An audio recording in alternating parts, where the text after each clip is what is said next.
Spaceship Activity Log, Volume 1, Toryu, translated by Gadgetized Panda, audiobook by Masquerade at Masquerade Audiobooks. File 1, Normal Operations of the Cargo Transporter, Sean Lyett. After completing the handover of the cargo I had transported, I returned to the usual cargo delivery reception transport counter, where the receptionist Sassara Essenvelde called out to me. Hey. I've been waiting for you, Snail. Who are you calling Snail? My name is Sean Lyett. This receptionist Sassara calls me Snail, meaning slug, for some reason.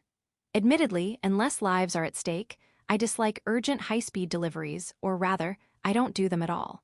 Unless pirates are chasing me or a supernova explosion occurs, I won't exceed the legal speed limit plus about 5. That's because my ship is an old military hand-me-down, so it's not that fast, and I'm also afraid of it breaking down. That's one of the reasons I'm mocked as a slowpoke and called Snail Slug.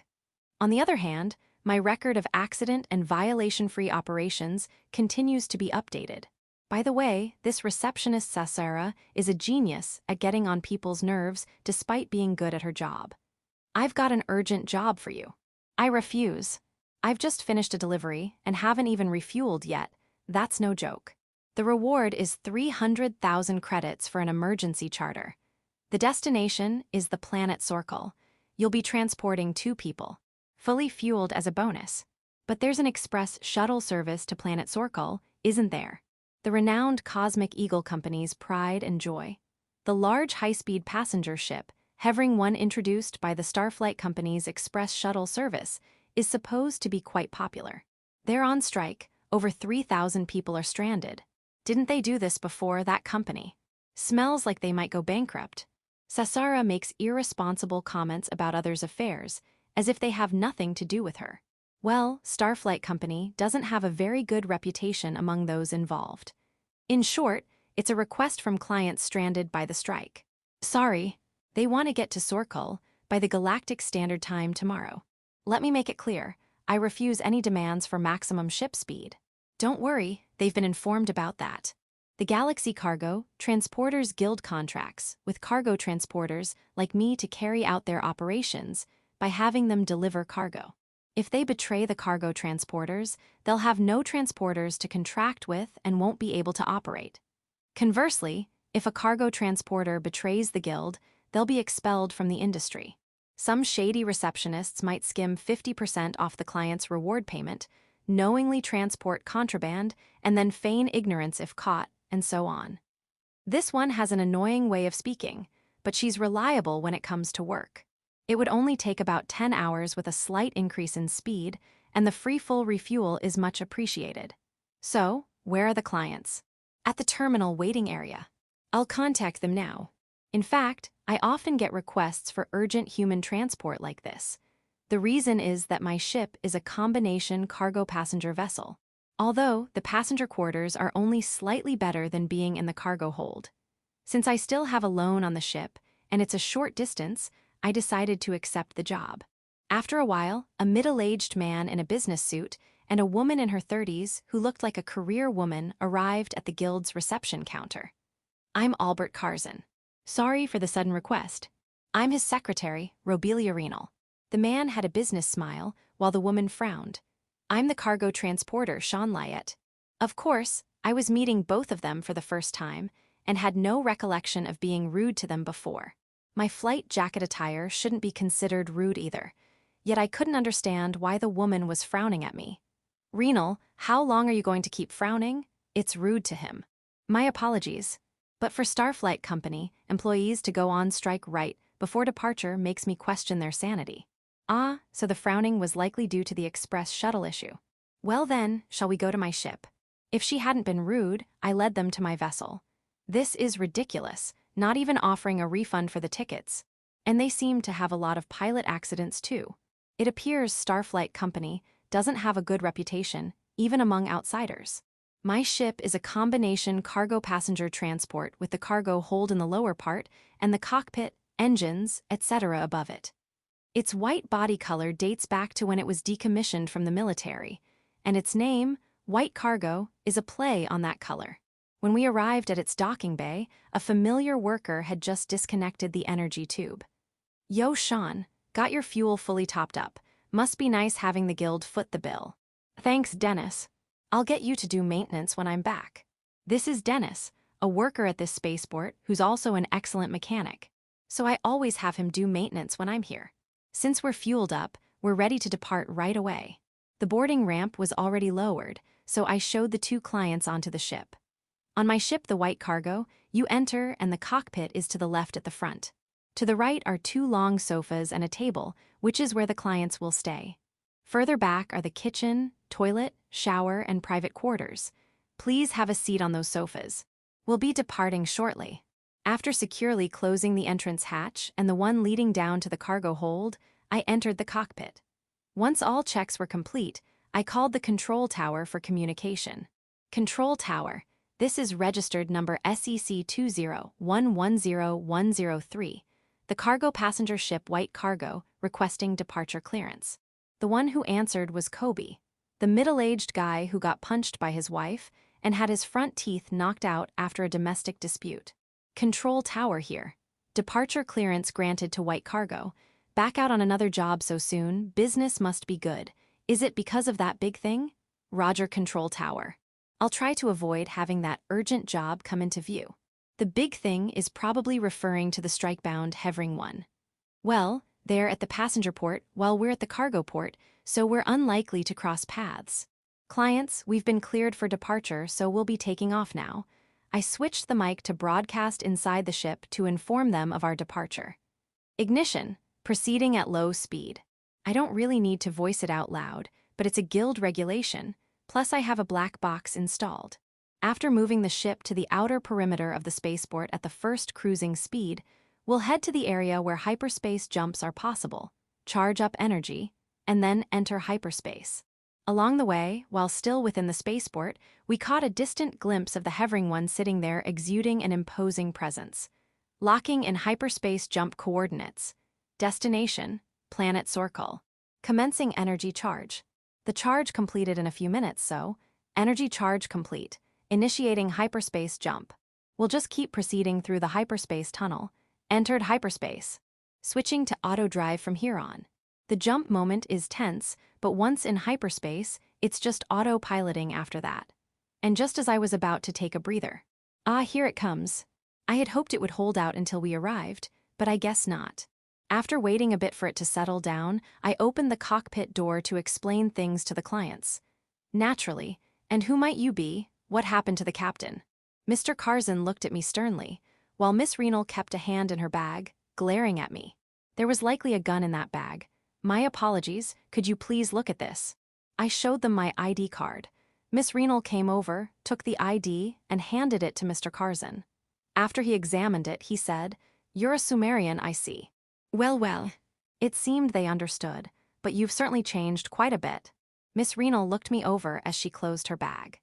The Sumerian are a type of humanoid, said to be either the result of human evolution in harsh environments or genetically engineered improved humans. They're hermaphrodites. Since they can be born to ordinary human parents on rare occasions, their human rights and civil liberties are fully guaranteed now, with no discriminatory treatment. They're born as either male or female, but can transform into the opposite sex as they grow up. One of their characteristics is that all Sumerian have an androgynous appearance regardless. In my case, my silver hair and blue eyes remain the same, but my previously short hair grows long down to my waist. My body becomes slender, and I shrink a bit in height, except for an inexplicably large bust size. By the way, about 1 in 100 Sumerian experience changes in hair length and height during transformation. But why did you transform? A fair question, but there's a biological reason behind it. My apologies.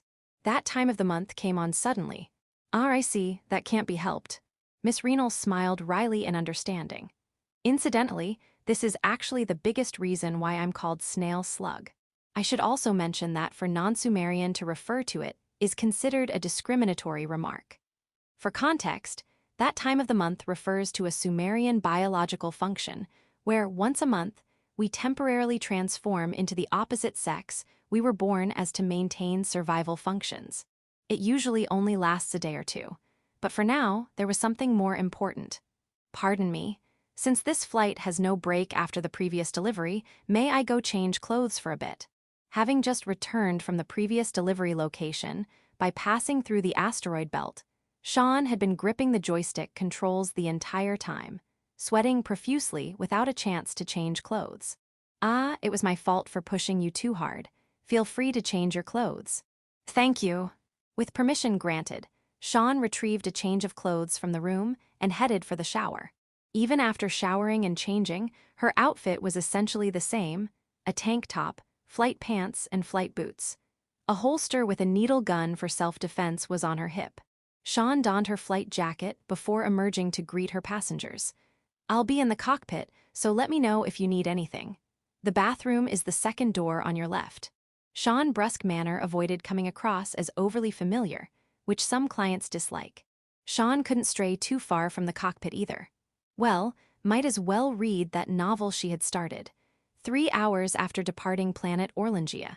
With occasional checks of the instruments and outside conditions, the journey proceeded smoothly. Considering their departure was around 9 a.m., it was about lunchtime now. After double-checking everything, Sean left the cockpit.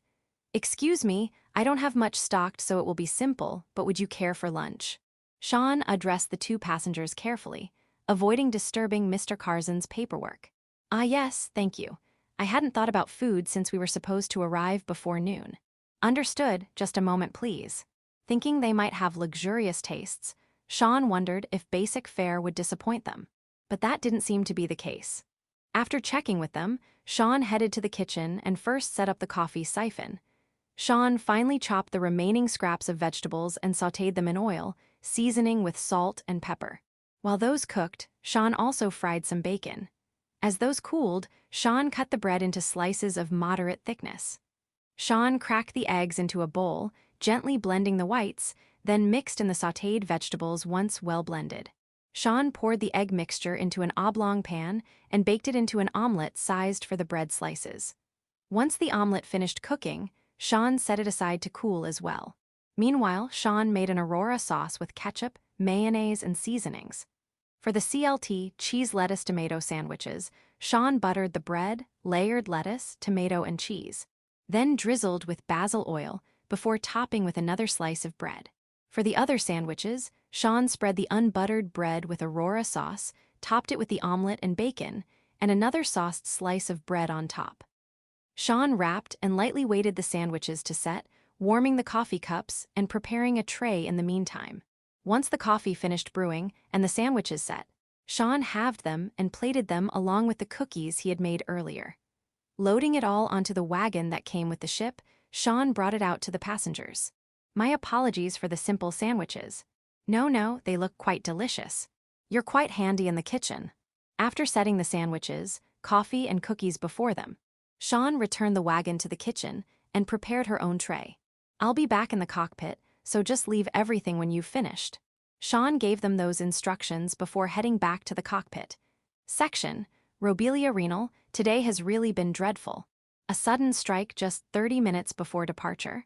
What are the Starflight Company employees thinking? And they won't even refund the ticket fees.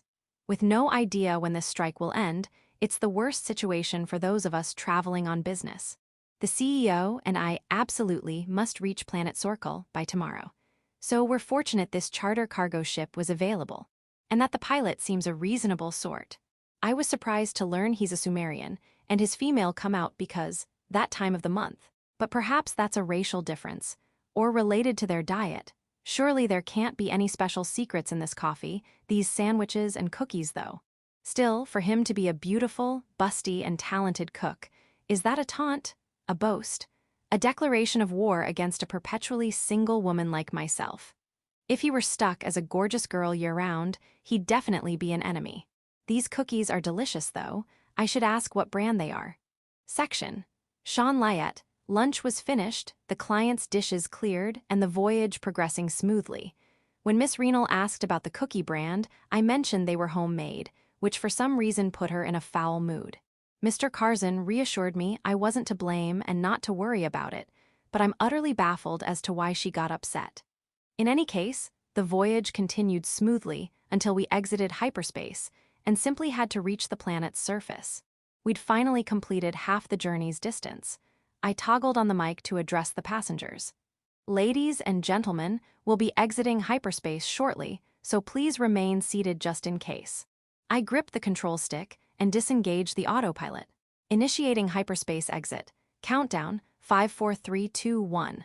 In that instant, the warped hyperspace transitioned back to normal space, planet Sorkul appearing ahead. Hyperspace exit complete. Resuming normal flight path. With the planet nearby, standard procedure is simply to pilot directly to Sorkul's spaceport from here. But half the journey's dangers often occur during this phase, which is why I warned against complacency earlier. We ultimately arrived at Sorkul's spaceport without incident. This spaceport is technically a harbor colony designed to accommodate docking spacecraft. While ships can descend to the planet's surface, the atmospheric entry burns extra fuel unnecessarily unless there's a compelling reason, so using the spaceport is typical practice. I toggled on the comm switch. Control tower, this is registered SEC 201103, the cargo ship White Cargo requesting docking permission. But there's no reply, no response from Sorkul Control. Repeating, control tower, this is SEC 201103, White Cargo requesting docking permission. Instead of a voice reply, the monitor displayed the soles of someone's boots. Only one person at Sorkul Control Tower would pull a stunt like this with me. Section, Fuddy Orgudo Paldal, I'm Fuddy Orgudo Paldal, a control officer working at the Sorkul Control Tower. The boots propped up on the console next to me belong to my coworker Tevel Wiggles. He's an incorrigible womanizer whose work performance is wildly inconsistent, depending entirely on whether he's hitting on someone at the moment, which is precisely what's happening now. This is control. For reasons too complicated to explain, we cannot permit docking or berthing for the next 3 hours. Hold position and await further instructions. Tevel always hassles any guy he thinks might be competition for female attention. The owner and pilot of the White Cargo that just contacted us, Sean Lyett, definitely has the looks that would make Tevel jealous. Hence the bogus delay he just issued. I can't see any legitimate reasons to deny us. Yeah, he's totally on edge. Tevel clearly isn't happy about the runaround. You pesky gnat, you will comply with the control officer's inst, ruck, tions. Tevel trailed off as he finally noticed the shift in Sean's voice and appearance. Flustered, he scrambled to straighten his uniform. I'll use this chance to clear a docking berth for you. Section, Tevel Wiggles. What's going on here? Why is such a gorgeous beauty aboard that feckless wimp Sean's ship? Sean, you miraculously found my ideal woman as your co-pilot. I'll give you a backhanded compliment for once. Starting tomorrow, she and I will be life partners. I swiftly tidy my appearance and plaster on my most winning smile. A pleasure to meet you, beautiful lady. I'm Tevel Wiggles, one of this planet's control officers. Don't listen to that milksop, leave his ship at once and let me sweeten your life. Who does that, you fucking idiot? Get on with it and tell me what port clearance and available anchorages you have. What was that hostility for on our very first meeting? Surely my handsome face would captivate any woman. As I pondered this, my idiotic coworker Fuddy shoved me aside. White Cargo, you are cleared to dock at berth 37, it's currently open. Please proceed there. Thanks Fuddy, I really appreciate it. No problem, I'll take you out for a drink later. I'll hold you to that. And then Fuddy just cut communications while she was still warmly chatting with that woman. You bastard, how dare you just disconnect my future soulmate like that, interrupting our sweet exchange? And how do you two know each other anyway? Relax, she can't stand you. But I just met her. Why would she dislike me already? Fuddy then pulled up the personnel file for that shipping operator Sean. This is the file on Sean Lyett, the guy you've been messing with. Take a good look. The hologram initially showed that weedy guy. But when Fuddy touched the display, it shifted to the beautiful woman. What? Sean Lyett is a Sumerian. In other words, the scrawny milksop and your future soulmate are one and the same person. I couldn't believe it at first. But now that he mentioned it, they did have the same hair and eye color. And no other woman appeared on the monitor aside from her. Damn it all. Grasping the truth, I could only cry out in anguished realization. Section, Fuddy Orgudo Paldal, Tevel's outburst echoed through the control tower. What's with you yelling like a raving idiot? Fuddy quickly shut the idiot up, but ended up being glared at by those around him. You knew about it, didn't you? That Shanliot is Sumerian. Yeah, the idiot asked with a serious expression. Simply asking that question itself was grounds for disqualification as an air traffic controller. Unlike you, I actually looked through the registration list. You cheater. Why didn't you tell me? It's common knowledge. Frankly, it's a mystery why this guy is working as an air traffic controller. He probably only got this job at the spaceport because his uncle is an important person here, but an air traffic controller who requires delicate handling is the last thing needed. Though maybe his reason was to meet the beautiful female communication officers. All right, let's go get compensation. Compensation.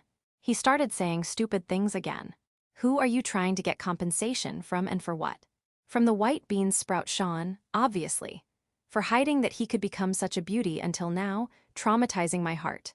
How much are you trying to claim? It was a stupid demand, but I asked out of curiosity. To have her as my exclusive personal maid in my room, of course. It was a result that made me regret asking, so I'm going to go demand it from her. I see, so you're saying you're going to skip work. The voice I heard from behind me belonged to Elzeria Coleman, our boss and the chief air traffic control supervisor. B-boss. Tevel wiggles. Considering the amount of complaints against you, it's only a matter of time before you face a disciplinary committee. But it seems you want to add an unauthorized absence on top of that. No, well, Supervisor Coleman is a capable career woman who maintains a youthful beauty that belies her apparent age in her 40s. I've heard she has a college-aged daughter and is often mistaken for her sister. She's apparently acquainted with this idiot's uncle and was likely transferred here to supervise him after he started causing problems. Probably because anyone else would go easy on him out of deference to his uncle. She's strict with others, but even stricter with herself, while also taking good care of her subordinates. As a result, she's admired across all departments, with some saying she even has a fan club. I'm also a fan of hers, for that matter. If you don't want to face it, then get back to work. Yes, ma'am. I instinctively responded as well. More than anything, what made her famous is her nickname, the Avenger, for mercilessly punishing those who don't take their jobs seriously. Section. Sean Lyett. Thanks to Fuddy, I was able to smoothly dock at berth number 37. That idiot Tevel didn't seem to know I was Sumerian after all. Well, I didn't plan on telling him anyway. In any case, once the ship arrives, my job is done. Thanks for taking the sudden request. The omelet sandwiches were pretty good. No, my apologies for the poor quality. Besides, you probably could have avoided the extra expense by waiting on the other side of Orlangia. I pointed to the external camera monitor installed at the spaceport, showing the arrival of a high-speed shuttle from Starflight Company. It seems the strike has ended and they've started flying again. You may be right, but there was also a possibility of a prolonged strike. We should avoid risks, don't you think? The male client, Mr. Karzan, showed a refreshing smile. I must apologize for my rudeness earlier. In contrast, the female client, Miss Renal, was bowing her head shyly, clearly apologizing for becoming upset earlier. Oh, did I do something rude? Absolutely not. Hi. She denied it so forcefully that my reputation is definitely intact. Well, shall we head for the descent shuttle while it's still early? Excuse me then. Thank you for choosing our flight. I gave them a polite smile. I've already received the completion documents, so I just need to go to the cargo delivery reception to get paid. The cargo delivery reception here on the planet Sorkul is pretty huge. Unlike the half-urban, half-rural place like the planet Orlangia where I'm based, this is a complete metropolitan area with a large population and high volume of logistics. Instead of having a single counter for receiving orders and payments like Orlangia, the windows here are divided into separate reception, payment, and cargo-type categories. So for this passenger transport job, I'm headed to the payment window for that. Job complete. Please process accordingly. Why, if it isn't Lyet-san? Presenting as a female today, I see. I handed the completion documents to the receptionist Rona, who received them. Unlike the more casual Cesara, Rona is a bespectacled girl who handles things seriously. Unfortunately, my time of the month has come around. That must be tough. While making conversation, Her hands worked diligently to complete the process. Please scan your wrist terminal listcom on the verification checker. Following her instructions, I waved my wrist terminal over the scanner, which beeped in confirmation. Identity confirmed. Will the full reward amount in cash be acceptable? Half in data money, please. Understood. Another electronic beep sounded. The 300,000 credit reward, half as data, half in cash. Please confirm. Rona handed me 150,000 credits worth of data and 150,000 in cash. With that, the job is officially complete. After refueling the ship, I tossed the laundry into the onboard washing machine. I don't run it for solo flights or short passenger trips, so it had piled up a bit. In the meantime, I went out for my refueling shopping run. The spaceport has various facilities to meet the needs of space dwellers. There are markets selling fresh produce, daily necessities, clothing, accessories, furniture, bedding, books, entertainment goods, medicine, portable weapons, junk parts, small spacecraft, and spacecraft parts. It's also well equipped with all kinds of restaurants, brand stores, movie theaters, libraries, gyms, rental offices, spas, hospitals, hotels, and even adult establishments. Among them, the food court area with its assortment of eateries is popular with cargo haulers like me. After restocking supplies from the market and loading them onto the ship, then putting away the laundry in the closet, I headed to the food court for dinner. This food court can be found in any spaceport, serving as a gathering spot for peers in the business to exchange information. Of course, if you don't know anyone there, then no information gets exchanged. I ordered a mixed grill plate with bread and coffee and was quietly enjoying my meal when suddenly, "Yo, Sean. Appearing in female form must mean you're finally gonna be my girl, huh?" The bulky, leather-clad man who plopped himself down next to me was Tony Murdoch, a fellow cargo hauler. "Ain't it great? Finally gonna be with the great me, babe." As he spouted his ridiculous lines and tried to put his arm around me, I pointed a short-handled pistol at his jaw. "Be with you how? Hey, let's grab a bite on me." "Thanks, but you can treat me next time." Once Tony removed his arm, I put away the gun. While a ray gun or blaster would work fine for self-defense, I lack confidence with bigger guns, so I use a pistol to limit potential collateral damage if discharged. It can still severely injure or kill, so it's sufficient for defense. "Bro, I got the burgers and cola." At that moment, a short young man with a soft mohawk haircut, dressed similarly in a leather rider suit, arrived holding burgers and drinks. Oh, if it isn't Miss Shawn, presenting as a lady today, huh? My time of the month came around. That's rough. This is Samson Castas, Tony's sidekick, or rather, the kid Tony takes under his wing. Tony handles the ship's operation and maintenance, while Sam takes care of things like receiving jobs, negotiating, gathering information, and paperwork. To be frank, the adult Tony is definitely less reliable than Sam.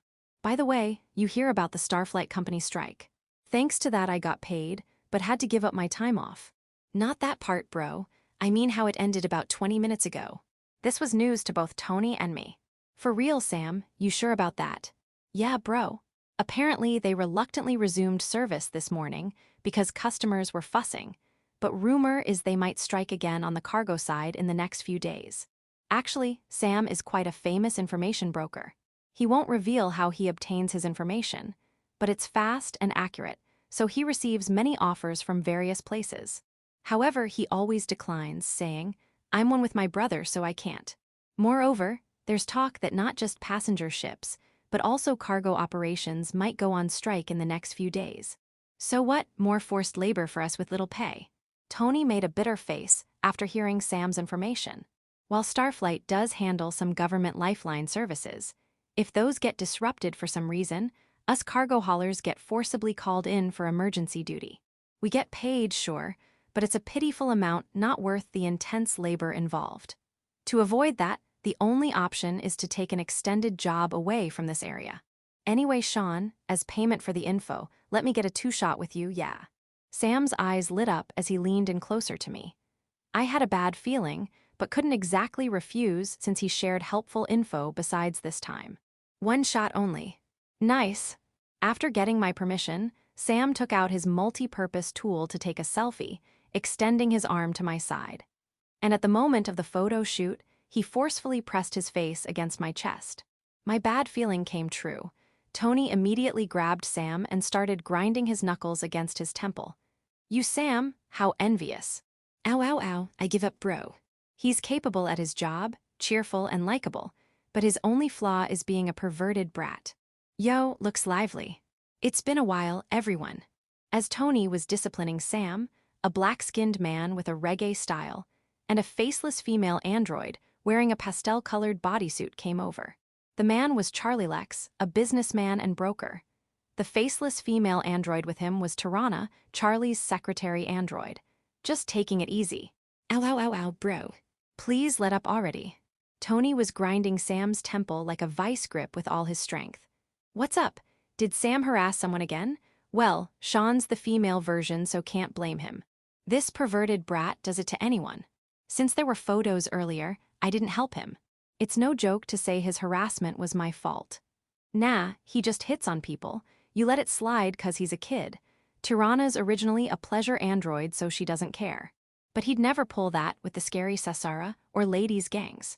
Tony shows no mercy, fully understanding his subordinate's nature. Tony-sama, Sam-sama's face is turning blue. Tirana reports Sam's condition after observing him. Ah crap. Seeing Sam's state, Tony reluctantly releases him, realizing he went too far. As the limp Sam falls into Tirana's arms. Are you okay? Might not make it. He firmly pressed his face into her chest. As Tony said, Tirana was originally just a cheap pleasure android. So her body is biomaterial for functional purposes, while her elbows, knees, and head are mechanical.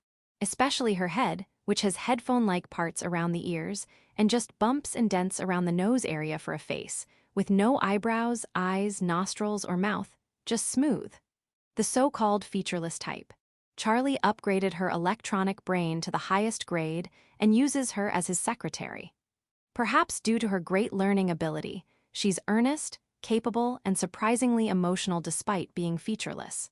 Some had suggested making everything besides her electronic brain biomaterial. But Charlie bluntly rejected it. Then she'd get kidnapped for sure. So what brings you here today? With my plate cleared and sipping the last of my coffee, I asked about their reason for coming. Actually, I need to transport some cargo to Planet Beantense first thing the morning after tomorrow. We'll be coming along too. Charlie was about to order a beer, but Tirana stopped him, so he had a cola instead while discussing the job. Sorry, but we're headed the opposite way first thing tomorrow. Shipping pet food containers to Planet Danax.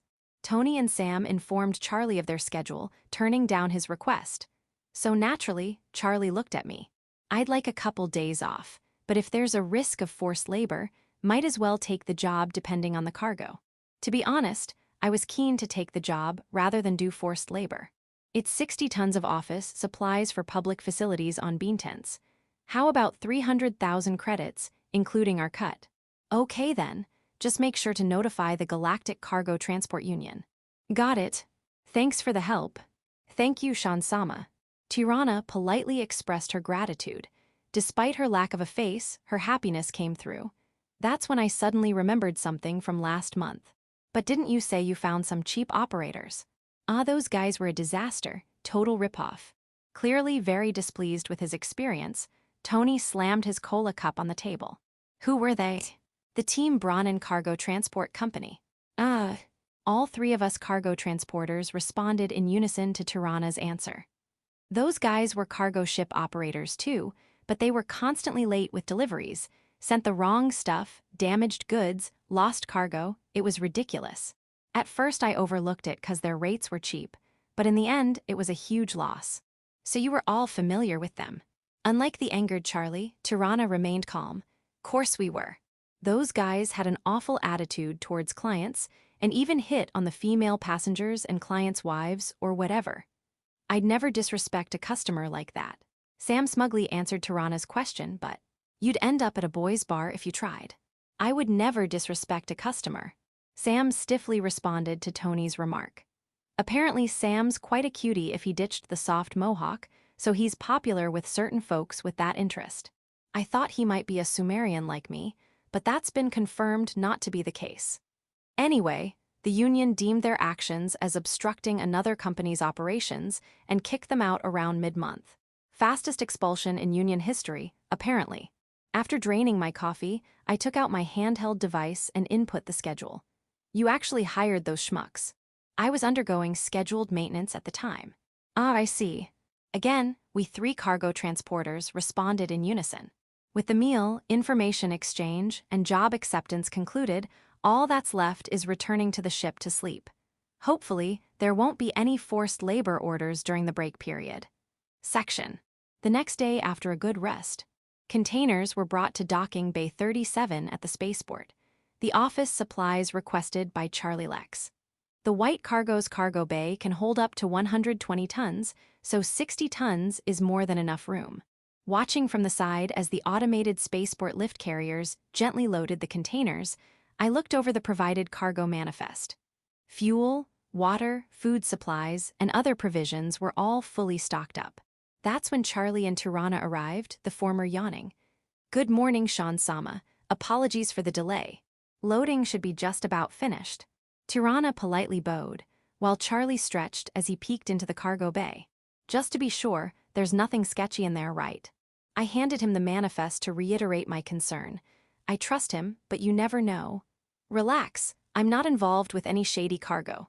It's an all-too-common story to unknowingly receive illicit cargo, like drugs right before departure." As Charlie took the manifest, he stared at me intently before letting out a disappointed sigh. "Still, looks like your time of the month is over." "Yeah. While I'm glad there were no forced labor orders during the break, I'm also relieved my time of the month is over. I had intended to take leave when we reached planet Orlangia until it ended. Now we can finally operate normally again. I was hoping you'd be unoccupied so I could hire you at a premium to transform into a woman. You can do that, right? Pay me 10 million credits up front and I'll do it." Like I can afford that. Not that I'd actually transform just because he paid, but still. Then, the sound of hands clapping rang out. "You two, enough idle chatter. The loading is complete, so we should depart soon." "Yes." Scolded by Tirana, we began departure preparations. After confirming the containers were securely fastened, I closed and locked the cargo bay door. I checked the exterior of the ship for any suspicious objects. With the passengers boarded and myself aboard, I disengaged the boarding ramp and sealed the entrance. Entering the cockpit, I completed all system checks before contacting the control tower. "Control tower, this is registered SEC 20110-103, cargo hauler White Cargo, requesting departure clearance. This is control tower, departure clearance granted to White Cargo. Our idiot was terribly rude the other day. I thought that idiot Tevel would be handling it again, but this time it was the control tower chief, Miss Elzeria Coleman. Fuddy was a big help with the smooth process. Please pass along my thanks." "Understood. Bon voyage and have a safe journey." Unlike the obnoxious greeting upon arrival full of harassment and crude passes, this warm send-off from a beautiful woman gave me a good feeling about the voyage ahead. But that feeling was misplaced. That idiot's curse seemed more potent than expected. After leaving Sorkel's spaceport and nearing the authorized zone for hyperspatial jumps, a ship blocked our path. It was clearly a military combat vessel, judging by its markings, so at least we wouldn't be immediately fired upon. But that's precisely what made it troublesome. "Oi, we've got a checkpoint ahead." I called out over the intercom for Charlie and the others, who hurriedly came to the cockpit in a panic. Another military bribery racket. Charlie glared at the military ship with a click of his tongue. The official Galactic Republic Defense Force. Essentially the government's military. It's been 50 years since the end of the three-way war between the Galactic Empire, Star Domain Federation, and them. Now they only handle terrorists and pirates, but their military might remains primed for full-scale war if needed. That said, with no constant combat, some idle delinquent soldiers find excuses to set up checkpoints for pocket money. The bad thing about these scoundrels' actions was that they were indistinguishable from real inspections requested by the Galactic Criminal Police Organization, GCPO. No matter how much you tried to gather information, they would never disclose details about the inspection. And sure enough, a communication came from them. This is the Galaxy Republic Defense Force, belonging to the 212th Expeditionary Fleet, Light Cruiser Bardich. We are currently conducting an inspection for drug smuggling. Stop your ship immediately and accept the inspection. Thinking that the gruff tone of the communications officer was probably for intimidation, I asked Charlie next to me. We don't have anything risky, so it's okay to stop, right? Seeking permission to stop the ship. Yeah, whether they're legit or just looking to make some pocket money, we'll get blasted if we don't stop. Well, even without permission, we have no choice but to stop. Of course, this ship can't outrun a light cruiser, and if they launch fighter craft, we're absolutely done for. Anyway, we'll stop the ship and wait for them to extend the docking tube. This is the freighter White Cargo. We will accept the inspection. Can we just wait like this? Understood. Thank you for your cooperation. We will attach the docking tube, so please stand by. After the conversation ended, we all heaved a sigh, cutting off our microphone. What do you think? He seemed serious, so I think we'll be okay. It depends on who comes aboard, I suppose. As we were pondering whether they were upstanding or ruffians, we heard a clunking noise as the docking tube made contact. The tube is set and air has been injected. Open your door. Understood.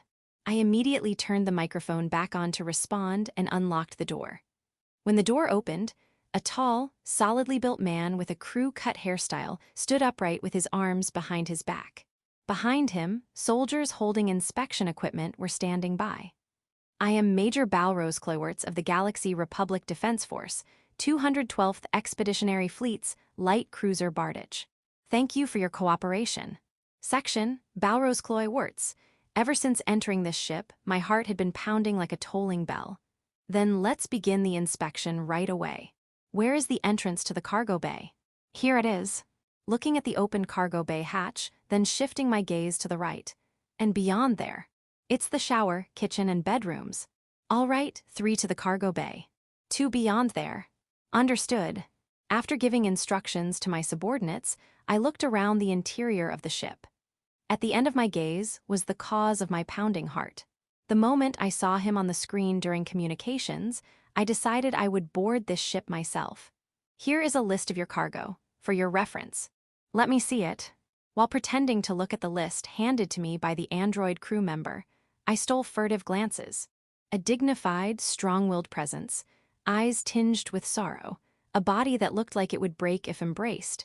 Everything about him was lovable. I wanted to keep gazing at him forever and ever. Captain, there were no abnormalities in the kitchen, shower room, or bedrooms. Then my subordinate returned to report that the inspection was complete in those areas. What utterly graceless fellows. However, with the kitchen and bedrooms finished, all that was left was the cargo bay inspection.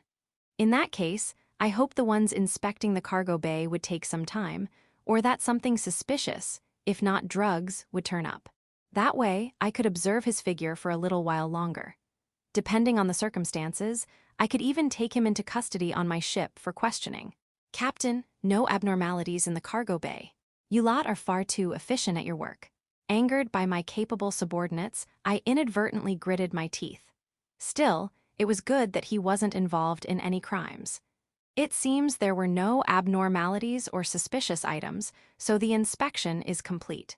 Thank you for your cooperation. Saying that, I gave him a refreshing smile. And I apologize that there are some among our Republic military who conduct illegal inspections, causing you trouble. We are striving to enforce discipline within the military to improve matters. This was an important issue prioritized by the military. So if anything happens, please contact me. I handed him my calling card, printed on the now rare synthetic paper. And when I handed it to him, I firmly grasped his hand and gazed at him intensely. At that moment, I almost leaned in to kiss him, but I somehow managed to hold myself back. I'll be going then. With a light wink, wishing I could meet him again, I returned to my own ship to continue my duty. Section, Sean Lyett, it ended smoothly, huh? Being a legitimate, professional inspection was a relief. Tirana and I watched the military personnel leave, relieved that the inspection was over, but, hey, why did that major give me that refreshing smile? Why did he grasp my hand and keep staring at me, bringing his face close? Why did he wink at me as he was leaving? Only Charlie seemed bewildered by the major's heated gaze and advances. Maybe he took a liking to you. You gotta be kidding me. I like women. Maybe a Sumerian, but no way I go for muscle hunks. Charlie broke out in a cold sweat, trembling. What should we do about his calling card? Just note down his name and contact address. Still, keeping a line of information was pragmatic. And absolutely make sure to record the name of the ship he was on. You understood. Charlie insisted forcefully to Tirana. And so, after getting through that sudden inspection, we were somehow able to engage the warp drive. The client's worries lingering like dark clouds. Section, after entering warp space, a very calm period followed. With 3 days until arrival and being among trusted company, we left the autopilot handling navigation and spent more time away from the control room. So, with Tirana's help, we prepared tea snacks and made ready-to-eat meals and preserved foods for our supplies. Cooking was a hobby of mine, but also a way to ward off boredom during long warp flights. Charlie was busily engaged in procurement and stock trading on his multi-purpose terminal. However, perhaps still shaken from the inspection incident, he got down on his knees begging me to become a woman. With Tirana's request as well, I had no choice but to oblige, though the condition was only while in warp space. Thankfully, our warp space travel passed without incident as we neared the planet Beantense. We'll be arriving at Beantense soon. I reported to the 2 passengers in mail form, Hey, don't be turning mail while we're still in warp space. I was enjoying the 2-for-1 special. We're about to start the warp exit, so it's just a margin of error. Saying that, I immediately took the pilot's seat and began the warp exit sequence. As the spatial distortion dissipated and we returned to normal space, something jumped into my view. What the? It was a massive cluster of ships maintaining a set distance from the spaceport, not a single one advancing. Large, medium, small freighters, passenger liners, private spacecraft, even GCPO patrol ships vessels of all kinds were congregated there. Oi, what's going on here? Perhaps there was an accident. Like the others, I stopped the ship and cut the main engine, leaving just the attitude control verniers on auto.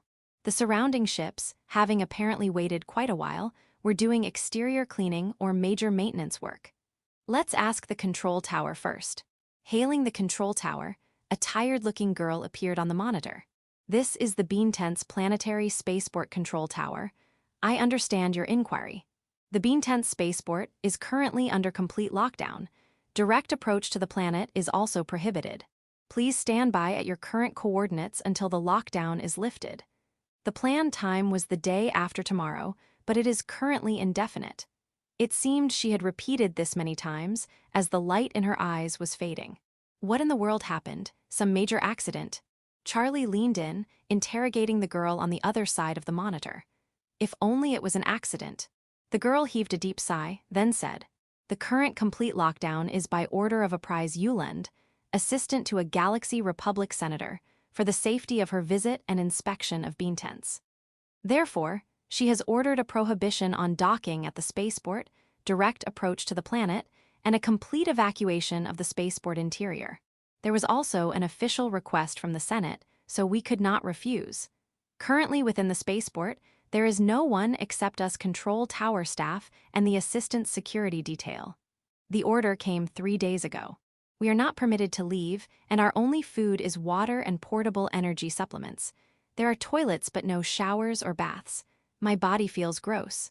The stench is unbearable. It was an unexpected order during normal operations, so we have no change of clothes.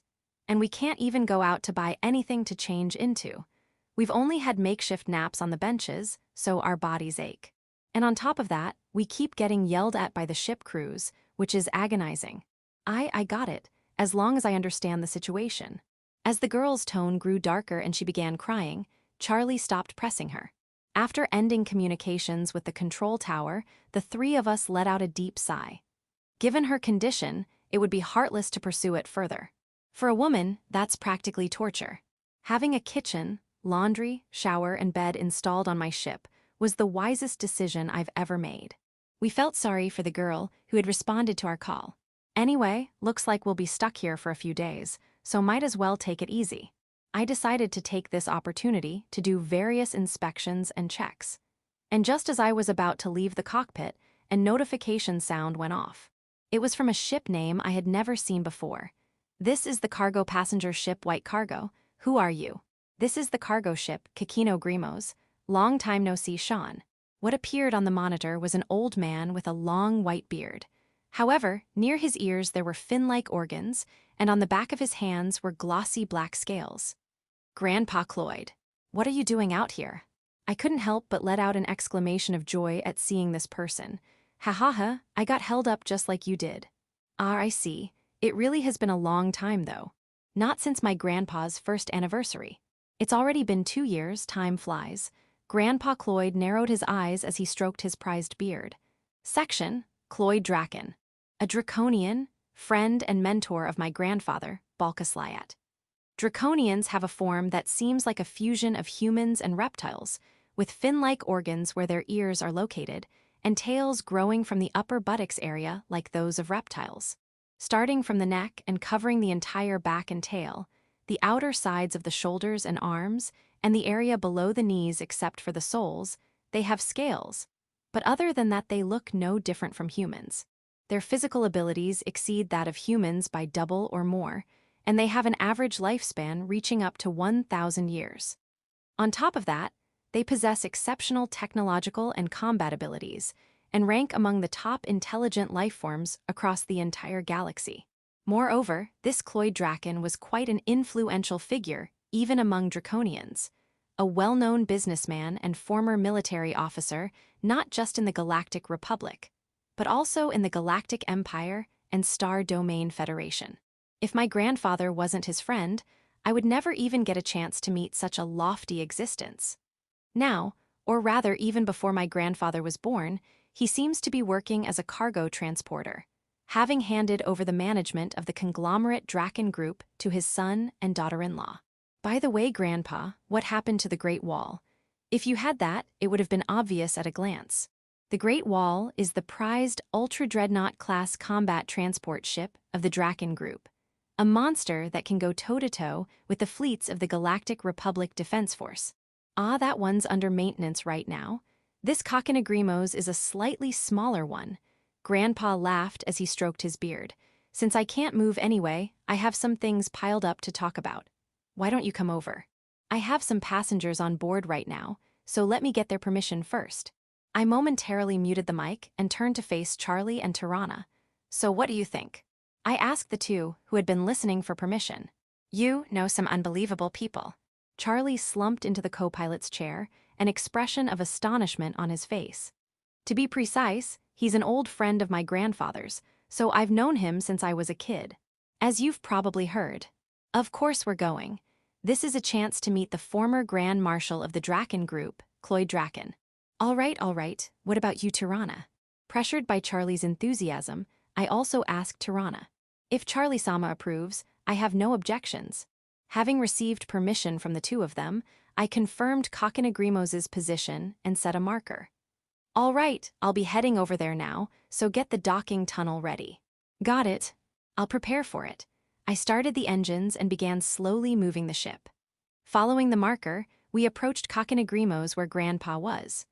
Although he had said it was smaller than the Great Wall, what appeared before us was an ultra-dreadnought-class combat transport ship no different in size from the Great Wall. Grandpa, how is this smaller than the Great Wall? It's about 20 meters shorter, isn't it? As far as I could remember, the Great Wall was 1625 meters long. Going by Grandpa's words, Kakanagrimos would be 1605 meters then. You don't call that small. Grandpa can be quite vague or nitpicky at times. Soon, we approached Kakanagrimos' entrance hatch. This time, instead of Grandpa, a male Draconian communications officer appeared on the monitor. White Cargo, we will emit a guide beam from here. Roger, confirming guide beam from Kakanagrimos. Beginning automated docking procedures. I switched on the auto navigation, and we slowly approached and stopped. Docking complete, holding position. White Cargo holding position confirmed, deploying docking tunnel. After a while, we heard the clanking sound of the docking tunnel making contact. Tunnel set in place and air injected. Open the door on your side. Roger. After confirming the docking, I stopped the engines and left the cockpit. Finally, a meeting with the top executives of the galactically renowned business world. I'm not wasting this chance. Charlie fussed over his appearance, while Just make sure to remember their names and faces, but don't be rude, okay? Tirana straightened my collar and hem like a fussy housewife. I could understand their feelings. To me, Grandpa is just a boisterous old man I've known since I was a kid. But to others, he is a great industrialist equivalent to owning a nation-state, the founder of a massive financial empire that manages multiple colonies and a former Grand Marshal. There must be countless people vying to get connected to him. That's why I try not to contact Grandpa much or boast about knowing him. Let's keep the fact that I know Cloyd Draen to ourselves. So I reminded Charlie, got it. So you don't want weirdos bothering you about setting up appointments, right? Good thinking. He may be cheeky, but it's better than him blabbing about it. All right, opening up. But when I opened the door, it wasn't Grandpa or security there. It was 3 beautiful women. And I knew these 3 women. Ah, you sisters are on board too. Sisters. Charlie questioned my words. They're Grandpa's granddaughters that I've known since I was a kid. Don't tell me, the 3 Draen sisters. Charlie blurted out in surprise. The 3 Draen sisters refers to the granddaughters of the former Grand Marshal of the Draen group, Cloyd Draen. The eldest, Seraphinia Draen, manages numerous companies under the group's umbrella. With a foresight akin to clairvoyance and a discerning eye that misses no wrongdoing, she is known as the Empress of the Evil Eye. The second daughter, Myliana Draen, oversees all of the group's transportation networks.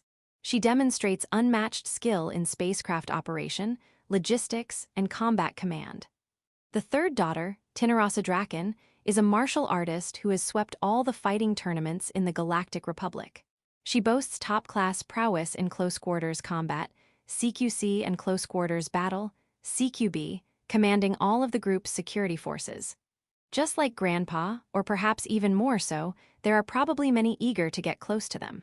Without saying a word, the sisters began inspecting the interior of the ship. Since they hadn't looked around during Grandfather Balkus' anniversary, I thought maybe that's why, so I tried speaking to them. Didn't realize you sisters were aboard. It's been a while. But the moment I said that, the 3 of them suddenly charged into the kitchen at an astounding speed.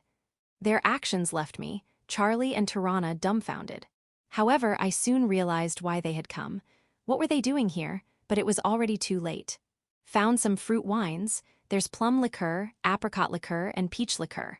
Yay, raisin sandwich cookies, oh. And chocolate cake too. Found some sausages, and salt-cured tuna too. In the blink of an eye, the refrigerators and food storage in the kitchen were thoroughly ransacked. What's going on here? Bewildered by the sisters' behavior, Charlie turned to me. You know Draconians tend to eat much more than regular humans and are quite the gourmets, right? Yeah, but surely the leading family of the Draen group isn't starving for food. So why were they doing this? The reason, though I don't know why, is that my cooking happened to suit the tastes of the Draen family and those around them. Draconians need immense amounts of food to maintain their powerful, durable, and long-lived bodies. Moreover, they are particular about food, and skilled chefs are highly respected in Draconian society. At the same time, even if one is human, a chef recognized by Draconians is considered a top-class chef. My amateur cooking just happened to appeal to their tastes, along with the fact that they've known me since I was a kid. That's unthinkable.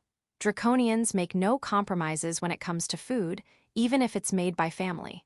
Myliana Draen equals Maya, who had secured an entire box of the raisin sandwich cookies for safekeeping, joined the conversation while eating. Especially from family, Draconians are mosh sh twict. Especially from family, Draconians are most strict. Don't talk with your mouth full, Mayanichin. Though she was eating the raisin sandwich cookies as she spoke. But I'd been show Wang Xin Sean's homemade sh tweets. But it's been so long since Sean's homemade sweets. Myliana Draen had red scales, black eyes, and black hair tied in a ponytail, with the appearance of a beautiful college student. Imagine a young college girl firmly holding a box of cookies under her arm, munching on raisin sandwich cookies. To those who only know her from the media and magazines, she would seem too good to be true. However, there was one man who was captivated by her. It's a pleasure to meet you, Miss Maya. I am Charlie Rex, a broker and merchant. He bowed politely, gave her a stern look, and smiled at Maya. MMPH, oh hello. I'm Myliana Draen. It seemed Maya had just noticed her fellow passenger, and hurriedly swallowed the raisin sandwich cookie to return the greeting. Seizing the opportunity, Charlie tried to get on Maya's good side and bring up business. "What did you two team up for a job?" From the kitchen, Tina Rossadraken Tina appeared, holding containers filled with prepared ingredients and preserved foods. "This is a client. For the cargo we're transporting. And that android." Tina turned her gaze to Tirana while munching on a homemade sausage. "It's a pleasure to meet you. I am Tirana, an android serving as Mr. Charlie's secretary. Our names sound kinda similar." Tina stared at Tirana, cheeks bulging with sausage, as she politely greeted them. Tina had the same black scales as Grandpa and kept her hair short because long hair was too much trouble. She often wore miniskirts or pants with a hole for her tail. An athletic high school girl look. And in front of us talking, Seraphinia Draken, the eldest of the three sisters, was trying to haul out a huge amount of bottled fruit wine using some kind of hovering handcart. "Sis, don't just take those. It's fine. We have so many." With blue scales and wavy long hair, Seraphinia had the best proportions of the sisters and was a sommelier qualified for various alcoholic drinks. A huge drinker. While draconian people as a race enjoy alcohol, Seraphinia especially loved it. "You have tons of fancy gift bottles and tribute wines in your prized liquor storage. But these taste so good." She clung to the bottles of fruit wine and whined, a far cry from her nickname, Empress of the Evil Eye. Well, she could afford to act that way since she was an orphan noble whose grandfather and parents had passed away. And the other two sisters were also wheeling out handcarts piled with snacks, prepared ingredients, and preserved foods. I have to give up now. There was no stopping them once they had taken a liking to the food. Then a new figure appeared. "That's enough out of you lot. Grandpa, Gramps." Grandpa had arrived with a few guards and scolded the sisters before letting out a deep sigh. "Really now? Just because the client is Sean and you've known him since he was a baby is no excuse to be so careless and rude. You're being far too inconsiderate." The sisters shrank a bit at Grandpa's scolding, but naturally refused to relinquish the foods they had claimed. "My apologies. I'll cover the full cost of the ingredients." "I'd appreciate that. This is a bit much even for me." Grandpa understood the sisters wouldn't give up their spoils, so reimbursement was the standard approach. The reason was that Grandpa also enjoyed my cooking. But unlike the sisters, he didn't resort to pillaging. A welcome difference from their usual behavior. Or rather, not pillaging is how one should normally act. So to make that distinction clear, I headed to my room and took out an industrial-sized storage container from the small refrigerator, bringing it back out. "It's an honor to meet you.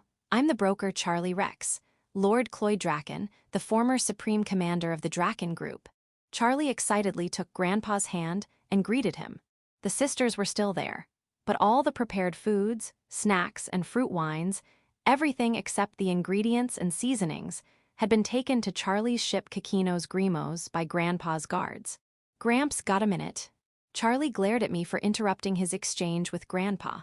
"No need to glare. Tirana, hold this for a sec." "Yes, but..."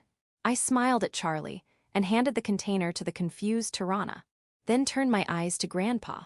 "Gramps, Charlie asked me for this, said I could give it to you." What is it?" As Grandpa leaned in, I opened the lid. "Oh, thank you kindly, my boy. I do apologize." Grandpa beamed and took Charlie's hand in thanks. Charlie, quickly grasping the situation, replied smoothly, "Not at all. Please accept it as a gesture of goodwill." They immediately got on the same page. The container held soy sauce-marinated soft-boiled eggs. They're made by soaking soft-boiled eggs in a special soy sauce marinade for at least overnight. These had been marinating for 3 days, as I had prepared them the day we entered Hyperjump. The kitchen fridge was full, so I stored them in the small bedroom fridge. While draconian people love alcohol, they also have a fondness for eggs. And among the Draken family and their circle, these soy sauce-marinated eggs were an especial favorite. Naturally, my sisters noticed them immediately. "Sean, you were hiding those." "It's our guest's food. Of course it's for our guest." Tina grabbed my collar, but I didn't resist. "Grandfather, please share some with me too, won't you?" "Pretty please." Maya was already pleading with Grandpa, while, "Sean, can you make some for me too? I don't have the ingredients." Sarah immediately asked me to make them for her. It was amusing to see their differing reactions. Grandpa took the eggs from Tirana, cradling them happily. Then I shall enjoy these at my leisure. Sean, why don't you and our guest join me for a meal aboard my ship? He holds it tightly and happily returns to his ship. With no reason to refuse, Charlie and I agreed to accompany him.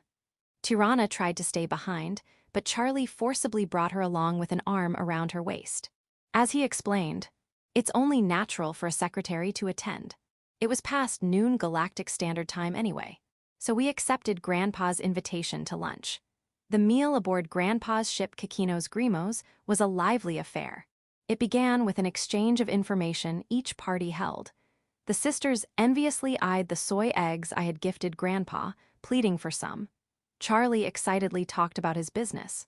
Big sister Sarah relentlessly sexually harassed Tirana. Big sister Tina got overexcited telling her story about fighting pirates and whitecoats and ended up breaking the table. It was just noisy in general. And the most persistent was Big sister Sarah. Hey Sean, just become my girl already. Get fixed as a girl and get gene therapy to become a draconian. Let's become the four sisters. I already said no. Do you know why I'm trying so hard to persuade you? She pleaded with moist eyes, but I knew her real intentions. It's so you can drink as much fruit wine as you want and make me cook the snacks for it, right? Bingo. Of course I know she's worried about me too, but her obvious motives for alcohol and food can't be overlooked. We're already like family anyway.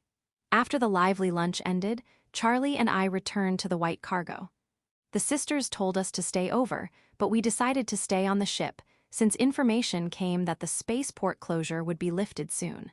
Needless to say, the sisters came over looking for a free dinner, of course. After dinner, which was even noisier than lunch, I did the dishes and immediately went to sleep. The dream I had that night seemed good. Section: Aprisuland. Leaving the docking area of the Beantent spaceport, my subordinates were neatly lined up. And there was no one else besides my subordinates. It felt truly comfortable. The space that this noble person like myself passes through must be like this. The mere presence of vile commoners in the spaceport itself is disrespectful to me. Naturally, they should be like this without me even giving orders. Herr Euland, we have been awaiting you. The head subordinate lowered his head obsequiously. What was his name again? Well, it's a trivial matter. As ordered, you made it unmanned starting 3 days ago, it seems. Yes. We replaced all the air and did not let a single control officer out of the control tower that would be needed for guidance. Indeed, as expected, the space that a noble person like myself passes through must be purified. I would not want to breathe the air that vile commoners exhaled. The only reason I am resigning myself as an aide to the Galactic Republic counselors, despite being such a noble person, is to purge all the counselors not of noble birth. Upstarts, vile commoners. The fools who pander to those vile commoners. Petty girls who are just smart. Boys barking nonsense like tax reform, all those unfit to be counselors will be purged, and when all the counselors are filled with noble people, they will entreat me, and I shall be appointed the Eternal Council President. This will be a turning point in a great history for the galaxy. I have been awaiting you, Herr Euland. The one who appeared before me was a subordinate of the Beantent's counselor, who, though a commoner, was an exceptional one who hoped for noble people like me to become counselors. When I become the Eternal Council President, I may use him as a servant at best, but more importantly, those behind him were of greater consequence. More than you, it is them. I headed towards the beautiful women who were more to my liking, befitting of me. The women, knowing their place, clung to me, rubbing their bodies shamelessly against mine, especially fervently pressing their chests against my face and head. Being able to touch a noble person like me must be the greatest joy for these women, so it can't be helped. But still, they are clinging rather fiercely. Hey, enough, get off me already, can't you understand to get off?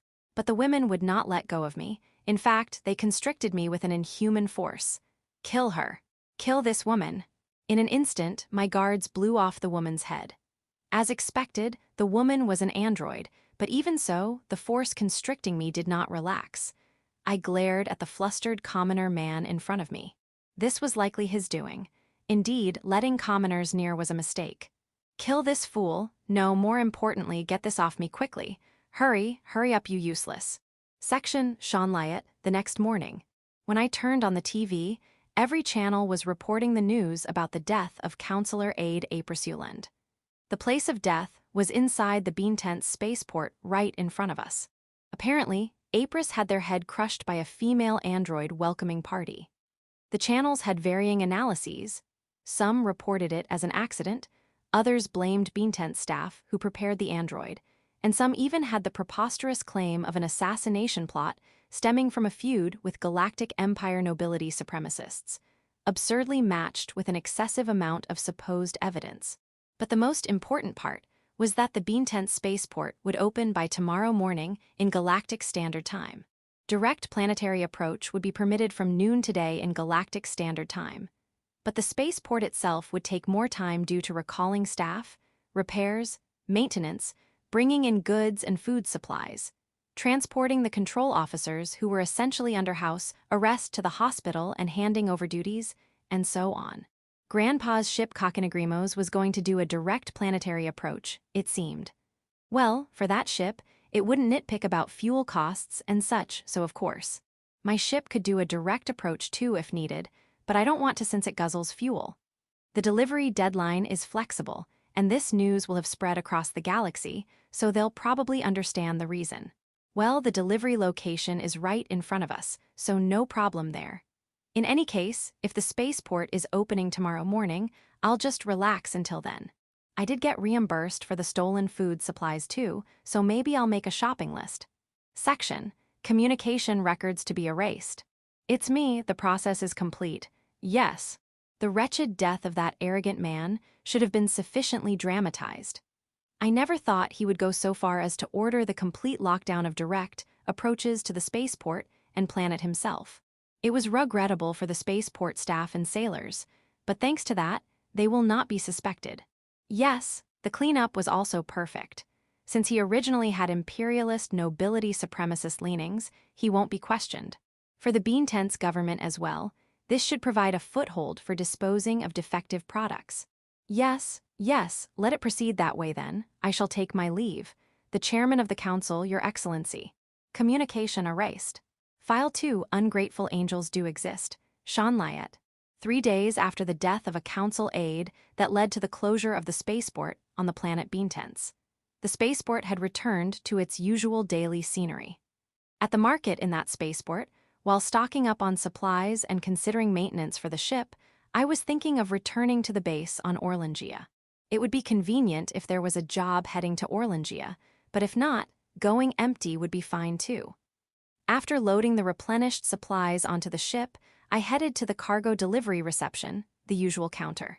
But there was a troublesome group there. I tried to pretend not to notice them and take care of my business, but unluckily, they spotted me. Long time no see, Sean Lyot. Have you considered becoming a chef on my ship? The one spouting nonsense like those Draken sisters is Weora Zavel, a fellow cargo transporter. Not small-scale like me or Tony, she owns multiple ships and takes on jobs as an organized fleet team called Angel Carriers for her medium-sized cargo transport group. Not a chance. I've turned you down many times already. I firmly reject her while feeling annoyed. And as expected, the most troublesome one came biting. You, how dare you show such disrespect after the leader Zavel has extended an invitation to you? This is Lilina Freemax, the deputy leader who always comes snapping at me no matter what. So you want me to cry tears of joy here and join your team? The thought of a snail like you becoming one of us makes me sick. Well, isn't it great then that I'm rejecting your offer? To decline the leader Zavel's invitation is the height of rudeness, punishable by death. This happens every damn time, so annoying. The reason she comes biting at me is simple. She doesn't like it when the leader Zavel talk to anyone besides her. She seems to allow conversation among members, but not with outsiders, especially men. Incidentally, it's a well-known fact that the Angel Carriers team consists entirely of women who are lesbian lovers in Zavel's harem. Yes, they are the ladies group that Tony mentioned before. Stop it, Lilina. Your remarks just now were discriminatory slurs against all Sumerian. Zavel reprimands Freemax with a stern expression. I'm very sorry. You don't apologize to me, do you? Scolded by Zavel, Fremex glares at me like it's my fault she got scolded by the leader, but still bows deeply saying, I apologize. She's certainly well disciplined. My apologies. I'll make sure to properly educate her, so can you forgive us? I'm used to it, so no need to worry. Like this, Zavel herself is undoubtedly an admirable person with her skill as a ship crew member, her leadership ability as the head of the fleet, her magnanimity, her likable personality, plus a model-like figure and beauty, so there is no doubt that she is a desirable person. Her subordinates are also competent individuals for the most part. However, having fanatical followers like this Freemax is the problem. Especially, this Lilina Freemax always comes snapping at me at every opportunity. So I decidedly ignored her and quickly changed the subject to business to wrap things up here. Where are you headed? To Orlangia next. Ah, taken. I didn't have high expectations, but still felt a tinge of regret when the job was already taken. Got something going on? No, I was just thinking of heading back for maintenance. In case there were any openings. There should still be a few left. You'd better hurry. I see, thanks. Don't mention it. Let me know if you ever feel like joining us. As Zavel said that and walked away, Fremex turned towards me, glaring intensely and sticking out her tongue. After parting ways with Zavel's angel carriers, I finally made it to the cargo delivery reception counter. Welcome to the Planetary Beantent's Galaxy Cargo Transporters Union. Are there any requests left for Orlangia? One moment, please. The one at the counter was a young beastfolk woman, a Kiesel. The beastfolk are a race that looks human, but with some animal features mixed in. To put it simply, they are like the beast people from ancient human folklore stories. Among them, the Kiesels refer to those with feline features. Her cat ears kept twitching as she searched, making me want to pet them. Eventually, she pulled up a list. Here are the current requests for the planet Orlangia. The list showed about 5 jobs heading to Orlangia, but 3 of them were too large for my ship to handle, and one of the transportable ones had already been accepted. The one who took that larger job was the Angel Carriers. Transporting gems.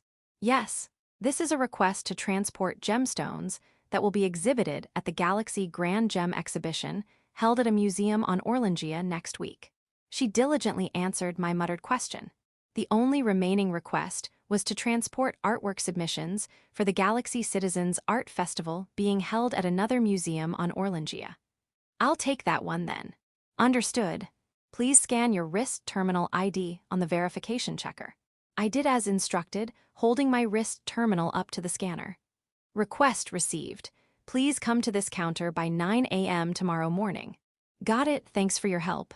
After accepting the job, as I turned to head back to my ship, I noticed a woman skulking about in a very out-of-place manner. But this is actually a common sight. Many people misunderstand the cargo delivery reception to mean a place to drop off shipments to be delivered. To request a delivery, they need to go to the delivery request order counter instead. Of course, the staff are used to it, immediately taking that suspiciously behaving woman to the right place. Oh, and by the way, what is it? The cat-eared girl called out as I was leaving. There have been pirate sightings in this area of space recently. Many ships have gone missing without contact, and lots of debris has been found floating around. So please be careful out there. Ah, thanks for the warning. I'll watch out. After thanking her, I finally returned to my ship. Section, Lilina Freemax, I'm furious, absolutely furious. Why does that snail get the leader Zavel's favor? It's true our first encounter was when our ship got stranded in the asteroid field, with long-range communications down, and we were stuck there. That snail came to our aid, releasing her provisions to give us varied-licious food when our rations were depleted. She stayed put until the rescue ship arrived, relaying our situation to the delivery destination. And her initial appearance was dazzlingly beautiful, enough to captivate even the leader Zavel. But then, why? The next morning she had turned into a man. The leader Zavel and the others say he explained being a Sumerian from the start, but I don't recall hearing that. It's absolutely not because I was so entranced by his beauty that I wasn't listening. Absolutely not. In other words, he tricked me. It was because I was tricked by him that I passionately recommended making him one of our crew members to the leader Zavel. It was because I was tricked that I had 3 helpings of the delicious tiramisu dessert he made. Even if he's a Sumerian, there's no problem if he presents as a woman normally. But he says he's normally a man. Then he's a man. A filthy man, so why? Why is the leader Zavel trying to bring him into our crew? Admittedly, the creamy chicken soup he made was delicious. The leader Zavel really liked it too. Some of our crew members had hearts in their eyes over him. But he's a man, Sean Lyot. Things went extremely smoothly starting the next day. I arrived at the counter 15 minutes before the scheduled time, loaded the cargo without issue. All the checkpoints passed without problem, and the control tower staff who processed my departure was that tear-stricken girl from the first day. Unlike that day, she responded with a bright, refreshing smile. Even entering hyperspace, no troubles arose over the first half of the 4-day trip to Orlangia. But this smooth sailing came to an abrupt end on the morning of the third day. Just as I finished breakfast and took my seat in the cockpit, the ship's lights turned red and a blaring alarm rang out. Target lock warning. I hurriedly gripped the controls and attempted evasive maneuvers. The beam impact shook the entire ship, and through the front cockpit window I could see the trail of the beam as it passed by. Damn it, what idiot is doing this? Typically, combat in hyperspace is avoided by even pirates unless it's some kind of wartime operation. No matter how stable hyperspace is supposed to be, you never know what could happen, and yet the attacker was calmly firing beams at me. More shots came, as I tried dodging them while attempting to send a distress call to GCPO. But communications seemed to be jammed, with only static coming through. If that's the case, I prepared to exit hyperspace. Once back in normal space, the jamming from hyperspace should be blocked and communications restored. Of course, they will likely pursue us, but only for a brief moment. At that time, we received a communication from the enemy. Apparently, they had adjusted it so that they could communicate with us. I don't know who, but in order to record the exchange, I started a recording device and received the communication. And what appeared on the monitor was an arrogant-faced brat wearing the uniform of the Galactic Republic National Defense Force Academy.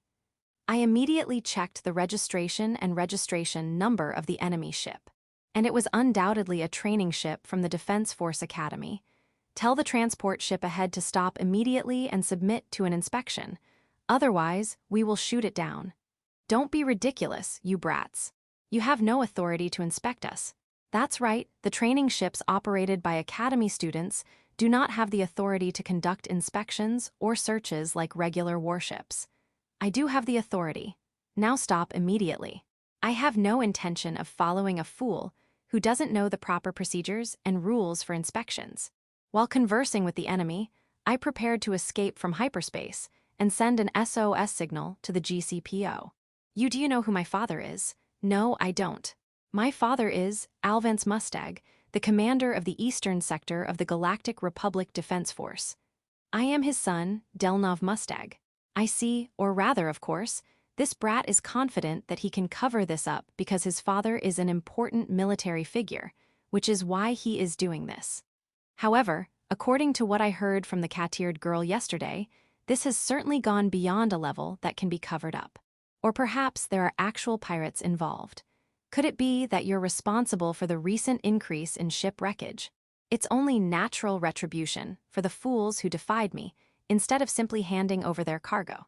After leaving them with just enough fuel to get by, I used them for target practice. I could hear laughter from the others on the bridge besides the brat sitting in the captain's seat. It seems these guys are undoubtedly pirates. The brats, not knowing what was so funny, were laughing idiotically on the bridge while conversing. The content included mocking the exchanges with those they had shot down, shooting the main cannon at their targets just as they were relieved to have been spared, and threatening any female crew members by saying they would spare them in exchange for sexual favors, only to abandon them after anyway utterly vile and inhumane behavior on par with actual space pirates. They were deliberately letting me hear this as a threat, no doubt. Meanwhile, I had included the registration and registration number of the training ship before us in the SOS signal to the GCPO, along with detailed information about what was happening, and preparations for escaping hyperspace were complete. So I quietly slipped out of hyperspace. Of course, I immediately sent the SOS signal and accelerated at full engine power to gain distance. Immediately after that, I received a communication from the GCPO. This is the GCPO Orlangia branch. What is this about a military training ship acting as pirates? The staff member asked about our situation, sounding perplexed. It's possible the training ship was hijacked. Those aboard were certainly of student age, but it's not unheard of for underage pirates to exist. I explained it that way, but those guys were undoubtedly students from the academy. In any case, you'd better get here quickly, or even space debris will be reduced to nothing. Understood, we're moving swiftly, Gaga. Boom. The moment the communication was cut off, the ship shook violently and was blown in an unnatural direction. But the next instant, the ship suddenly stopped. Since I was seated in the pilot's seat with my belt on, I wasn't slammed into the wall, but my brain was thoroughly shaken. The monitor was sounding an alarm indicating that one of the engines had been destroyed. Furthermore, it seemed there was damage all the way to the keel. Since there was no target lock warning, it didn't seem like we were blown away by a beam.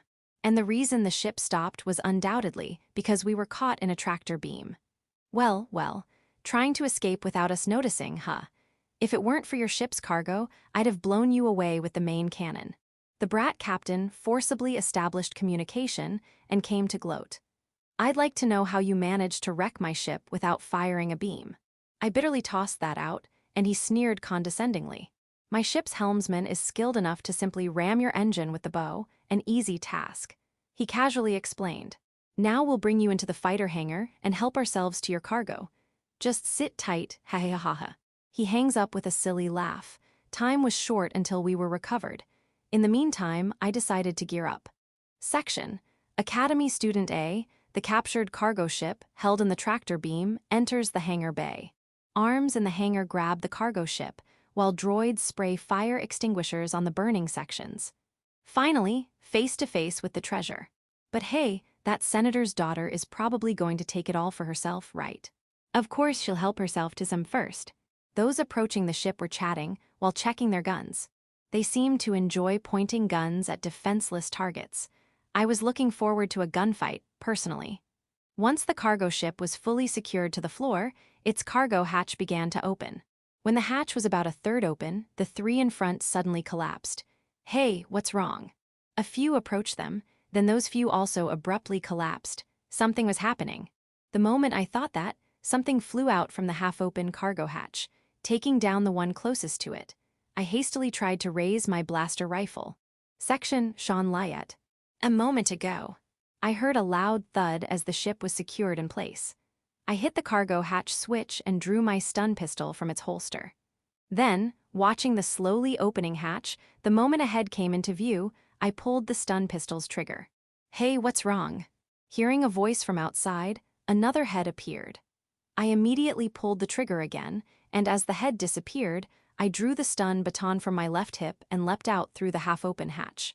Simultaneously, I assessed the number of enemies present. I stunned the closest one with the baton, then shot the one farthest away, about to aim at me, in the forehead with the stun pistol. I threw the stunned enemy at the one next to him, grabbing that one's arm, sweeping his legs and slamming him hard onto the floor onto his back. As the others were stunned by this, I shot another with the stun pistol, knocking him out. Without pause, I put another stun round into the head of the one I'd thrown. With no one left standing, I pointed my pistol at the head of the one I'd slammed and fired. Phew! Good thing they let their guard down. I holstered the stun pistol and turned off and put away the baton. At least they'll be out for 12 hours, but I should restrain them for now. I didn't kill these guys. I had switched the stun pistol's rounds to non-lethal tranquilizer darts. I proceeded to bind their arms and legs with rope. After restraining them all, I headed down one of the corridors. I had hoped there would be a ship layout posted, but there wasn't one, either by design in case of boarding or simply an oversight. Damn, I should have left one to guide me. The tranquilizer darts are quite potent, so it would take time for them to wake up and be a hassle to rouse one. Well, I'd likely run into a patrol party before too long. After restraining the group, I cautiously made my way down the corridor deeper into the ship. Still, this ship seems eerily deserted. For a ship this size, there should be nearly 300 people aboard. Come to think of it, there was no alarm even when I fired earlier, which is odd. The bridge crew I glimpsed on the monitor seemed overconfident, so I can understand them not monitoring, but for a ship this large to have so few people is unsettling. I hope it's not the case that these really are pirates, and they killed all the students. No, surely not. I pondered such thoughts, remaining vigilant for any students who might attack, but there was no sign of anyone. Could it be a trap? I muttered that as I proceeded, when suddenly I heard a voice. Hell, some out. It seemed to be coming from behind a door, the exact words unclear. But I knew which room the voice was coming from. I immediately took a position at a blind angle from the door, stun pistol raised. Okay, I got it open. A girl student with long hair burst out happily. I immediately stuck the stun pistol to her head. Don't move. I gave her the standard line, who's there? After our dialogue, it seemed the people inside the room had stopped moving, with no sign of emerging. The female student raised both hands, showing she wouldn't resist. Just a lowly cargo transport worker, captured by your great captain. No. The female student shouted while keeping her hands raised. He's not the captain. Then is he a pirate? These are definitely training school students. But they're not official captains or bridge crew. A voice from inside the room spoke up. It seemed to be a man's voice. What do you mean? If I explain, it'll be a long story. I temporarily moved the stun gun away from the female student's head and holster it. It seems she was being held captive, and I want to know the situation as well as ask her to guide us. The female student looked relieved at my words. According to what she told us on the way to the bridge, the 6 of them were originally the bridge crew, with the female student who first appeared being the captain. As for those other guys, it seems the privileged and wealthy students couldn't stand not being at the top of the ship's hierarchy, so around 30 of them staged a coup. They took the female teacher who was supposed to monitor them, as well as the male student who unlocked the door when they attacked in the middle of the night, as hostages, forcing the crew to obey them. Moreover, when those guys tried to assault the female student, that female teacher monitoring them pleaded for them to stop, offering to take her place instead. Perhaps the reason the others haven't shown up yet is because they're tormenting that female teacher. By the way, the coup happened a month ago. The reason it took them so long to escape was because the male student was hit by a high-powered stun gun and remained unconscious. The rest of the crew was locked in the cargo hold, while these students were isolated to prevent them from inciting further rebellion. I thought since they were students, they'd insist on immediately rescuing the imprisoned crew or the female teacher who might be being assaulted. But she said, if our numbers increase now, the enemy will notice us, and I don't think the teacher has been killed. She was surprisingly calm, though she did seem to have endured a lot. By the way, the captured members consisted of Captain Marietta Westerlock, female student; Vice Captain Johan Rowan, male student; Helm Munnan Slips, female student; Gunner Helen Sheeter, female student; Chief Engineer Soka Fiota, female student; Communications Electronic Warfare Officer McCoy Dalriga, male student. But the remaining guys really didn't show up at all. As I was walking, while feeling suspicious about that, we entered a large room. On the left was the entrance exit for the ship itself, as well as several other doors besides the one we came through. This is the entrance hall and briefing room. If we go through here, the bridge is just ahead, the Captain Marietta explained. Then, one of the doors on the other side opened. 4 figures appeared from the other side of the door. A tall, muscular man, a short, small man, a grinning, fat man, a slender man with a large holster on his hip. All 4 were wearing the students' uniforms from the academy. Hey, how did those guys get out? The fat man said, scowling at the group behind me. That McCoy bastard woke up. He must have unlocked them. The small man clicked his tongue unpleasantly, glaring at the male student McCoy. So that's the transporter from earlier. Did you take care of the guys who went to capture him? The tall, muscular man and the slender man with the large hip holster ignored the students, staring at me instead. What are you being so casual for? Hurry and capture them. The small man shouted frantically, but the fat man next to him just said, it's fine. As long as they don't resist, we won't lay a hand on them.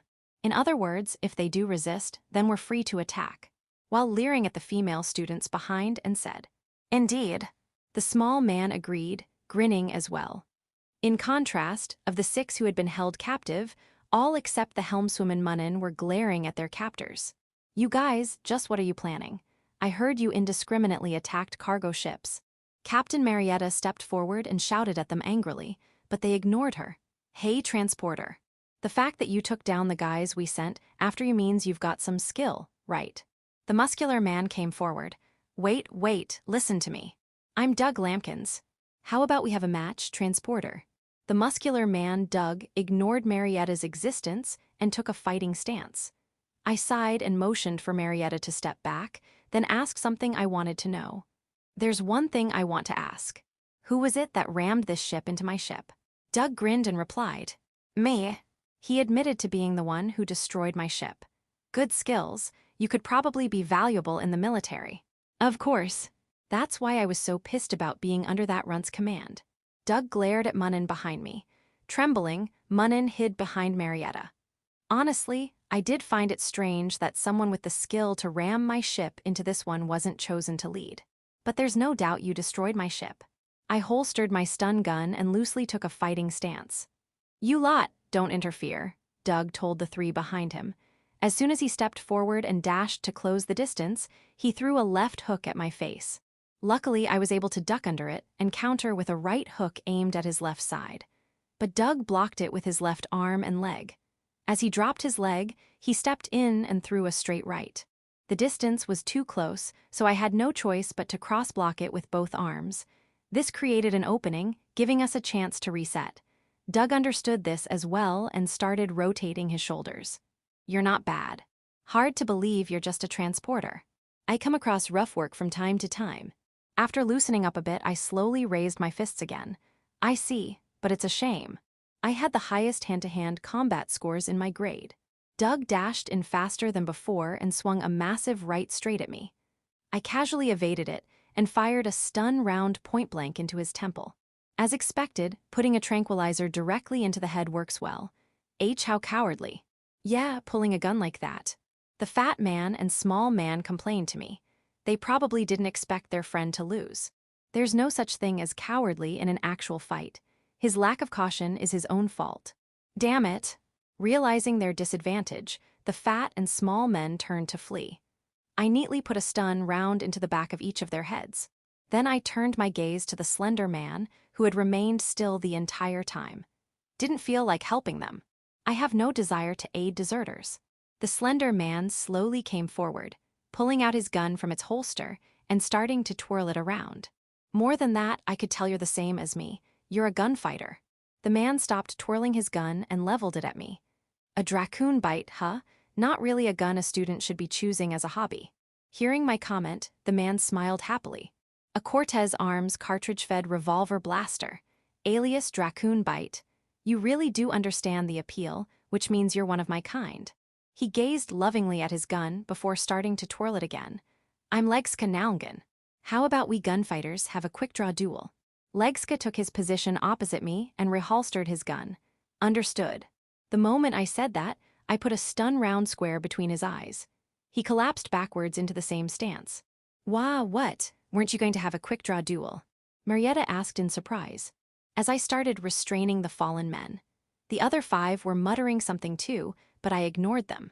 Still, why is it that anyone with a Dracoon bite just has to do all those annoying gun-twirling actions? There are some others in the same business who all do it too. It's so irritating. After tying up the 4, all that was left were the 2 on the bridge and the students who still hadn't appeared. They might all be on the bridge, or if they don't show up, so be it. Finally reaching the bridge entrance, I checked my remaining ammunition. The students had weapons in their hands now too, though I'm not sure when that happened. Let's go. I approached the door. As it opened, I heard, "You're late. Did you secure the cargo? Those are my jewels, so don't you dare steal them." It was the voice of the brat leader, Delnov Mustag. With his back to us, he was seated in the captain's chair fondling some woman. Sorry, but I don't recall loading anything like that aboard. As I said that, I kicked his chair to spin it around, aiming my gun at him. Though I was wary that they'd be armed too, they were completely defenseless. "Why are you here? Who are you?"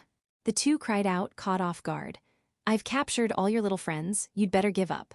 I calmly advised them, but those behind me didn't stay calm. "Mustag." Marietta yelled out, swinging a titanium pipe down hard at Delnov and the woman. "You-ah!" Delnov and the woman barely dodged, as the pipe hit the captain's chair with a loud clang, denting the metal. "Don't you run away, you scum." "Hey!" Marietta gave chase with a demonic look on her face as Delnov fled. "Save me, this woman's going to kill me." Desperately evading Marietta's pipe swings, Delnov pleaded for me to stop her. "Tell me why you hijacked the ship and committed acts of piracy, and I'll stop her." "I hijacked it because it's ridiculous that I, the commander's son, couldn't become captain. As for attacking ships, it was partly for pocket money, but also because Pamela wanted the cargo. There, I talked, now stop this woman." Delnov begged as he kept running. "Miss Marietta, killing him is meaningless." Seeing she might actually kill Delnov, I warned her. "Yes, that's right." Marietta stopped attacking, her breathing ragged. At the same time, I pulled the trigger toward another entrance. The needle bullets hit the wall, making a metallic sound. Where do you think you're going, miss?" Reacting to that, the gunner Helen grabbed Pamela. "I'm the daughter of Republican Councilor Richel de Diego. Do you think you can get away with treating me like this?" Despite being restrained, Pamela did not stop her arrogant attitude and tone. The reason seemed to be because her parent was a counselor, but I decided to question her anyway. "So what's going to happen?" "It's obvious, isn't it? I'll ask Father to execute you immediately." "What about attacking the ship and killing the crew?" "Father will cover it up for me. He's done it many times before." I could even say they did it." She smirked as she looked at Marietta and the others. At those words, a murderous intent emanated from Marietta and the others. "Are you serious about that?" "Of course. Now release me at once if you understand." Oblivious to the murderous intent, Pamela ordered me to release her. Then Delnov, who had been listening to Pamela's story, made a proposal to me that went along with her idea. "That's right. I'll even give you a share of the cargo we've acquired so far, so get rid of these guys." He made me a proposal to go along with Pamela's. Furthermore, he seemed to think my needler gun was for lethal use. "Are you telling me to kill them? You can have some fun with the girl first if you want." "I see." Seeing me raise my gun, Delnov looked pleased, but of course, my sights were set squarely on his forehead. "Hey, wait, I'm the son of Alvance Mustag, the Eastern Front commander of the Galactic Republic Defense Force. You'll definitely have a better time if you listen to my orders." Delnov desperately tried to persuade me. "I have no intention of joining the military." Saying that, I pulled the trigger. The bullet hit the wall right next to Delnov's head, causing him to pass out and wet himself. Seeing that, Pamela, judging that I would not go along with her, suddenly addressed me. "Hey you, help me. If you help me, I'll even go on a date with you.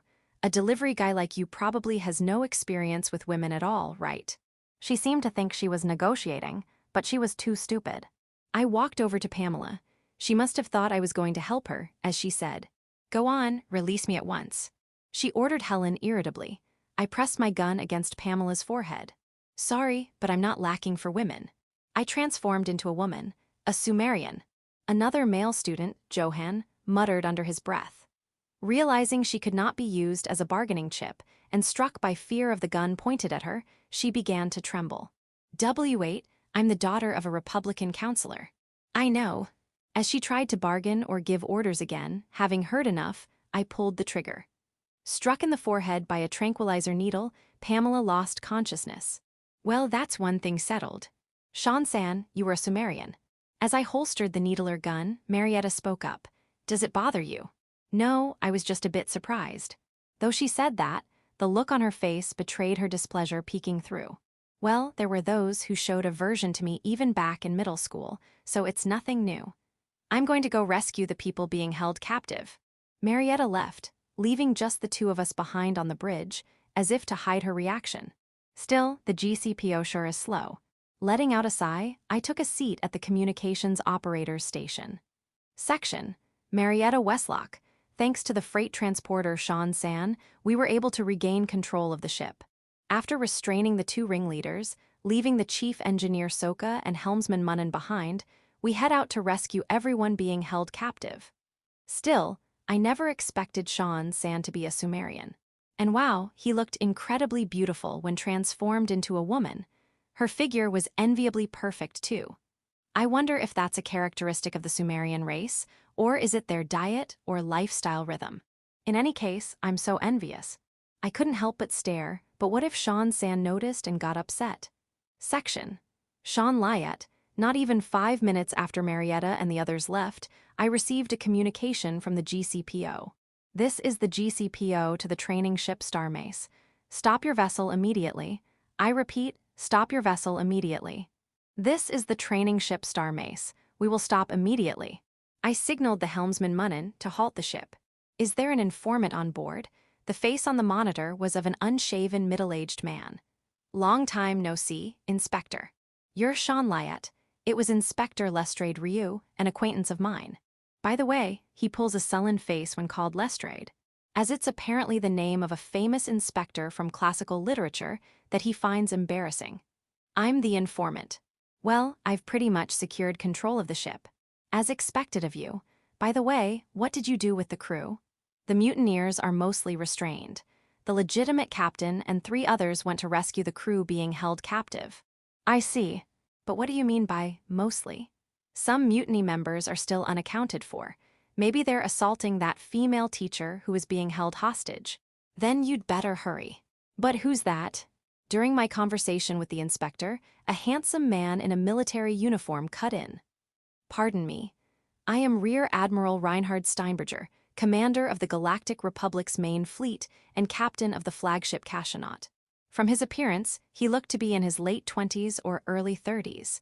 And already a rear admiral, he must be an elite among elites with that ultra rank. Why is the military involved? But he was a mystery, showing up tagging along with the GCPO like this. And an elite rear admiral at that. Seeming to sense my puzzlement, the rear admiral said, I happened to be present when the GCPO was deployed and there were certain matters surrounding that ship. He explained briefly. I see.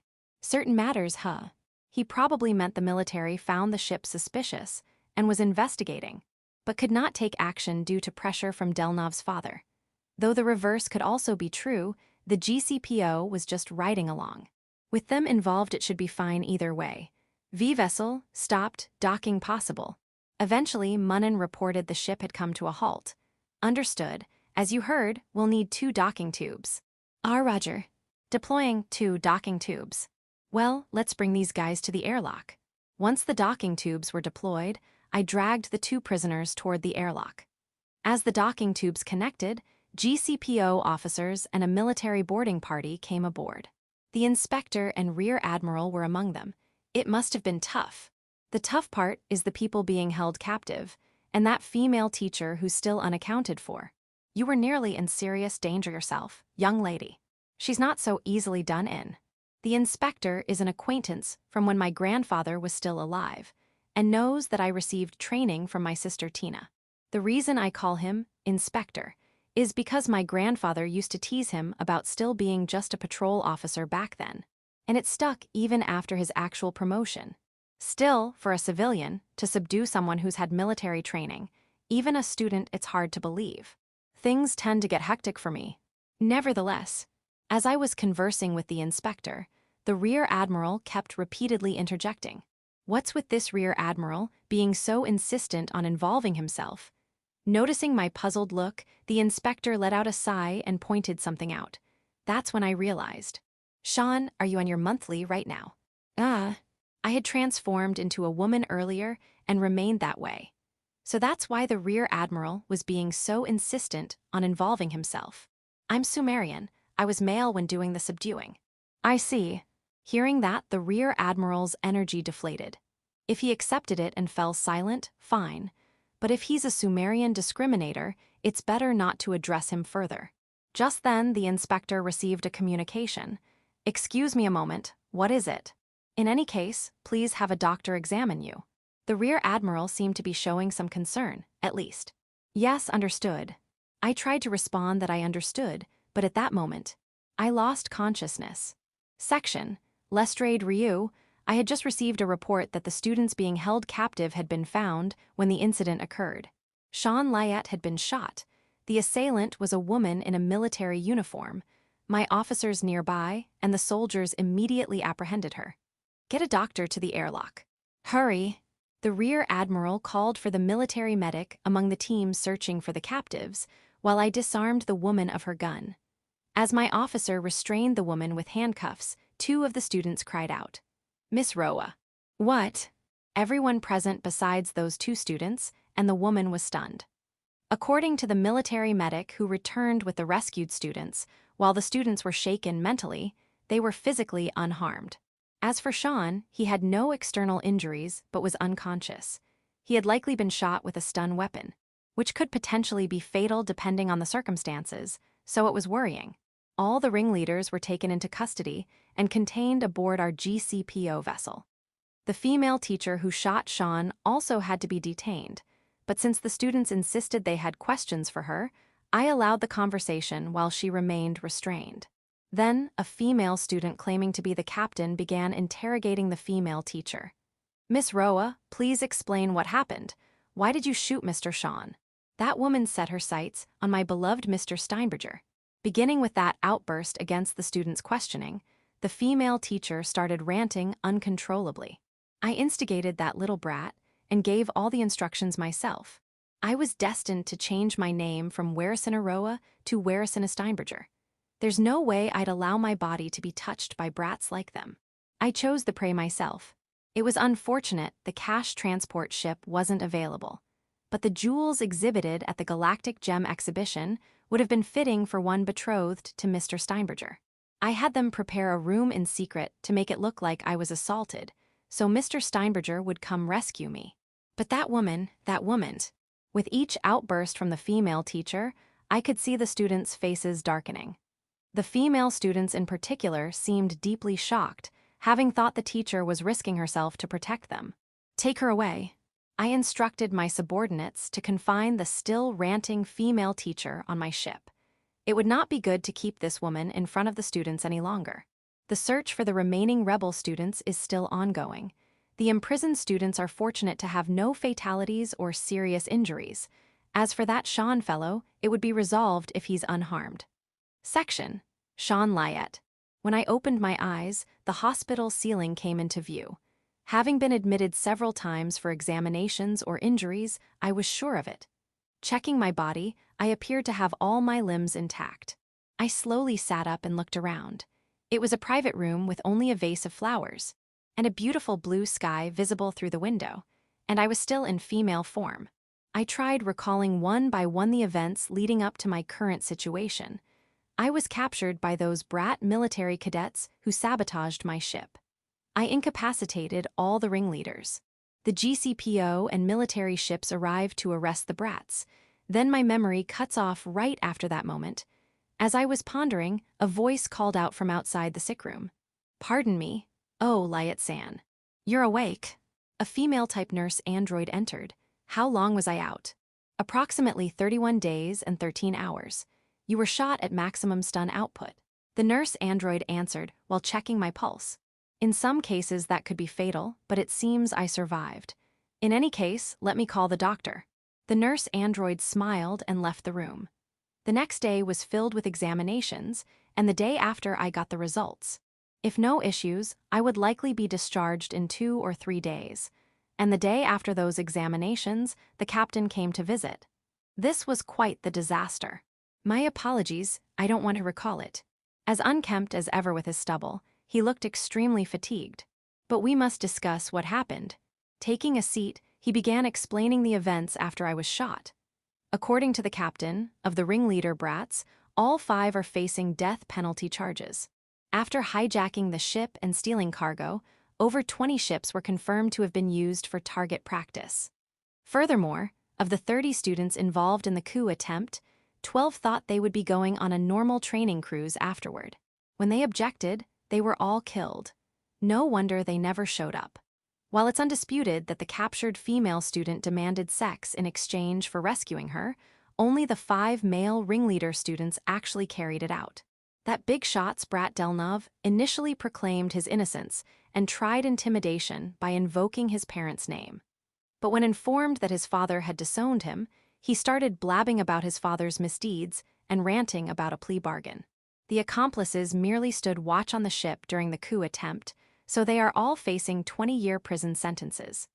As for the lone female ringleader, Pamela, she claimed to also be a victim who was threatened.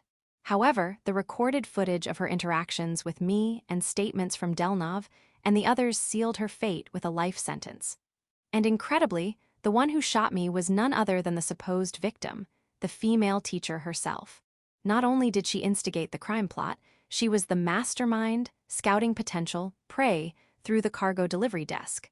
Apparently, it was all a scheme for her to marry into wealth. She likely had her sights set on that young, dashing captain as well. She was deemed unfit as a soldier, educator, and human being due to her selfish ranting. Combined with the gravity of her crime, the death penalty is being sought. However, the sentences have not been fully confirmed yet. The reason being, you're the final witness needed. Security has been posted around the hospital. The confirmation of everyone's sentences hinges on your testimony. Normally, they wouldn't seek testimony from someone critically unconscious. But since it was stun-induced and recovery was expected, sentencing was postponed until I regained consciousness.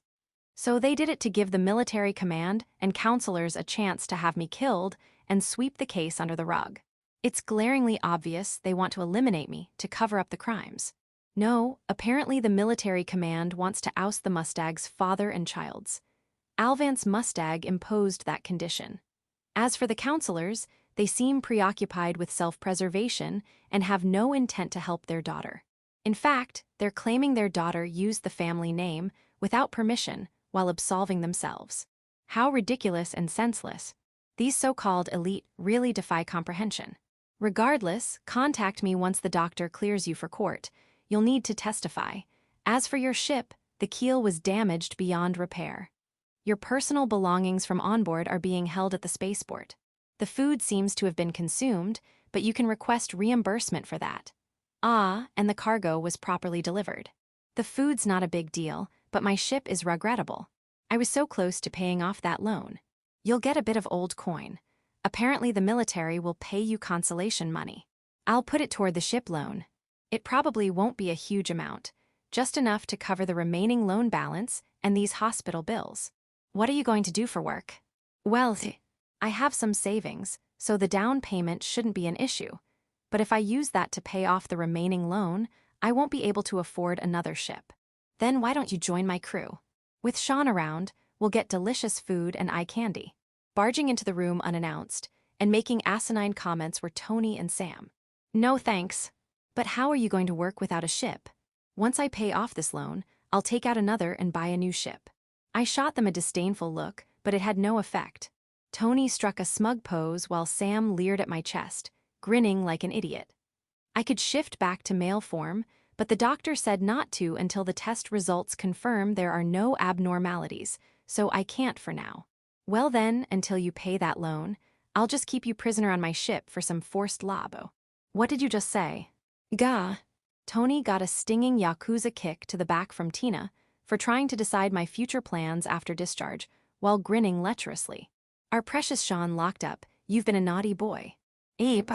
Sarah rested her hand on Sam's shoulder, smiling sweetly. That smile meant she was about to put the screws to someone. Tina, no roughhousing in the hospital. And you mustn't bully children. At least Maya was calm, bringing get-well flowers and gift basket. Sean, congratulations on your recovery. You've been through quite the ordeal. It really was terrible. Maya started arranging the flowers in a vase. But at least the cargo made it safely. We should be grateful for that. More than anything, I was relieved my main concern was resolved. And my painting submission too. Missing that contest would have been worse than any compensation money. I nodded in thanks to the police commissioner. Well, I should get back to work, but let me know when the doctor gives you the all clear. The commissioner left, shaking his head at the antics of my sisterly visitors. By the way, Sean, I heard your ship was totaled. What are your plans now? For now, I'll use my savings plus whatever the GCPO and military provide to pay off the loan balance. With what's left, I'll make a down payment on another ship. If that's not enough, I'll take some temp jobs. I was about to mention getting a part-time job when they all crowded around me, but my ship would be perfect. We're in the same cargo hauling business. Yeah, boobs every day, food. We've already got dibs on Sean's cooking and company. Back off. Sean dear, you'll come stay with your big sisters, won't you? Won't you? If you need a ship, mine is the best option. They were all talking over each other, but I knew they were just concerned for me. A little noisy relaxation for now wouldn't be the worst thing. A shipless sailor doesn't have much choice but to go with the flow. For the time being, I'll put thoughts of work aside. Glossary, beastfolk/bestials, a race that has the appearance of humans combined with animal features, basically humanoid animal people. The Kiesel are a cat-like variety of beastfolk. Ship registration certificate. A certificate indicating you own and are registered to pilot a spacecraft in public airspace space lanes. Essentially like a vehicle license plate. Registration number. An identification number indicating what organization you and your spacecraft belong to. Akin to an employee or student ID. Sean's registration number properly refers to Galactic Cargo Transport Union Member Registration Number. Example, Ship Registration Certificate. Registered owner, Sean Lyatt. Registered ship, Cargo Passenger Ship White Cargo. Registration number, D47 to 37. Registration number, Galactic Cargo Transport Union Member Reg. Number, SEC2 0110300003. Registered owner, Sean Lyatt. Registered ship, Cargo Passenger Ship White Cargo. Ship registration, D47 to 37. Laser gun blaster. These are the typical sci-fi laser gun blaster concepts. The distinction between laser gun and blaster is actually quite blurred and can vary between translations of the same work. Generally speaking though, laser gun, quieter firing sound, higher penetration. Blaster, louder firing sound, lower penetration but higher destructive force. Needler gun. Instead of regular bullets, these fire needles propelled by gas. Specialized for use against living targets, often for assassinations. The needles themselves aren't very powerful, capable of being stopped by a car door. Though some works have them fire corrosive needles that can melt through metal. Tranquilizer gun, also called tranking guns or sleep guns, these fire darts beams that cause the target to fall unconscious when hit. Commonly used for capturing animals. Should be a familiar concept from certain famous game series. Paralyzer gun. These paralyzers fire rounds beams that cause temporary paralysis and loss of muscle control when hitting a target. While generally just paralyzing, extremely powerful ones can also stop the heart, so caution is required. Stun gun. The Japanese image of these stunners shock guns is likely handheld prods that incapacitate on contact, essentially using electric shocks to temporarily numb, restrain, and stun the target into unconsciousness. The type that fires electrified tether probes may be more familiar from TV movies. File 3. Encounter with the young lady. Sean Lyatt. After being discharged from the hospital and the trial of those brats from the Defense Force Academy was over, I was finally able to pay off the loan for my scrapped ship thanks to the compensation from the military and an envelope of money from the GCPO. However, without a ship, there's no way I can work as a cargo transporter. So I have no choice but to purchase a new ship. But on the planet Orlangia, where I'm based, there aren't many ships being handled that suit my tastes, especially in terms of price. That's when I saw a commercial on TV about a used and new spaceship sale being held on the capital planet Valdar. The Galaxy Cargo Transporters Union also had a detailed pamphlet about the event. So I decided to go to the capital. To get to the capital planet Valdar, I'll be taking a regular liner. Not the infamous Starflight company that's always striking, but the liner operated by Retrieval Enterprises.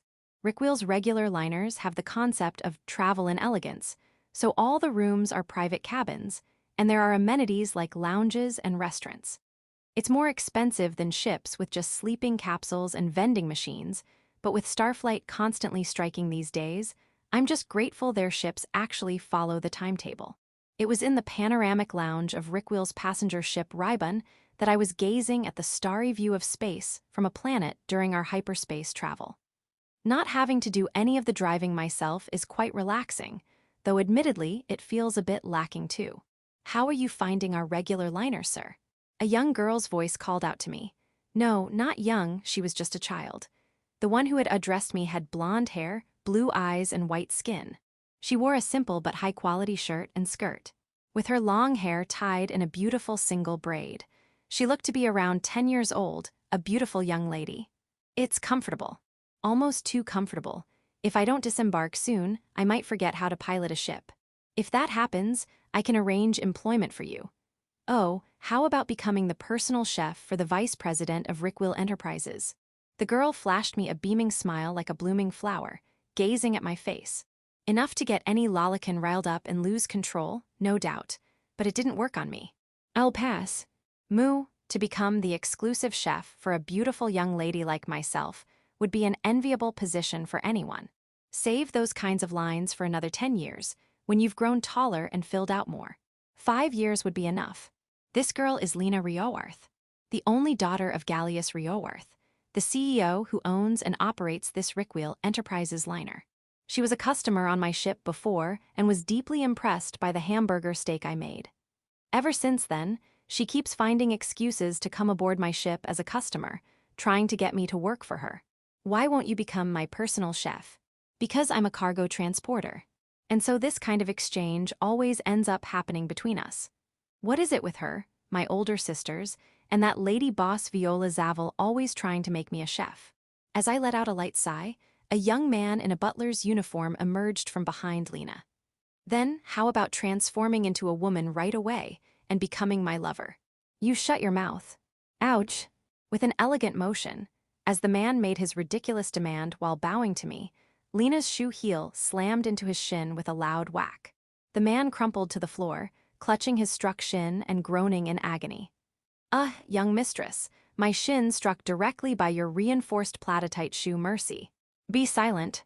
What a shameful display. And nevertheless, it's been a while, Mr. Lyot.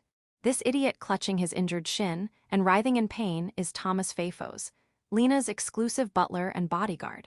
Capable as both a secretary and guard, but also a womanizer who's always hitting on girls. Well, putting that fool aside, I am curious what the young lady of Retrieval is doing here. More importantly, why are you here?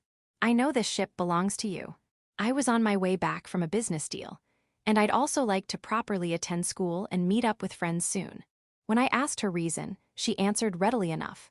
I suppose there was no need to hide it. Father and his business partners always specifically request me.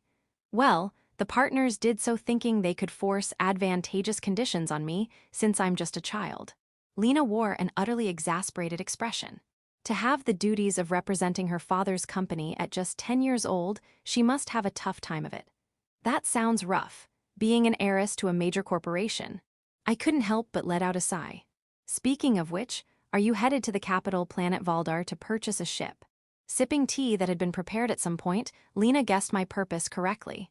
How did you know? No, I suppose that's a silly question. In the incident with those brats, while I cooperated, the official narrative was that I was simply a victim, and the Defense Academy students were the ones who resolved it. Apparently that helps preserve the military's reputation, and I'm grateful to avoid any fuss.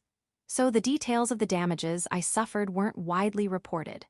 But for the vice president of Retrieval, obtaining that kind of information would be trivial. Retrieval Enterprises is also a sponsor of the sales exhibition. I should have expected as much. If you agree to become my personal chef, I can provide a ship at a discounted rate. Lena leaned in excitedly as she made her offer, to which Thomas chimed in with a smug look. Young mistress, is it not contradictory to make being your exclusive personal chef, who must remain by your side at all times, the condition for providing Mr. Lyot a ship, so he can travel the cosmos as a cargo hauler? Lena realized the contradictory logic and fell silent, blushing in embarrassment. I suppose when she gets excited, her words get muddled, a childish trait. Section, Rona Flang, I'm Rona Flang, working as a receptionist at the Sorkul branch of the Galaxy Cargo Transporters Union.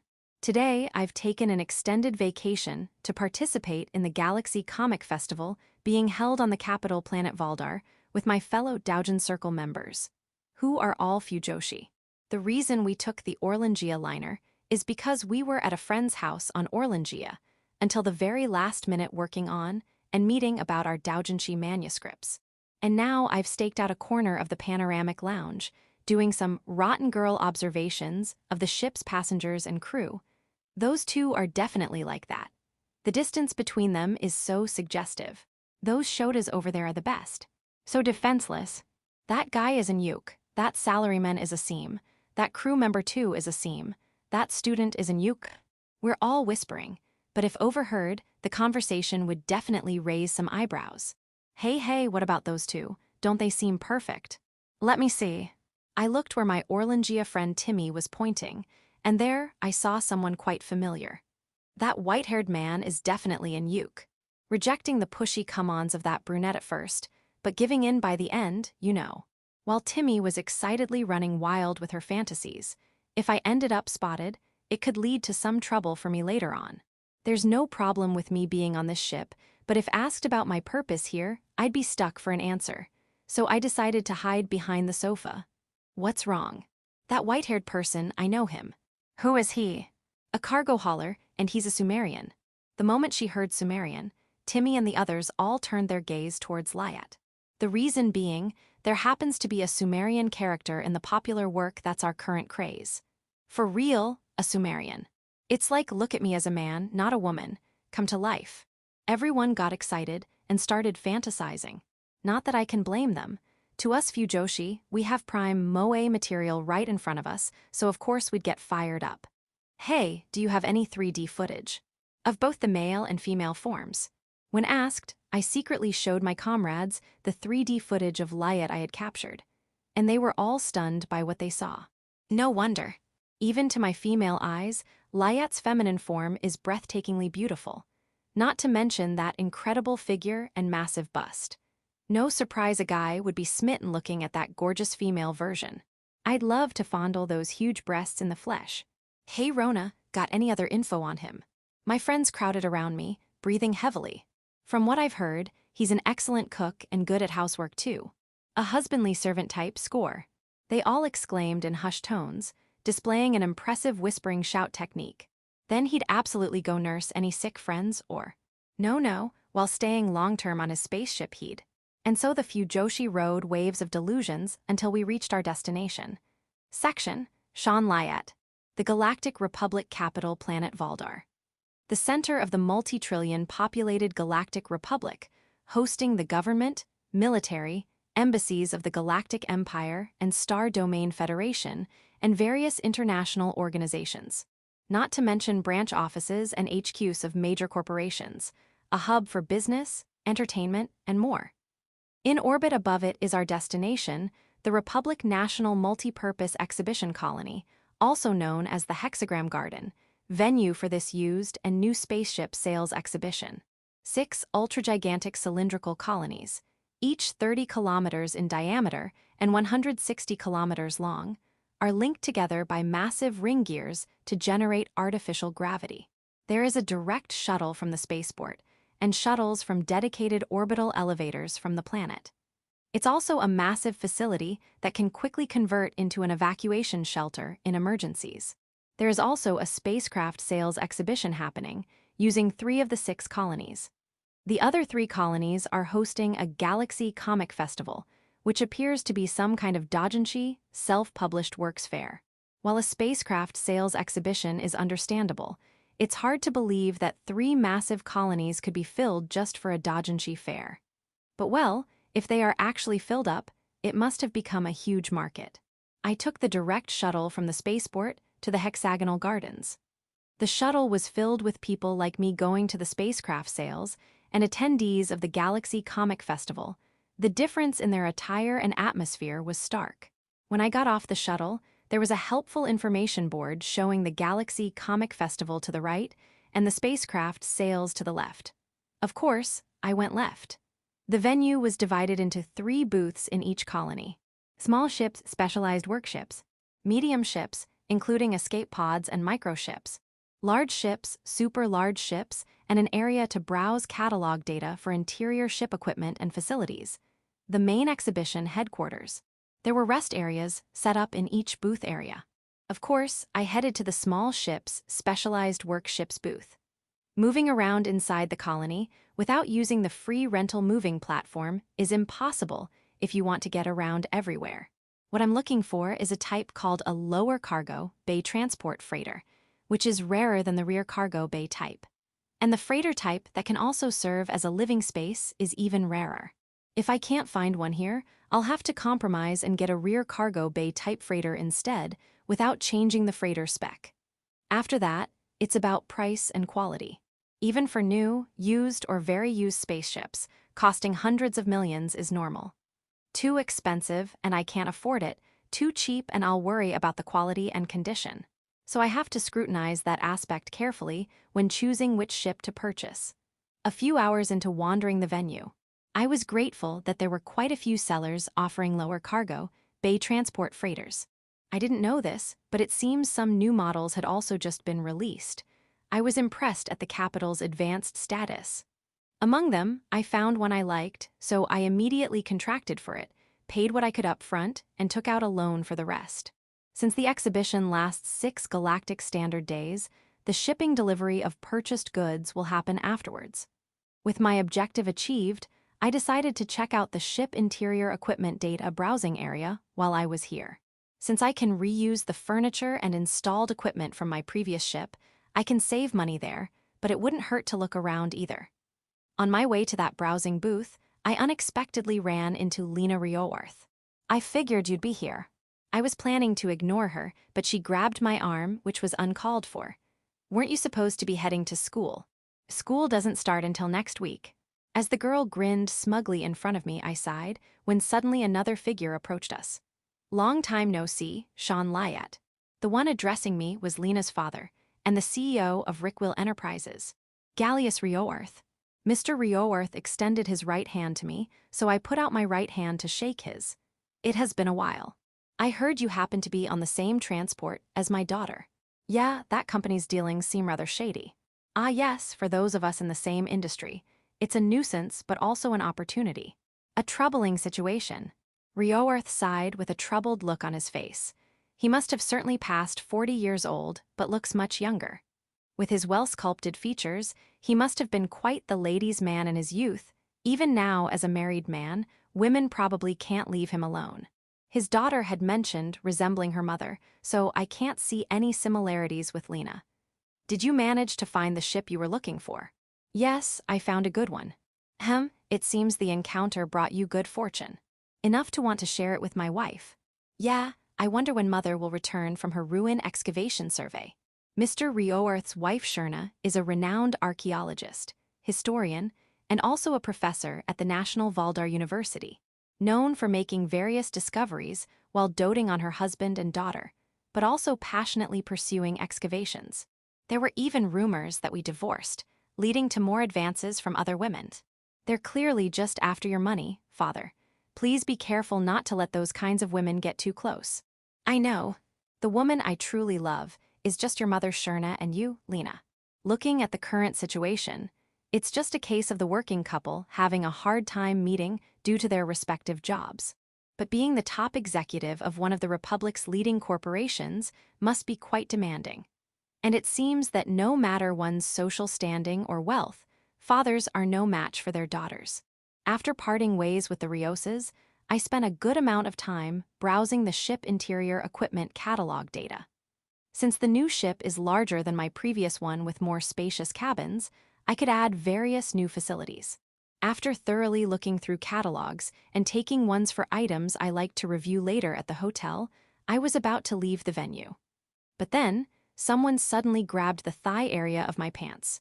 Papa! It was a young girl younger than Lena, flashing me a brilliant smile.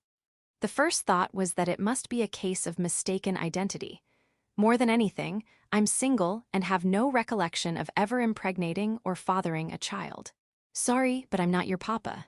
As I told the girl this while prying her hands off me, she stubbornly insisted, You are papa, I'm positive, you came back. The girl was quite persistent, but then a savior appeared. Yuka. Mama. It's papa, papa's here. No, Yuka, that person isn't papa, eh? But even the mother who came to the rescue was stunned looking at my face. She quickly regained her composure and politely apologized. I'm so sorry. This child's father, my husband, was a ship crewman who passed away in an accident last year. But he looked exactly like you, sir. Then Yuka tugged at my pants. Hey, are you really not papa? Sorry, I'm not your father. Is that so? I bluntly stated I wasn't her father, thinking giving her false hope would be crueler. Yuka looked down dejectedly, but she'll come to understand eventually. Then her mother spoke up. If you would permit it, could you spend a little time with us? All right. Having lost both my parents at a young age, I understand that loneliness, so I accepted the mother's plea. Thank you so much. Yay. After that, Yuka said she wanted to see the ships. Does she just have her sights set on fancy ones, unable to appreciate more modest things? It's something I can't really comprehend. What I thought would be a little time ended up being until nearly the very end of the remaining exhibition hours as they led me around extensively. I was exasperated at being too nice. Furthermore, hey, let's go look around together again tomorrow. Yuka requested. No, Yuka, you're being selfish. No, I want to be together more. This child, honestly, I apologize. You hear that? She's being told no. The mother finally scolded her. Well, it would be going too far to make such demands of someone you just met that day. Then we'll excuse ourselves now. By the way, where are you staying tonight? The Valsviren on the planet. Oh, the Valsviren. It's all I could get. The Valsviren is a rather high-end hotel. I had actually planned to stay at a capsule hotel in the spaceport, making the reservation after boarding the ship. But all the hotels in the spaceport were fully booked. When I was wondering what to do, I happened to run into Lena and we got to talking about hotels. That's when she suggested, I may be able to arrange something. The place she recommended was the Valsviren, a hotel under Retrieval Enterprises. Upon hearing I was staying at the Valsviren, the mother's expression changed as she tried to grab my hand, looking at me intently with flustered breathing. Excuse me, if it's all right with you, could you allow us to join you again tomorrow? We'll come to the hotel. Sniffling, she grabbed my hand, looked me in the eye, and came at me. Mom! Yuka looked dumbfounded at her mother's transformation, while I recoiled and declined. After finally parting ways with that mother and daughter, I boarded a shuttle to the orbital elevator headed for the planet Valdar, the Valsviren Hotel, under the umbrella of Retrieval Enterprises. It's renowned as a prestigious, high-class hotel, ranked among the top in the Republic. While the room rates are on the cheaper side for a prestigious hotel, it's still a famous, high-class establishment where riffraff like me would normally be turned away. Yet, you must be the reserved Mr. Sean Lyat. We've been awaiting you. I am Toldane Stripes, the manager of this hotel. I don't know what kind of explanation that little Lady Lena gave, but the hotel staff is being exceptionally polite to me. Why does the manager keep coming out? Why are the staff employees lining up? Excuse me, may I ask what you were told from above? Yes, we have been informed by Lena Riowarth, the vice president of the Retrieval Enterprises company, that you're a key figure in the company. The manager politely responded. Upon hearing that, I wanted to cancel my stay at the hotel, but since I had nowhere else to stay tonight, I decided to put up with it. After being shown to my room and being alone, I immediately connected my wristband terminal to the information net and searched for a hotel to stay at from tomorrow onwards. Fortunately, a hotel was found immediately. Apparently, there had been a sudden cancellation. The hotel was in the style of the Shin-Fa-Ku country called Musashi Ryokan. Of course, price-wise, it was more reasonable than here at Valsviren. By the way, Shin-Fa-Ku was a country that was trisected by the Galactic Republic, Galactic Empire, and Star Domain Federation as part of post-war settlements 50 years ago. It had a unique cultural sphere. That culture still has a considerable influence on the three countries even after the country perished. Since I've never stayed at a hotel in that style before, I'm a bit looking forward to it. With that pleasant feeling, I browsed some news articles for a while. Hyperspace accident news, updates on cross-national theft fraud cases, advertisements for new ships, leisure news, heartwarming animal videos, and such. As I was looking at those, there was a knock on the door. With an ominous feeling, I went to check who it was. The monitor of the door scope showed a familiar face. What do you want? What do you want is too rude. I came to invite you to dinner. As I thought, it was that spoiled, beautiful young lady. I'll just order room service. I responded after opening the door slightly. It's dinner at the restaurant Van Neerbel on the top floor of this hotel. Isn't that a place with a dress code? I don't have a tuxedo prepared. The restaurant Van Neerbel on the top floor of this hotel is a famous high-class place. that has even been featured in gourmet magazines. As such, it has a dress code, and someone dressed like me would just be turned away at the entrance. We have prepared one for you. We'll cover the cost of the meal and your stay. Please, I beg you. Outside the door, Lena deeply lowered her head. It wasn't the courtesy bow done in social settings, but a bow lowered to 90 degrees, deeper than the highest salute. Then, instead of Lena, the hentai butler Thomas began explaining. Actually, in the lobby right now, a group of noble young ladies from the upper class are swarming around the master. They're trying to intrude on our family dinner. Can't you just say it's a family dinner and turn them away? They responded with, then make me part of the family. Moreover, they referred to the young lady as a nuisance, saying shouldn't the young lady take a rest now? The face of the capable butler Thomas was clearly filled with anger at that moment. Can't you just yell at them not to disturb a family dinner? That would be possible if this hotel wasn't owned by the master. Mr. Gallius is the owner of this hotel. In other words, yelling at customers would damage the hotel's image. But I'm not family either, so it would still be intruding, wouldn't it? Sean, you'll be seated at the table as my father and I requested. You're different from those people. It seems she really dislikes those women. Well, even if she confronted those adult women, she would probably feel intimidated by their physical presence. And if they resorted to violence, she wouldn't stand a chance. The hentai butler Thomas probably wouldn't let that happen, but who knows what could happen in places he can't enter, like the restroom. I'm moving to a different hotel starting tomorrow. If you promise not to interfere with that, I'll go. Really? After opening the room door fully and agreeing with a sigh, Lena broke into a broad smile. As she entered the room, Thomas held out the trunk he was carrying. Here are your clothes, please change into them. I received the trunk and looked inside. These are women's clothes, and even underwear. You did agree to it, didn't you? The spoiled, beautiful young lady was smiling sweetly. This is exactly the kind of thing that makes this brat not so cute. What if I wear men's clothes? If it's men's clothes, those noble young ladies would say I'll join too, to add some elegance. The hentai butler nonchalantly countered my feeble objection. Still, since I had already agreed, it was difficult to back out now. Fine, fine, I'll put them on. The moment after, I resigned myself with a deep sigh. Oh my, allow me to assist with the changing. I shall turn you into a lady and gently caress every nook and cranny. Ah. The hentai butler made an overly dramatic reaction while holding the dress, approaching me, but then suddenly let out a scream and rolled on the floor. Get out of here already, you hentai butler. Lena had kicked him in the shin. After confirming that the hentai butler was kicked out of the room, I first transformed into a female form. Then, you too get out. After kicking Lena out, I changed into the dress outfit in a practiced manner. They even had cosmetics prepared, so I used those too. As for why I, who was born male, can wear women's undergarments and dresses, and am accustomed to putting on makeup. When Sumerian people gain the ability to transform, parents and schools teach such things. Since we don't know which gender we'll choose in the future, they say it's better to teach us both so there's no hassle. Apparently. Incidentally, my parents who passed away in an accident were best friends since their girls' high school days. After finishing changing, I went out, and Lena and Thomas stared intently at my face. What's wrong? As I thought, Sean's female appearance is captivating. Lena gazed at my face with sparkling eyes. My lady.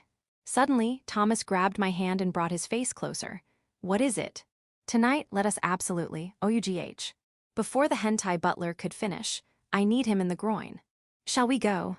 Yes, let's. Leaving the writhing hentai butler behind, Lena and I headed to the lobby downstairs. When we arrived at the lobby, there was a crowd gathered in one corner. A group of so-called noble young ladies, wearing flashy dresses of various colors, had surrounded a single man, yelling and causing a commotion. The surrounding guests and hotel staff looked bothered, but the ladies didn't care. The man being surrounded was, of course, Mr. Gallius, the owner of this hotel and Lena's father. Sorry to keep you waiting, father. Toward that group, or more precisely, toward her father surrounded by that group, Lena called out cheerfully. Oh, I've been waiting for you, Lena. As if seizing the opportunity, Mr. Gallius broke away from the group and embraced Lena. The relief on his face showed that he was truly waiting for his daughter.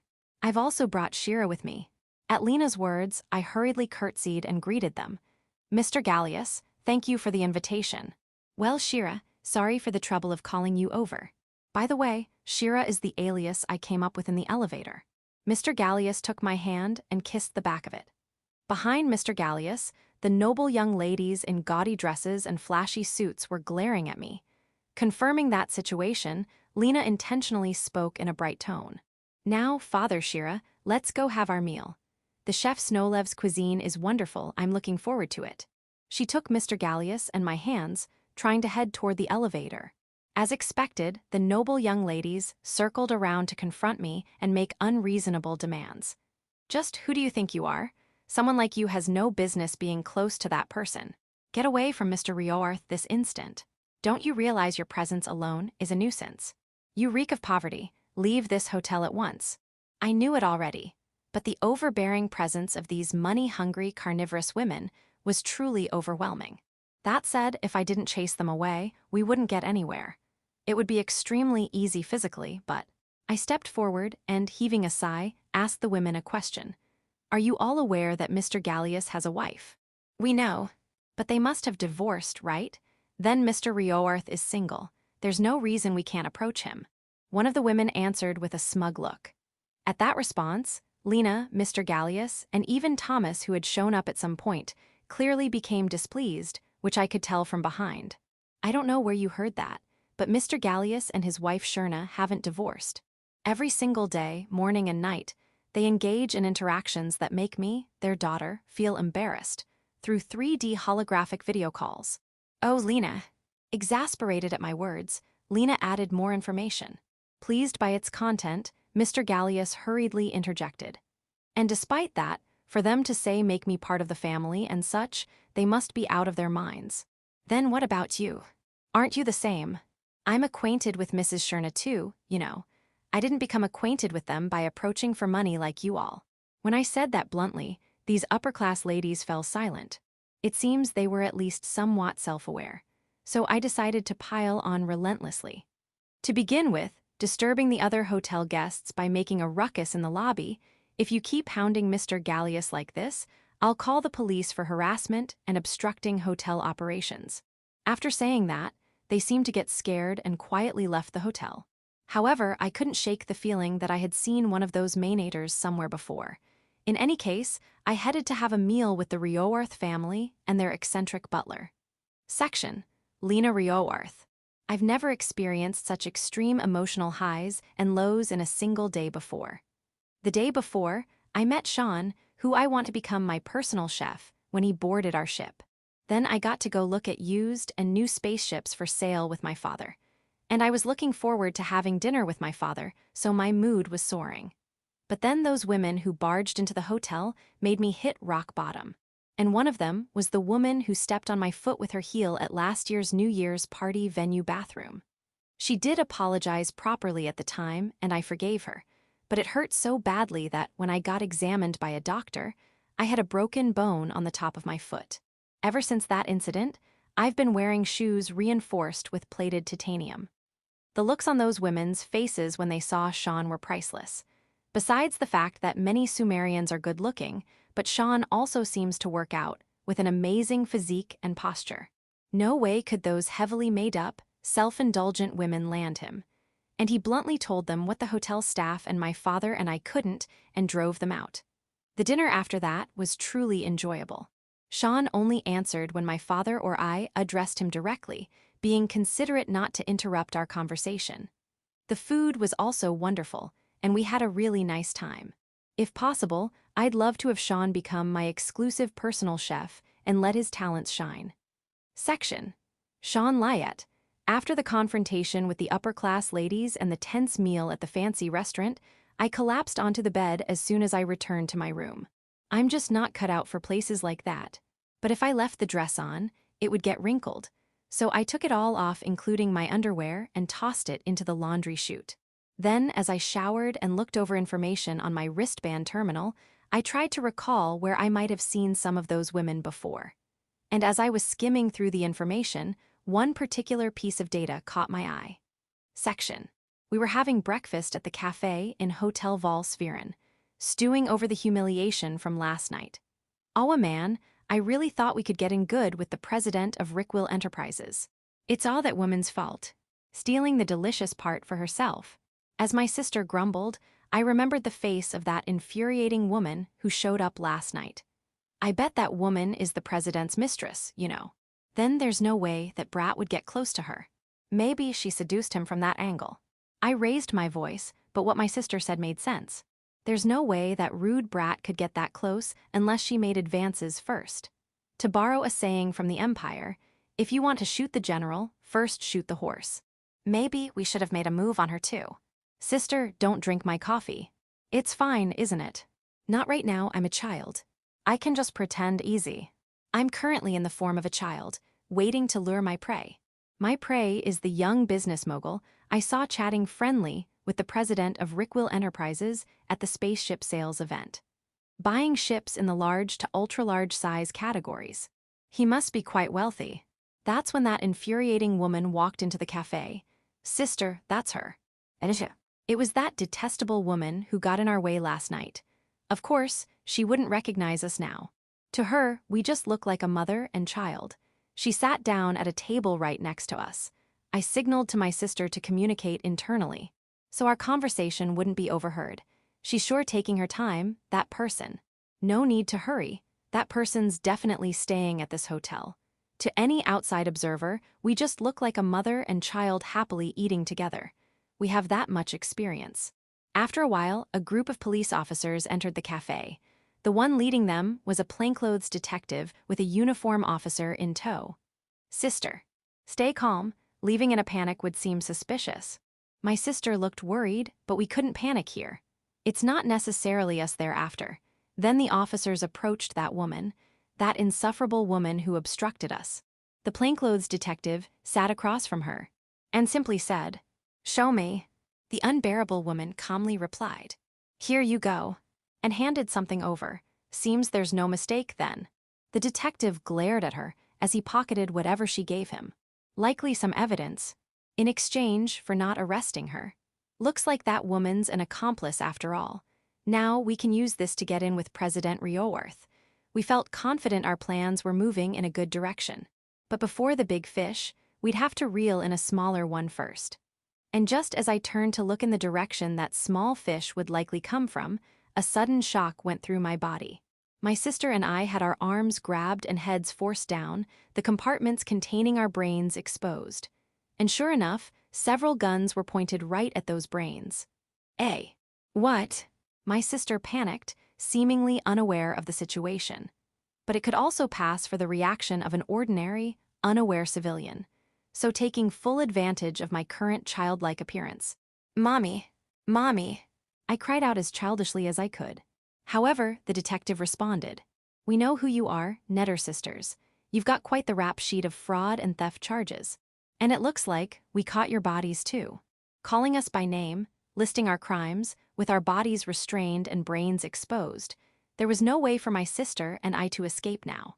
In contrast to us, that woman calmly sipped her coffee. It was obvious that bastard called the cops and sold us out to avoid getting caught herself. "Hey, officer, why aren't you arresting her too? She's a con artist just like us," I shouted at the top of my lungs. This way, the information about her should reach the CEO of Rio Earth Corp. We spent so long infiltrating them, but I'll ruin everything.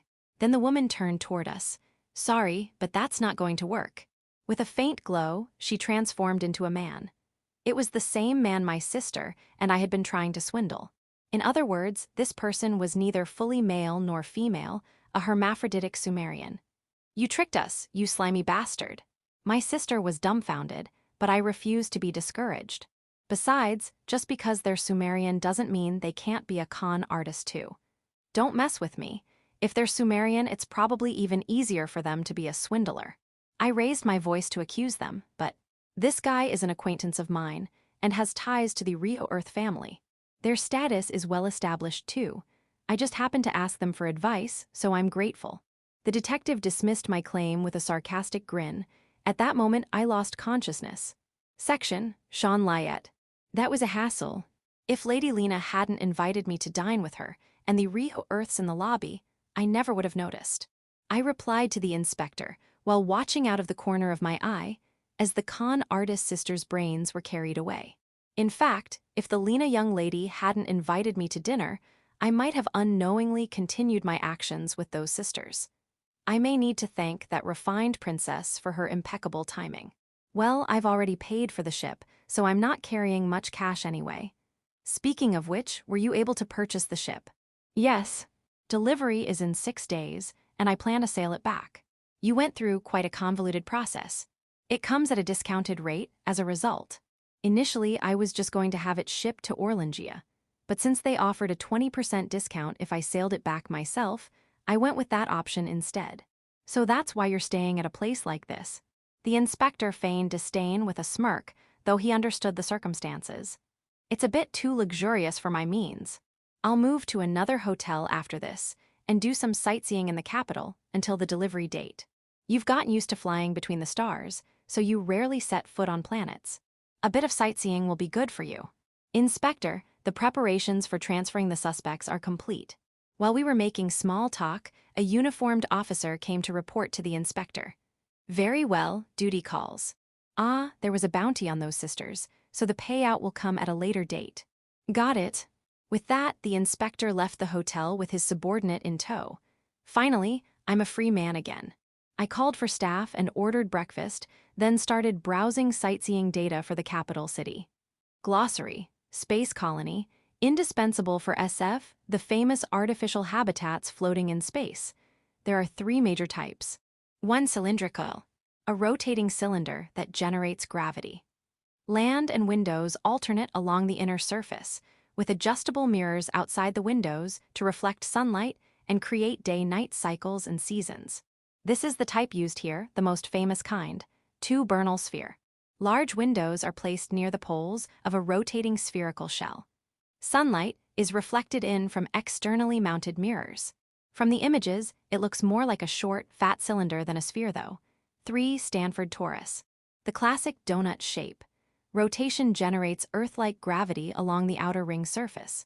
Sunlight enters via mirrors, and the ring is connected by spokes that also facilitate transport. The hub areas where the spokes meet have no gravity for things like docking spaceships. There are also modified asteroids and such as well. Orbital elevator. An elevator running from a planet's surface up to the stationary orbit in space. Eliminates the need for rocket launches to reduce costs. Mobile gantry platform. Literally a raised, flat, horizontal surface. But it has taken on extended meanings like foundation, scaffolding, staging area, etc. In SF, it refers to large flat surfaces with built-in hovering propulsion used for transport within massive structures or ships. Think the Soviet gantries from a certain game. Shinho Empire.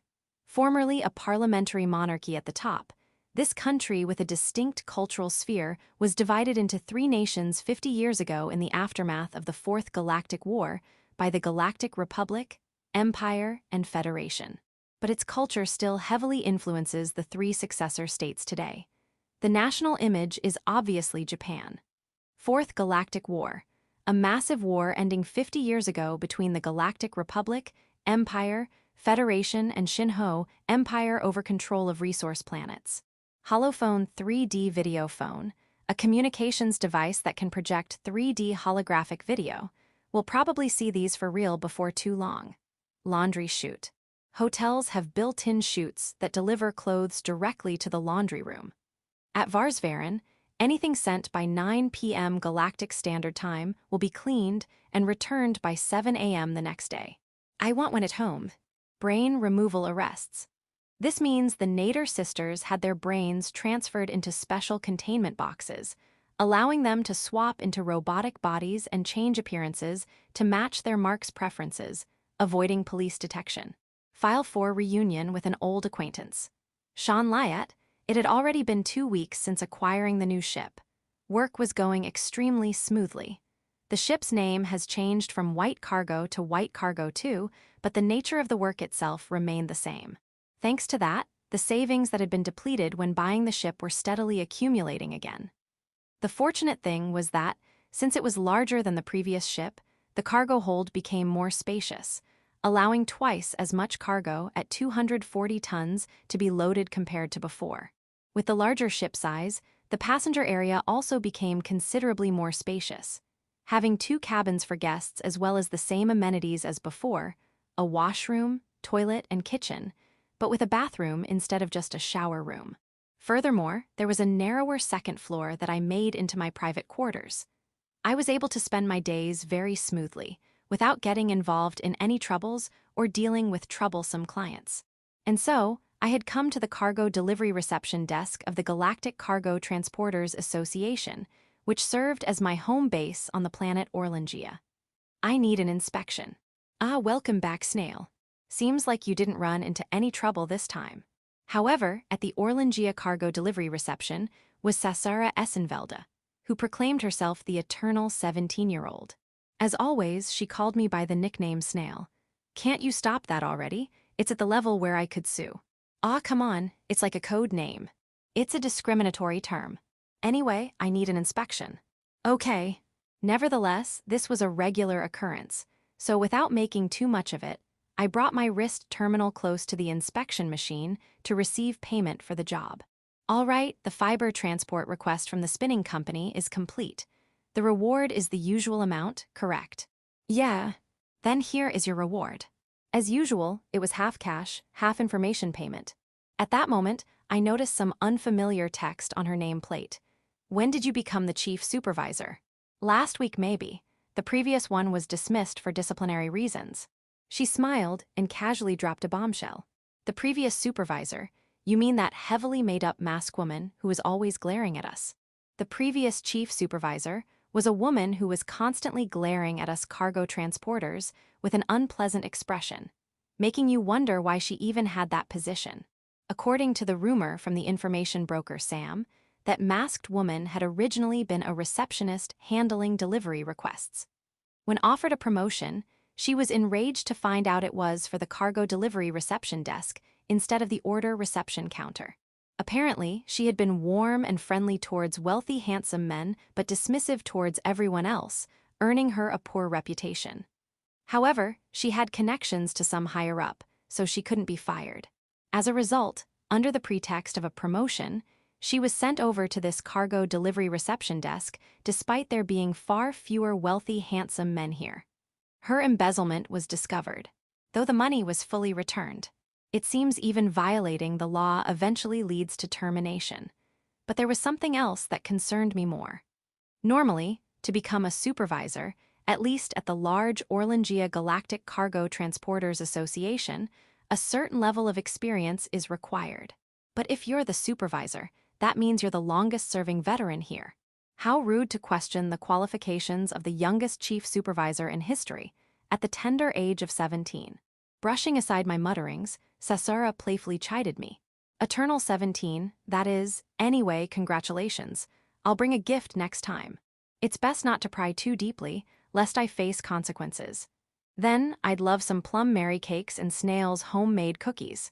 Her mood improved at the mention of a gift, but her last remark was ominous. Plum Mary was a famous cake shop in Orlangia. I understood the cake part, but what was this about my homemade cookies? You'd be happy to get my homemade cookies.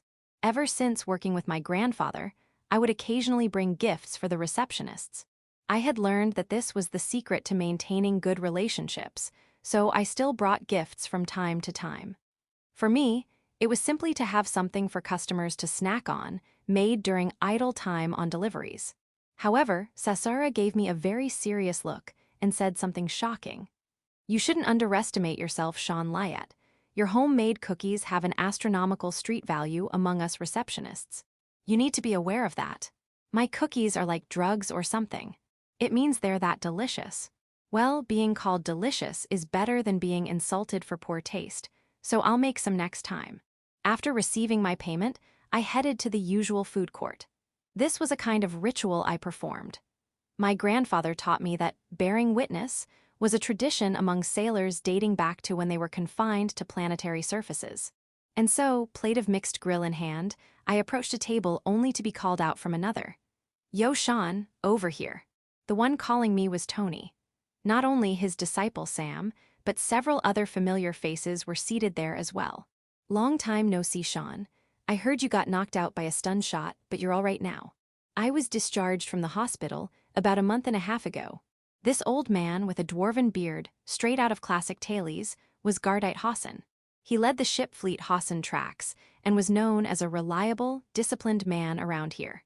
However, this old man also had quite a few infamous nicknames, such as, "Hey Sean, since your senior was worried, at least let me grope those tits as thanks. Sexual harassment king, perverted horny geezer, bearded creepy old man," and so on. The only reasons he hasn't been expelled from the association are his past achievements, friendly demeanor, never doing it to actual clients, and only making such remarks to those close enough to not press charges. I remember the first time I met him at 15 years old, he tried to grab my chest when I was in female form, only for Grandpa to hit him over the head with a wrench. This old man also helped out a lot when Grandpa passed away. Old man, quit it already or you might actually get sued. By people other than us, I mean. Then the guy next to me also complained to the old man. Honestly, because of you, all male transporters get labeled as vulgar, when most are actually quite earnest and sincere. That's just sometimes. More importantly, why do you always have such a sullen look? You're a beauty, after all. Shut it, you want to get cut down. The one sitting to my left making the threatening remark was Caroline Wilson, a fellow independent transporter like myself. A beautiful woman with long blonde hair tied in a ponytail. Her manner of speech is masculine, but she is undoubtedly female, especially with those womanly assets proudly on display. With a mother from the former Empire's territories, she trained in the sword arts and is now known as the Sword Princess, always carrying a beam saber at her hip. But the old man was right that she constantly seems deep in thought, sporting a pensive expression. At that moment, a shadow suddenly loomed over Caroline and myself from behind. Today I'm incredibly lucky to encounter two beautiful blossoms at once. The shadow slipped between us, quickly draping its arms over our shoulders. You again. Get lost, creep. Caroline and I shrugged off the hands on our shoulders. So cold, but I suppose that's how beautiful flowers are. This was Shergate Woodvale, another independent transporter like us, and a total womanizer who constantly hit on any woman whenever he had free time, which was baffling, considering some women actually fell for his lines. What's wrong? Can't you see? What beautiful blossoms are you talking about? I'm a guy. But you're Sumerian. You know the deal, right? Sumerian gender swap right before birth. It's so they can observe potential mates from the same gender's perspective and appreciate the appeal. Saying that with a smug look, he took my hand and continued. So to me, you're just another lovely blossom. He gazed intently into my face with that cheesy look. It was true that due to Sumerian genetics, we tended to have fairly androgynous facial features regardless of biological sex, so my masculine appearance could potentially be seen as feminine. However, that didn't mean I enjoyed being imposed upon in such an obnoxious manner. What kind of made-up story is that? Even if true, I'm not interested in you. You'll see my charm eventually. Letting go of my hand, he spun the pistol on his hip before aiming it at me. I knew he didn't intend to actually shoot, but it was still unpleasant. More so because, after all, my partner can pierce through a woman's heart too. These awful one-liners were the most off-putting part. He wasn't fundamentally a bad guy and was reliable at work, but that only made his overbearing sleaziness more problematic. Additionally, his favored pistol was a Cortez Arms revolver-type cartridge blaster, alias the Dracoon Bite. Basically, he was one of those gun nuts who had to showily cock the hammer with each shot, even when completely unnecessary, though pulling guns at this food court didn't cause any commotions at least. Section: Caroline Wilson. Right now, a dreamy scene was unfolding before my eyes. The Sumerian Sean was being hit on by Shergate, and he even went and said, "So to me, you're just another lovely blossom," while holding Sean's hand. To Sean, in his masculine form no less, it was like a scene straight out of the popular BL novel, You Are My Princess. Tony and Sam's exchange before Sean arrived was also top-notch. I can't believe he just casually said, "I'm one with Big Bro. This is crazy, I might get a nosebleed." My face is grinning uncontrollably. No, I'm a cargo transporter now, the Sword Princess Caroline Wilson, not the renowned BL Doujin artist stick candy. You can go into a big frenzy after returning to your ship and watching the recorded footage on this wrist terminal. Stay calm, Section, Sean Lyat. Shergate brought a chair over from another table and sat down right in front of Cassie and me. This way, I'll always have a beautiful sight in my view, he said with a wink, though it was just annoying. Then Shergate took out some cash from his pocket and casually tossed it to Sam. Give me some hot information. It seems this guy came to get information from Sam. The fact that he's buying it here in front of us must mean he's treating us to the information. Understood. Sam caught the money and took out his prized notebook. Related to our work is fine, right? Everyone at the table leaned in to listen to Sam's words. The information from this boys' network is more trustworthy than shoddy media reports. Apparently, there are 4 or 5 internal factions within Starflight Corporation that are fighting each other. It seems to be barely functioning for now, but who knows when it'll explode. Seriously, Sam, you should tell us stuff like that sooner. Tony chided him like a big brother, but Sam brushed it off nonchalantly. Also, the spaceport on planet Lanray is being demolished due to aging, and contracts for transporting scrap and materials will be issued next month. But a petition has been sent from the Preservation Society, so it's unclear what will happen for now. The spaceport on planet Lanray is famous even within the Republic as an antique, and there were long-standing rumors about when it would be demolished. You really find unreported news well. It's thanks to my wide connections. Sam thumped his chest proudly in response to the Guardite old man's admiring words. And for the final scoop. For some reason, Sam looks straight at me. It's so bitter with 5 guys. I see what this is about. Then I don't need to hear it. Then I won't say it. Hey, I'm the one who paid. If it's something trivial, I'll just toss you into the boys' bar, so spill it. It depends on the content. At the mention of the boys' bar, Sam's body visibly trembled. Hey Sean, don't decide that on your own, he's my junior. If it's a decent scoop, it's not a problem. Tony tried to defend Sam, but he should consider the risk. It really is a big scoop, so it'll be okay. Sam flipped through his notebook with an uneasy expression. Apparently pirates have been frequently appearing in areas near the Galactic Empire, and rumor has it the pirates are actually imperial nobles. The moment he said that, everyone raised their eyebrows. I heard the imperial nobles had their power reduced and were weakened after the last war. It seems to be those reacting against that among their ranks. The Galactic Empire's nobles only considered the Emperor and other nobles to be people, viewing everyone else, including the Galactic Republic and Star Federation, as slave states. As the Guardite old man said, those with such ideologies had their power stripped after the last war, but some who can't forget their former glory have resorted to piracy. So they've crossed borders to become pirates. Seems wise to stay away from them. Unfortunately, I couldn't get any more information than that. Sam looked apologetic, but this was actually quite important information. For them, raiding isn't criminal looting, but more like punishing those who neglected their tribute duty to the nobles. So, how about it? That was a decent scoop, right? Sam rudely pressed me while breathing heavily. Yes. I sighed and transformed into my female form. Ooh, eye candy. 2 beauties like a blonde green-eyed and silver-haired blunette together is a stunning sight. Photographs. Sean, you're definitely better off as a woman all the time. The men spouted whatever they pleased. Surprisingly quick to transform, for someone who dislikes being treated as a woman. The information was very useful, and I offered myself. As much as I hate to admit it, I can't refute her point. By the way, some of the others were also glancing our way, but Cassie and I just ignored them. Section, more beauties really do liven up the place. Plus, Sean isn't wearing a bra right now, so even the slightest movement makes her bounce enticingly. She doesn't seem to care at all, though. I'm truly blessed right now. If Big Bro Tony hadn't taken me in, I might have been killed like a bug back in the slums. By the way, Sean in her female form was my first crush. I mean, not only was she in that form when we first met, but she even cooked for me. So when I found out later that she's fundamentally male and a Sumerian, I was stunned. That's why I need to get Sean to stay in her female form as much as possible. This is my revenge on Sean for shattering my first crush.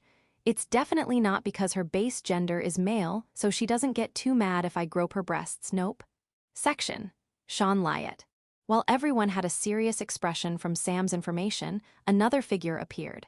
There you are, Cassie. Running at full speed up to Cassie, she got down on one knee in a prayer pose. Please lend me 50,000 credits. It was a loan request from this person. This is Arnie Esfel, a fellow female cargo transporter. She has a short, slender look with a cute, charming face. However, she's a brand enthusiast who spends recklessly and is in debt all over the place. And Cassie's response to her is predictable. No. Awa, come on, please, I really need it. Then how about you pay back the 20,000 credits I lent you first? I'm asking for a loan because I don't have that either. I'll think about it when you pay back the 20,000 credits. In contrast to Arnie's desperate demeanor, Cassie remained extremely calm. Realizing asking Cassie was futile, Arnie turned her gaze to the men. If you spend a night with me, I'll lend it to you. No, I'll give it as a gift. If you strip on my ship, I might consider giving you a loan. Outrageous sexual harassment from the two old men, but I'll overlook it since it gives an excuse to refuse the loan. I never lend or borrow, that's my policy. Speaking of which, pay back that 50,000 from last time soon. Tony flatly refused, while Sam coldly extended his hand. She even borrowed from Sam. Hey Sammy, big sis will do something nice for you if you lend me a little. K. Arnie winked and wiggled her body suggestively. Not interested in flat-chested girls. But Sam shut her down bluntly. Then she turned towards me. Hey Sean, lend me 120,000. Another loan request came my way. The amount keeps going up. With that I can pay back and buy what I want, so lend it to me. I just bought a new ship so I'm broke. Why'd you buy a ship? If you had that much money, you should have given it to me. What ridiculous logic from this fool. Like hell I would, didn't you just finish a job? At my words. The loan sharks took everything. Arnie flinched and revealed her situation with a guilty look. Everyone let out a sigh at that fact. Well, if you won't lend me money, then cooperate with me instead. But Arnie persisted in asking me, cooperate with what? When I indulged her request, she broke into a wide grin. Have Cassie and you Sean wear sexy swimsuits? No, slingshot bikinis, and ask for donations. With you two it'd make millions in no time. Cassie and I were about to snap, but I asked a question first. So what would you be doing? I'll be the producer overseeing from afar.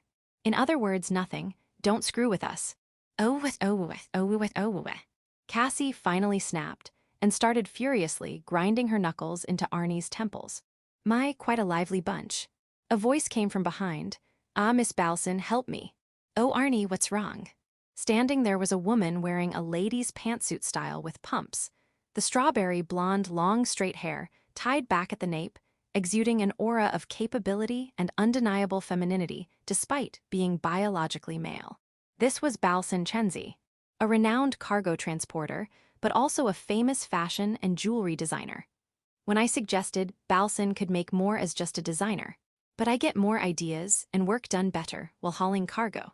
Balson said, by the way, he is not Sumerian. Arnie begged Balson for help, but Cassie cut her off. She's the one who started, if you did something wrong, Casey would never allow it. Ha, Arnie-chan, are you having money troubles again? But the new collection. Balson was already aware of Arnie's antics. I'm sorry, it seems this child's fashion obsession is my fault. The truth was, Arnie had been set up with a cargo transporter job by this very Balson. She was effectively his protege. Apparently, it was Balson's influence that made Arnie realize the wonder of fashion and become obsessed with it. Geez, including what I lent you last time, that's 870,000 credits. Pay me back at least some of it soon. You got paid for today's job, right? Naturally, Arnie gave an awkward smile. You good-for-nothing girl. Balson, having grasped the whole situation from just that, cut out the damn wasteful spending already. It hurts. I'm sorry. Not in a female tone, but in a distinctly male tone, and with a force unmatched, Balson clenches her temples with his fists. At that moment, the wrist terminals of everyone present suddenly made a noise. To be precise, the wrist terminals of all the cargo transporters in that food court started ringing. That noise. They all understood exactly what that meant. Lucky you, Arnie, it's a job. A force dispatch. I don't want unpaid work. Yes, a large-scale alternative transport request had been issued. When we all gathered at the reception, Sasara stood on a stool while the other receptionists lined up neatly. After taking the mic and clearing her throat a few times, Sasara began explaining why we had been summoned. Thank you all for gathering, cargo transporters. 30 minutes ago, At 12:17, Starflight Cargo Flight 1026 to Planet Lycio went on strike just before takeoff. That flight was carrying many items that needed to be transported to Lycio soon, so we're asking you all to take over the transport. Sighs and tongue clicks came from the gathered crowd. Some rude ones started booing but went quiet after a glare from Sassara. Looking at Sassara's face, she seemed quite pissed off too. Furthermore, 10 minutes ago at 13:05, Starflight Passenger Flight 354 to Lycio also went on strike. Some passengers are requesting charters. Sassara's words drew gasps from everyone present. Lycio was the home planet of the Elder Draconian race. With an upcoming Draconian festival, there were many people traveling home or as tourists. This strike was no joke. Recently, TV had even started bashing Starflight's lack of discipline. The cargo sorting is done. Follow the information sent to your wrist terminals. Those with passenger ships will be paired with customers, and a staff member will assist you, so follow their instructions. After the information was sent to everyone's terminals, most grumbled but headed for their ships regardless. Staff members then approached the remaining passenger ship owners. "Mr. Sean Lyett, I'll be your liaison for this, Mimes Rapelio." She greeted me with an exquisite bow and a beautiful, bell-like voice. This receptionist certainly stood out, not just because she was a Tharok, a one-eyed race. She wore the receptionist uniform crisply, her glossy, long black hair tied back at the nape in a truly professional woman aura. She had a great figure too, with an assertive bust that could captivate any woman. Moreover, though I couldn't say if it was true or not, it was said those huge, alluring eyes could see through any lie. If not for Sassara, she would be perfect as the head cargo receptionist here. "For you, Mr. Sean, it's industrial parts cargo and 3 passengers. My ship's not fast. You did explain it'll take around 5 days to arrive. Some clients need reminding that I didn't hear that, or then fly at full speed. I only take ones who confirm it's okay after that. They said as long as it's before the festival. With 7 days until the festival, 5 days would be fine. There was one other thing I wanted to ask. This isn't work-related, but can I ask you something?" "Of course. What does it mean that my cookies have high terminal value?" At my question, Mimes leaned in with a serious look. "We give sweets as requests for favors, and a 10-pack of your cookies is valuable enough to get someone to switch overtime shifts." She explained, and her breath became ragged. I see. As an outsider, though, I had no understanding of that value. Anyway, the passengers have headed to the docking bay already, so we should hurry too." She cleared her throat, recomposed herself, and started walking ahead of me. When we arrived at the docking bay, the sorted cargo was already there, so I immediately opened the cargo hold. As we were loading it, the passengers showed up. 3 of them, 1 draconian male and 2 females. "You the transporter. I've got me, my elder sister, and her maid-servant here, so take care of us." A man with red scales and black hair, a woman with blue scales and white hair, and a maid girl with white scales and black hair. "I'm Sean Lyett, the one in charge. We'll depart once loading is complete, so please wait a moment." "Understood." With that, the 3 moved away from the ship to watch the loading, while Mimes went over the charter details with them. Once loading finished and all checks were complete, "Sorry for the wait, please come aboard," I called out. After seating the passengers on the sofa and asking them not to wander until instructed, I headed to the cockpit. Taking my seat, I confirmed the cargo hold door was closed among all the final checks, then hailed the control tower. "Control tower, this is registered SEC 20110-311, passenger cargo ship White Cargo 2, requesting departure clearance." The one who responded was Kobe Rumor. Had it he was all lovey-dovey with his wife again, after patching things up. "This is Control Tower. Departure clearance granted to White Cargo 2. Lots of ships out there, so watch your step. Didn't we have something like this before? Fresh in the memory. Same cause too. What a disaster. I'm used to it." After the casual exchange with Kobe, I switched to the internal mic. "Departure clearance received, we're taking off." Switching to the internal mic to announce takeoff. Engines igniting. Proceeding at low speed. I moved us to the spaceport perimeter at idle speed, then accelerated to cruising speed until we reached the region allowing hyperspatial jumps. After an energy charge, we jumped to hyperspace per usual, But this time, with so many ships departing together, it was quite a spectacle. Locking hyperspatial jump coordinates. Destination, Lycio.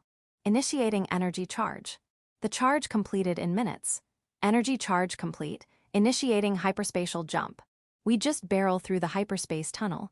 Hyperspace entry, switching to autopilot now. Leaving it to the auto drive, I headed to the passenger cabin.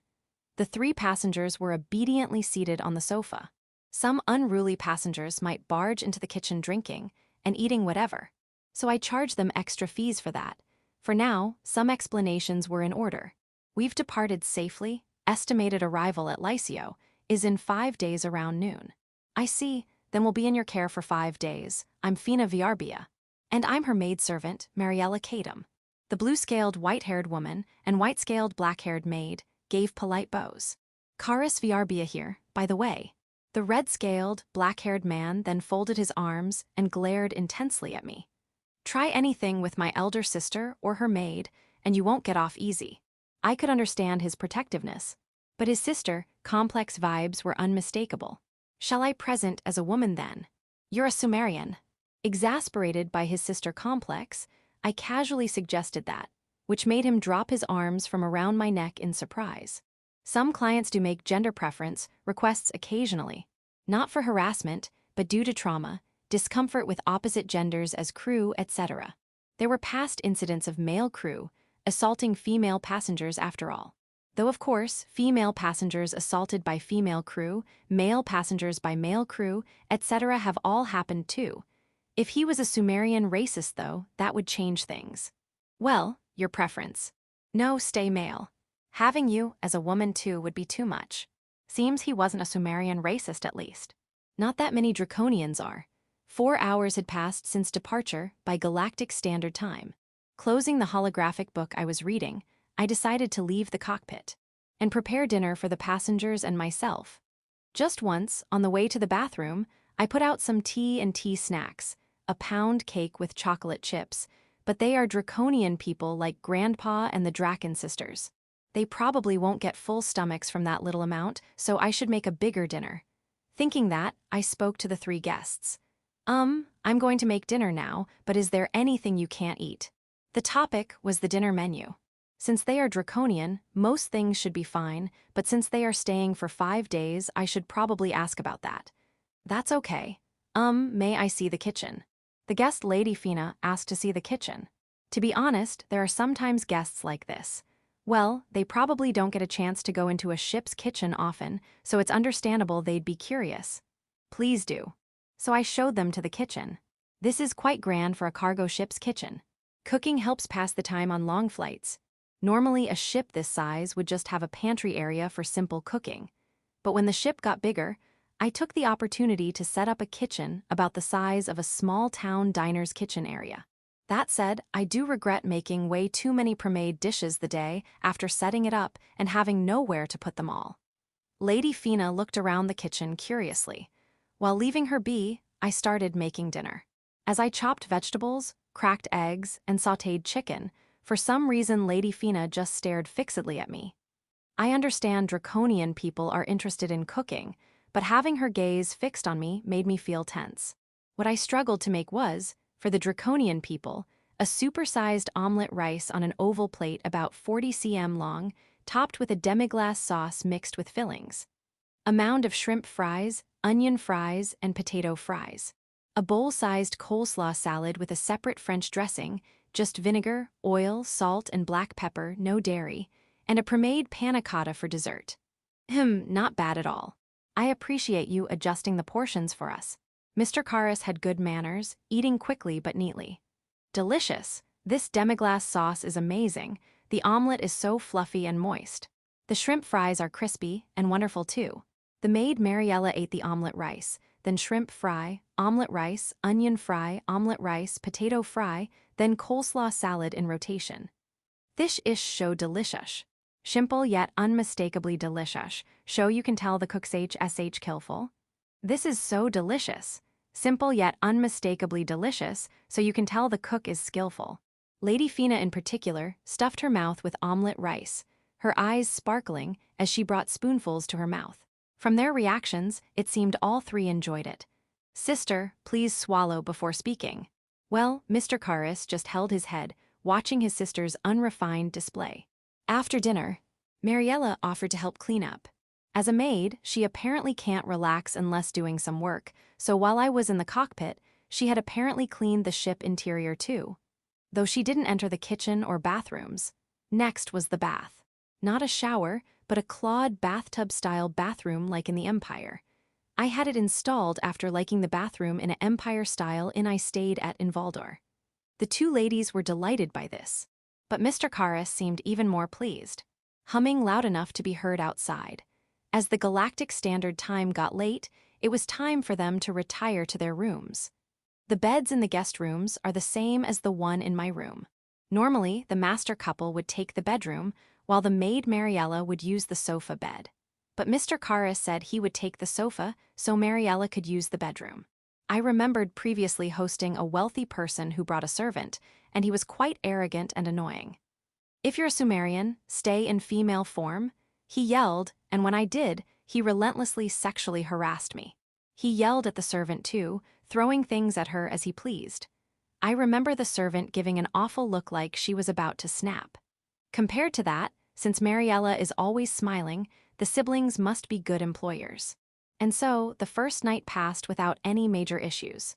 Section: Fina Viarbia, the season of the New Bloom Festival, one of the major events for us Draconian people, has come again this year. This festival is where extended families gather to celebrate those who came of age that year and confirm their growth. The highlight is a martial arts tournament held only by those who came of age that year. It's optional, with eligibility limited to newly adult Draconian people. I participated about 30 years ago and made the top 4. There is also another highlight of this festival: the potluck.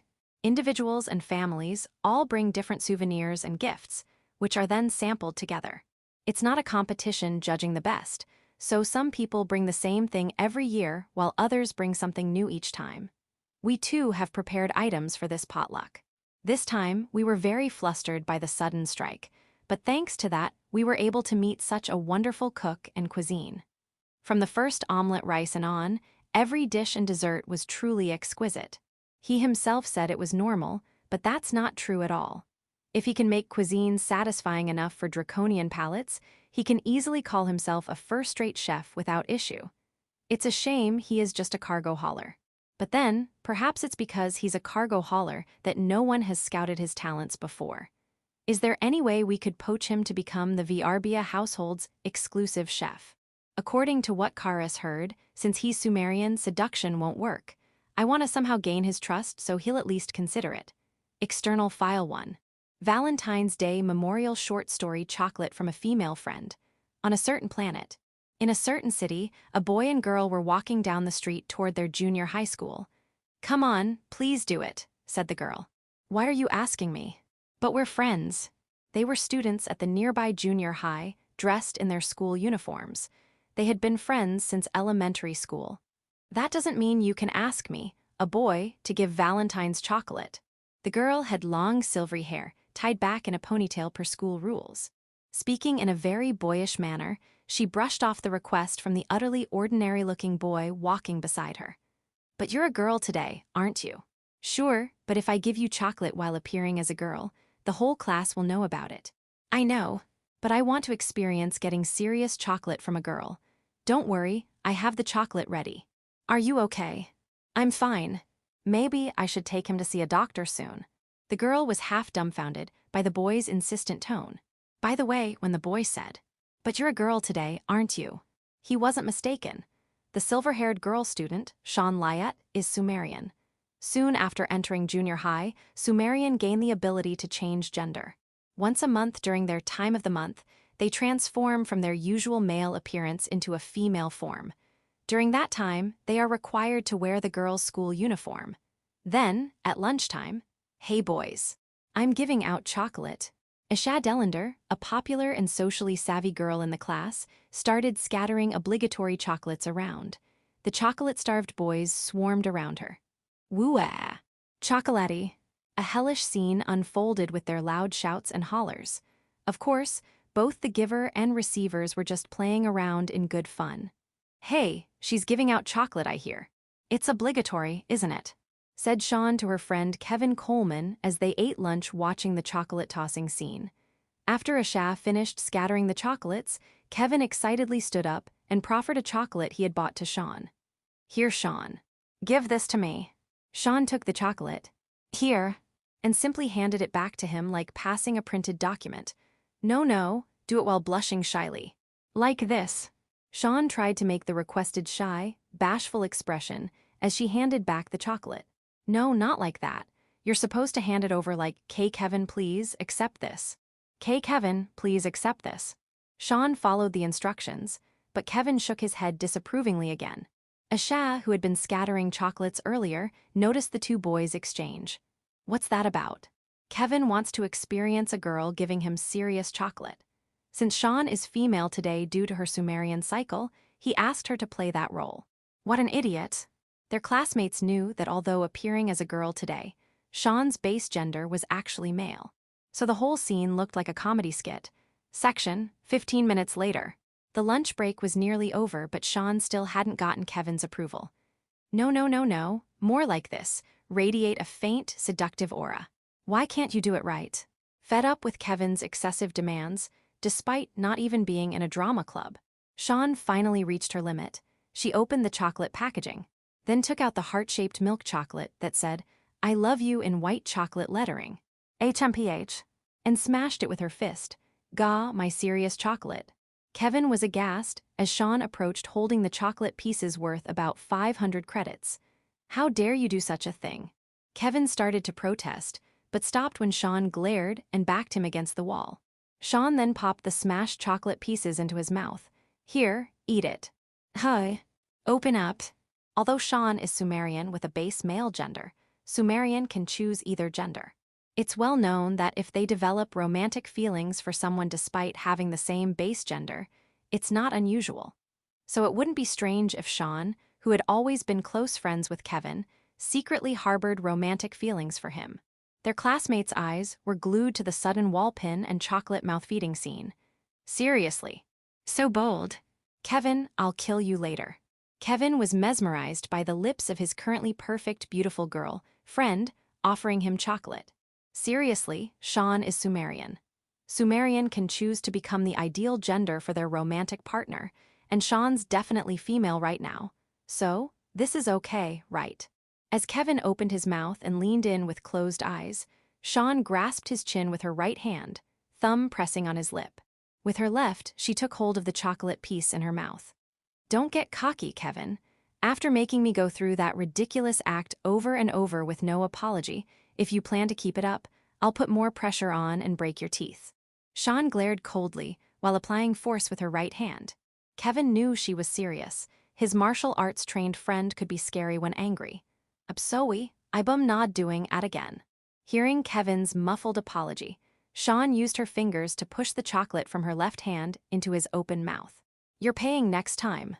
Kevin could only nod meekly at her words. After releasing him from the wall pin, their male classmates swarmed around Sean. "Hey, Lyet, do that to me too." "No, fair me first." "Can I get a lick of those fingers?" Sean classmates swarmed her.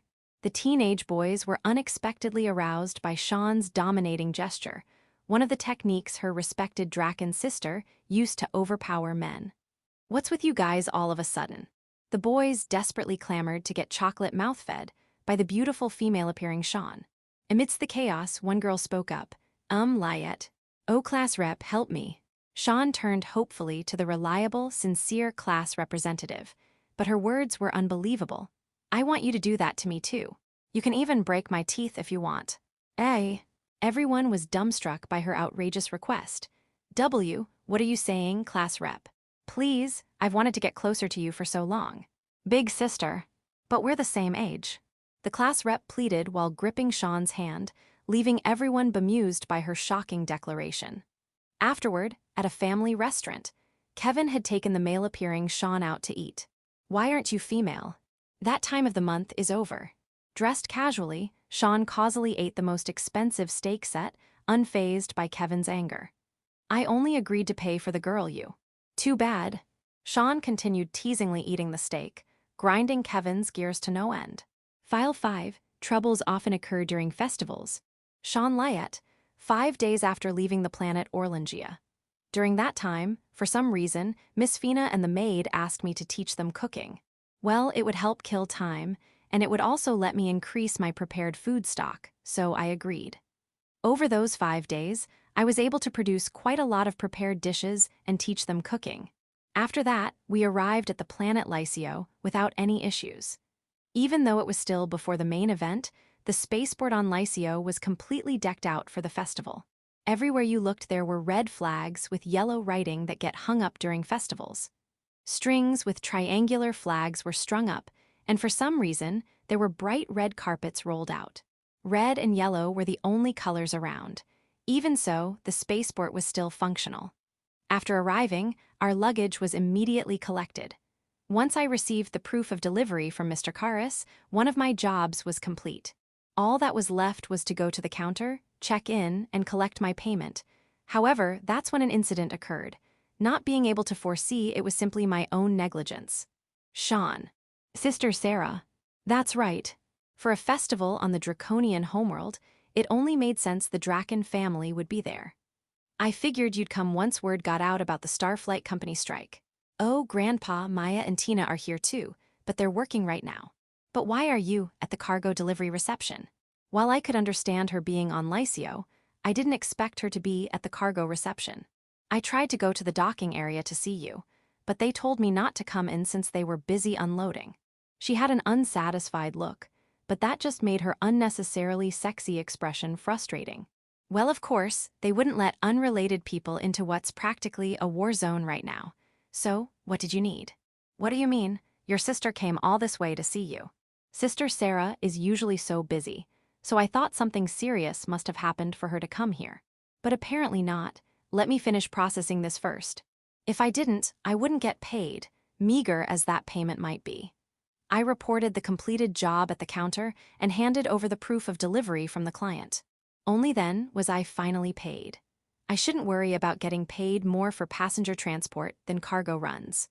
Furthermore, I was informed that all alternate transportation runs were complete, allowing me to finally breathe a sigh of relief.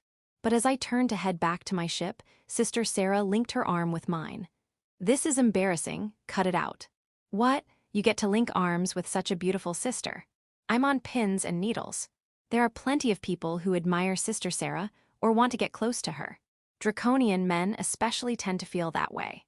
So even though she's known me since I was a baby, with me being a humanoid linking arms with her on the Draconian-populated Lycio, I was getting jealous looks. Not caring about that at all, Sarah kept her arm linked with mine. So what are your plans after this? Since there are no more alternate cargo runs, I'll stay a night, then go to a nearby planet for work. You should stick around and see the Nova Festival. Well, at least come stay at the Draken Estate tonight. She looked unsatisfied with my response. The Draken Estate, huh? Haven't been there in 5 years, okay? I'll impose. I can never thank the Draken family enough for treating me like family despite being a different species. Great, it's settled then. Grandma and the others will be delighted. Sister Sarah broke into a brilliantly wide smile of delight as we headed for the orbital elevator down to the planet's surface. Mr. Lyett. Ah, Miss Viarbia. I ran into Fina Viarbia and her group. Well, it's not strange to cross paths with them if they came back for the Nova Festival. Oh, it's not just Fina, Karis too. Miss Sarah, it's been a while. Likewise. But I had no idea Sarah knew them. Well, I wouldn't discuss that with clients anyway. Moreover, it seemed Mr. Karis wasn't just an acquaintance of hers. You knew each other. We were friends back in school days. But why do you know Fina and the others? I just transported them here. It seemed they were just as surprised. Miss Fina kept glancing at me as she asked Sarah, "You're acquainted with Sarah. I've known Sean since he was a child. Are you part of the Draken family? I wish he would join, but he insists on staying a cargo hauler. So he's freelance." Then, suddenly taking my hand, she said, "Mr. Sean, won't you please become the exclusive chef for the Viarbia family? No, for me personally." So I flatly replied, "No thank you." Refusing so quickly. Caught off guard by my immediate refusal, Miss Fina was dumbfounded. "It's no use. We've been trying to recruit him for years, and he always turns us down. Even the young lady from Rickwill Enterprises has tried, but he refuses her too. With a resigned look, Sister Sarah explained to Miss Fina how I've been refusing recruitment offers since middle school. My cooking is just a hobby to kill time during voyages. Cargo hauling is my profession. How disappointing to never taste that amazing omelet rice, fried eggs, or boiled eggs again. Just give up. We hardly ever get to eat it either, though I can ask him to make it for me. I envy you. Ignoring my comments, the two of them just kept gushing. Watching this scene with exasperation, I noticed Mr. Karras glaring at me. Was he being protective of his sister, or was there something else behind that look? After that situation dragged on for a while, we finally parted ways. The Draen estate, which could be called the clan's headquarters, is larger than most government offices. Yet it lacks the gaudy atmosphere that wealthy families often have, instead giving off a sturdy, fortressy vibe. It likely does actually serve that purpose too. As a child, I came here many times with my parents and grandfather. But I hadn't set foot here for about 5 years. Hasn't changed at all. Feeling nostalgic seeing the familiar interior of the Draen estate again, I noticed figures approaching. Good to see you, Sean. Been a while since your grandpa's funeral, hasn't it? Edgar Draen, the current head of the Draen group, is a rare silver-scaled dandy among Draconians. We heard from our father-in-law and Sarah, but I'm glad to see you're doing well. How's your health been? Sorry we couldn't visit. And his wife, Vicehead Richelina Draen, has an even rarer golden-scale coloring and the graceful beauty befitting the mother of those 3 sisters. Uncle Edgar, Miss Richelina. Long time no see. The couple are both keen business executives, and Miss Richelina is even a lieutenant and training instructor in the Defense Forces. If I call her Auntie Richelina, though, she gives me a huge smile and an let's talk look. To be fair, if you didn't know better and saw her with her 3 daughters, you'd think they were quadruplets. Then Sarah came over, pushing a wheelchair. The person in it said, "Long time no see, Sean." Grandma. I couldn't help but run over and hug her. I'm glad you're doing well. Haven't seen you in person since that video call from the hospital. And you seem lively too, which makes me happy. Grandma Therja Draen has lovely yellow scales and is a graceful, age-defying elderly lady. The epitome of an elegant grandmother. Since hurting her legs, she's been living a life of leisure at home, though she occasionally serves as a banking and investment fund advisor. She probably wishes she could be traveling with Grandpa instead. When you were hospitalized, I wanted to visit in person, but Cloyd wouldn't let me, saying, if it makes your legs any worse, Sean will be distraught. And this wheelchair, he insisted I use it even though I don't need it. Grandmother sighed deeply, but she was still lovey-dovey with grandfather. There, Sarah quickly entered and said, "Grandma, I heard Sean will be treating us to dinner today." She casually reported her wish to her grandmother. Upon hearing the report, grandmother's face lit up with a dazzling smile. Oh my. In that case, I'd like a Chinese-style omelet with crab, shrimp, meat, and vegetables. What else would be nice? I didn't originally intend to make it, but since grandmother was so delighted, even though my cooking skills were merely a hobby, I thought I'd give it a try. That evening's dinner was quite laborious to prepare but truly enjoyable. For some reason, Fina, Karras, and even Mariella joined as guests, but the next morning, a shocking report came in while I was making the requested omelet right in front of grandmother. Emergency, the potluck items have gone missing.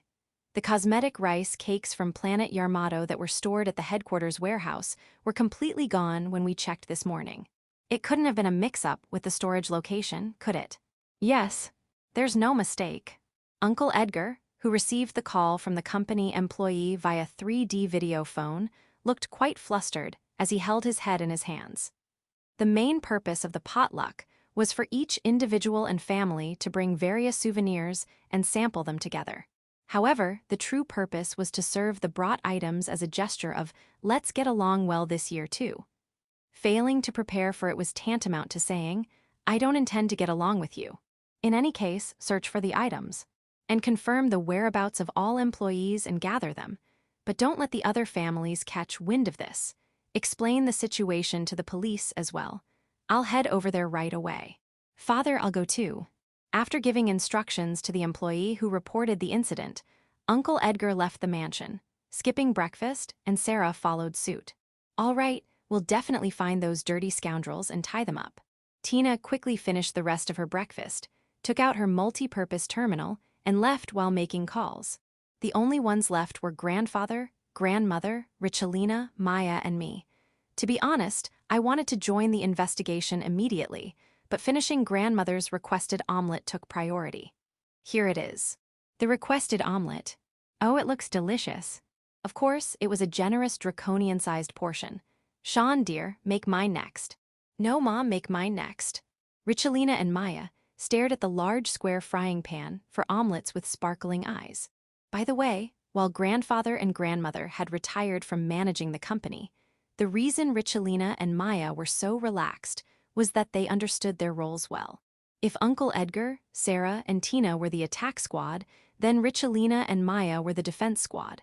They were firmly holding the fort to prevent any exploits during the chaos. As I cracked the eggs, I called out to grandfather.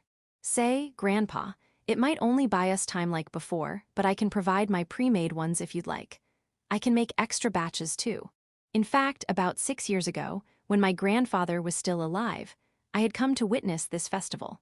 Back then, a similar issue had occurred. It wasn't theft like this time, but a simple delivery delay on their end. At that time, I offered my pre-made boiled eggs as the potluck item to buy time until the main item arrived. Very well. I'm counting on you, Sean. Leave it to me. As I said that, I poured the broth into the bowl with the eggs and started whisking them. After breakfast, it's time to gather ingredients. Section: Seraphinia Draken. In this incident, the perpetrator is still unknown, but the mastermind is predictable. It's that guy. The Shanks family, a once prestigious household that has become arrogant and insolent, acting like the mafia, no, worse than the mafia. It's undoubtedly their doing. The current head, Pong Shanks, is said to be the most incompetent Shanks family head in history. Unlike previous heads who engaged in fair trade, he resorts to one-sided exploitation through violence against business partners. They extort protection fees from the residents of the planet where their base is located, threatening violence if not paid. They have even forcibly taken young women as hostages to prove loyalty from families allied with the Shanks. He is called the most incompetent for brazenly committing such acts that disregard his subordinates. And that bastard had the audacity to tell me and my sisters, "Become my concubines." Back then, I slapped his face, Maya kicked his shin, and Tina landed a front kick to his abdomen, but we should have broken a few of his limbs while we were at it. But we have no evidence. First, I should check the surveillance camera footage. We must retrieve the potluck items no matter what, but considering our history, I have a bit of hope, you see. Section: Tinarasa Draken. 20 hours since the cosmetic rice cakes for the potluck went missing. My subordinates and I have finally cornered the perpetrator. The perpetrator was one of our security guards. How dare you betray us? We chased the culprit into an alleyway, and I punched him square in the face. He crashed into a wire fence with a clang and collapsed. According to the on-site reports, he was known as a diligent family man, devoted to his wife and daughter. His work performance was good, and he had no superiors who would provoke him. It was puzzling why such a person would commit this act. As he lay there dazed, staring at us, I had no choice. He answered, "What do you mean, had no choice?" Enraged by his response, I grabbed him by the collar and lifted him up. My family was taken hostage. Startled by his scream-like words, I released my grip on his collar. They said they'd kill my family if I didn't cooperate. They said they'd release them after the festival. Do you have any proof? Here, on the man's multi-purpose terminal, was an image of his wife and daughter tied up. Doesn't seem like a lie or an act. Who ordered you? Directly, it was a man in a black suit, a human, but undoubtedly the Shanks gang. I recognized the car he got into. The moment I heard that, I felt my blood boil. The face of the bastard who had harassed me and my sisters during our shopping trip flashed in my mind. He had stood in our way and said outright, "So you're the 3 Draken sisters. All right, you'll all be my concubines. Be grateful that you get to become my concubines. Now, come with me, I'll treat each of you lovingly." So Sarah slapped his face. Maya kicked his shin with the tip of her foot, and I landed a front kick to his abdomen. In hindsight, I should have ripped off 4 or 5 of his tails back then. Anyway, now we have to find where this family is being held hostage. This is our chance to finally throw that bastard in jail. Section: Sean Lyett. After spending all day yesterday making boiled eggs, even though I took a bath and changed clothes, I still feel like I smell like soy sauce marinade. On top of that, my monthly visitor arrived this morning, so Richelina had her way with me like a dress-up doll, draining me of my energy and stamina. Please, no more frills. Despite my weariness and fatigue, I had to load the industrial-sized containers filled with boiled eggs onto a hovering cart and bring them to the potluck venue. It was quite a challenge. Of course, I wasn't alone. Maya and Richelina, along with several employees, helped me. The venue for this potluck, or more precisely, the New Bloom Nova Festival pre-tournament banquet, was called the Treasure Light Palace. It was a hexagonal garden about the size of a colony, previously used as a venue for a spaceship sales exhibition. In that great hall, each family was given their own space to display the dishes they had brought to share. This method seemed to imitate the way doujinshi books were sold alongside merchandise at the Spaceship fair that had been previously held in the hexagonal garden. Apparently, before this, things had gotten quite disorganized when people just spread out their items haphazardly. By the way, not all draconian people gathered at this venue. Only the council members representing the planet Lycio and the family's clans involved in politics and economics gathered here. Originally, it was just a case of relatives, colleagues, and hobby friends getting together for a potluck party. The idea of it being a product contest or social statement only became a thing recently, though that was still 2,500 years ago. In any case, until the cosmetic rice cakes were found, I could only make do with the temporary dishes I had prepared without any packaging. So I had them prepare disposable bowls, chopsticks, etc. that could be recycled. It was then that big sister Sarah, who seemed to have finished her investigations, showed up. Sarah, any results? I've identified the culprit and the location of the potluck dishes, but I don't have definitive proof. I see, we could force our way in to take them back, but that would put us at a disadvantage. I've informed Tina's squad just in case. I ignored the rather ominous conversation she was having with Richelina.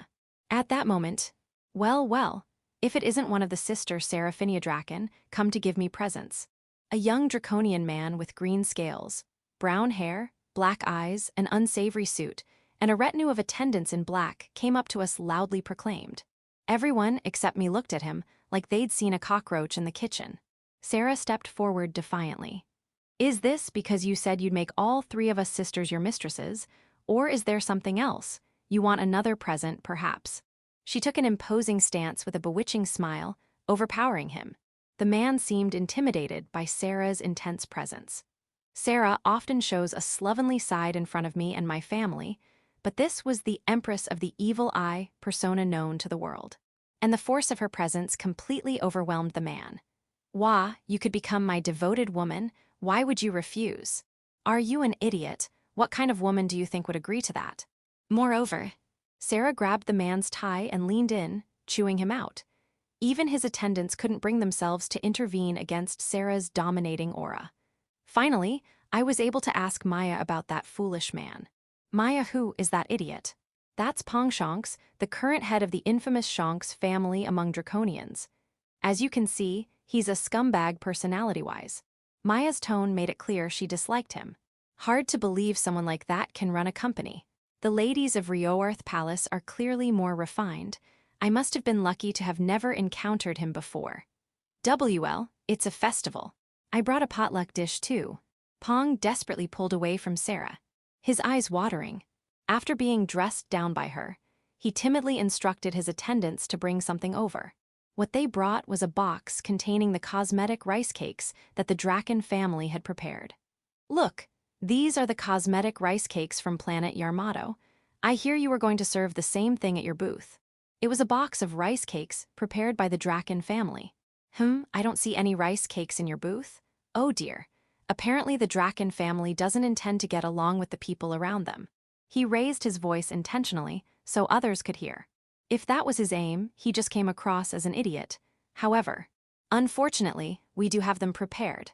Sarah confidently presented a bowl containing the soy sauce eggs I had made. Those are.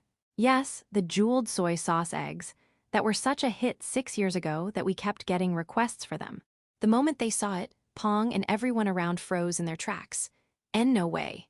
I had soy sauce eggs gathered from all over the Republic, but none of them matched. Then try eating these. Sarah had Pong and those around him try the soy sauce eggs in the bowl she offered. After a while of chewing sounds, delicious, that same deliciousness from back then, these are undoubtedly the jeweled soy sauce eggs. There's no mistaking it. And the flavor is even more refined. But how? I scoured the entire Republic trying to find someone who could make them, but came up empty-handed. It can't be, it just can't be. While everyone else showered the eggs with praise, shock, and rapturous words, only Pong seemed unable to comprehend the situation. As the others around us were moved to tears by the eggs, I was frowning. Say, Maya, why do the soy sauce eggs I made have such a grandiose name like jeweled soy sauce eggs? Remember that time we got into a situation like this before, and you made those for us? The next year, people demanded to know, aren't you going to serve last year's eggs? When I said no, they called them a treasure and demanded bring us those beautiful jewels. And somehow the name, jeweled soy sauce eggs, just stuck naturally after that. Listening to Maya's sheepish explanation was giving me a headache.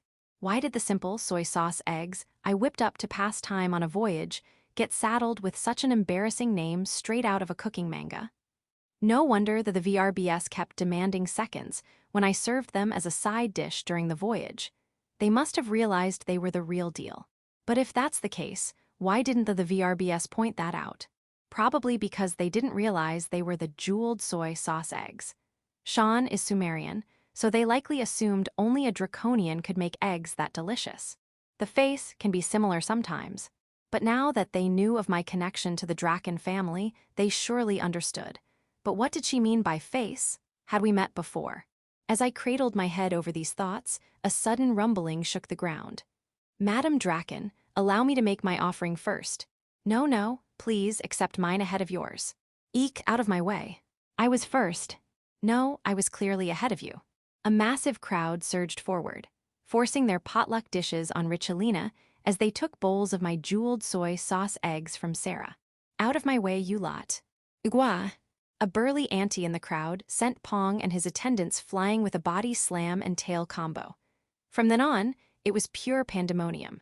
No matter how many egg servings I doled out, the line never ended, and my egg supply dwindled as the dishes I got in exchange piled up. Fortunately, thanks to Uncle Edgar bringing in the employees and my grandparents to help out, it became much easier. About 2 hours after the potluck exchange began, I finally ran out of soy sauce eggs. There were some people I couldn't trade with, but they resigned themselves to it. Well, I'll go get the catering for the banquet then. I'm counting on you, dear. Uncle Edgar said he wasn't too tired yet and headed for the parking lot with some staff in tow. Come to think of it, we're having the banquet here, right? It was odd to have the banquet at this very venue, but apparently it's tradition. Yes, to show our gratitude for the potluck dishes. By the way, Sean, you did set some eggs aside for us, didn't you? Maya gave that explanation, but seemed more concerned about having soy sauce eggs reserved for our family. Yeah, I kept some. In fact, you're the one who put the first batch I made aside, Maya. That's right. In the midst of such casual conversation, a figure suddenly appeared. So that means the creator of the jeweled boiled egg is that human woman. No wonder I couldn't find her no matter how hard I looked. I never thought a human could make something so delicious. All right, human woman. From today, you will be my mistress. We'll sell the jeweled boiled eggs and make a massive fortune. The figure, Pongshanks, came rushing at us with an expression filled with frenzied delight and lust. Likely intending to grab me by the neck, he would probably demand I sign a contract unless I wanted to be killed, making use of the exceptional physical abilities unique to Draconians. However, his movements were amateurish. I grabbed Pong's arm and, rotating my body, threw him with a back body drop, slamming him to the floor. Then I took his arm, hyperextended the joint, and stepped on his neck with my foot. Even against a Draconian, this should be enough to break the bones in his neck. I immediately glared at his henchmen, who were indeed trying to pull guns, likely ray guns, from their pockets. Incidentally, carrying weapons is prohibited in this venue. Don't move. Move and I'll snap his neck. I put force into my foot, making the arm I was gripping creak. Don't move, you guys. Absolutely don't move. Pong commanded his henchmen in a pitiful voice. Following his orders, the henchmen stopped moving. Stay still like that until the police arrive. However, ignoring Pong's orders, the henchmen drew their guns. Like hell will help that guy. And began firing at us. I immediately leapt back, but Pong, who had been knocked to the floor, couldn't dodge in time and the laser hit the arm I had grabbed. Jaya, it hoots. Pong let out an incredible scream. That said, the wound seemed to just be a graze, not life-threatening. At the same time, it became clear that Pong could not be used as a hostage. Fortunately, since I was near a wall, no one else was hit. Seeing this, the people around immediately fled the scene, escaping out of the venue. Of course, my sisters, grandpa and grandma, Richarina-san, and the employees also headed outside. In any case, the first priority was to approach and subdue them. But just as I was about to move, "Help me, I'll pay anything." Of all things, Pong clung to my waist. "Let go, if you want help, let go." "No, don't leave me." No matter how I tried to pry him off, his draconian strength meant I couldn't shake him loose. Seeing this, his henchmen grinned at me as they pointed their guns my way. But the moment they aimed at me, one of the henchmen let out a groan and collapsed to the floor. "Yo, sorry for the wait. It took time to get those bastards' arrest warrants issued." The one stepping on the fallen henchman's head was my sister Tina, brandishing her favorite long electromagnetic baton. The henchmen tried to turn their guns toward her, but were promptly knocked down and restrained by the police officers who had approached. Of course, the worm Pong was also restrained as the ringleader, but still arrogantly spouted, "Let go, hey officers, I'm the head of the Shanks family. This human woman suddenly threw me for no reason. I was just trying to make her my mistress." And those guys opened fire on their own. I didn't do anything. Even restrained, this guy was quite bold with his words. He even insults the very person he clung to for help. Putting aside his henchman's actions, my throwing him was self-defense. Then a brown-scale draconian man approached and showed us a 3D holographic document projected from his handheld device. "Pong Shanks, you have outstanding warrants for 765 counts of tax evasion, 573 counts of extortion, 401 counts of theft, 168 counts of kidnapping, 634 counts of robbery, 810 counts of sexual assault, and more cases of assault, battery, and murder than I can be bothered to count." The man wore a tattered trenchcoat the same color as his scales. However, his piercing gaze exuded an aura that showed he was not to be trifled with. "I don't know anything. It's all trumped-up charges. Unfortunately, we have all the evidence. Not to mention all your friends and close uncles have already been apprehended. Too bad for you. There's no one left to cover up your crimes." Upon hearing those words, Pong's face turned deathly pale and he collapsed to the floor. The brown-scaled man cuffed Pong's arm, then said with a salute, "Thank you for your cooperation. Well then," before swiftly leaving the venue. So this is the end of the Shanks family. Watching Pong and his men being led away, Tina muttered under her breath, "Thank God you're okay, Sis Tina." Brushing some dust off myself, I thanked my sister. To be honest, in that situation, having guns pointed at me left me helpless. If I'd been shot, it wouldn't have just been an injury. Then as thanks, how about 5 omelets? Yes, yes. I'll make them however you want, with green onions, ground meat, shrimp, eel, anything. Nice. It was worth putting up with those annoying old farts' long-winded crap to get those warrants. Oh, but make one plain. Seeing her delighted smile, I decided to keep secret my slight gratitude toward the Starflight Corporation, whose major transportation request had triggered this whole incident. Section. The brown-scaled man. "Hello, it's me. I've successfully apprehended Pong Shanks and all related accomplices. Thank you. With this, the Shanks family has been destroyed. A threat to us has been eliminated. They've been a blight for too long. Those scumbags. This incident has caused you all a great deal of trouble. You have no need to apologize. If anything, we at the GCPO should be criticized for our negligence. This success is owed to the dedicated investigation by your local authorities." No, I was little more than a figurehead. In any case, we can now enjoy the festival with no lingering concerns. Yes. And this time, there was an unexpected bright spot as well, by sheer chance.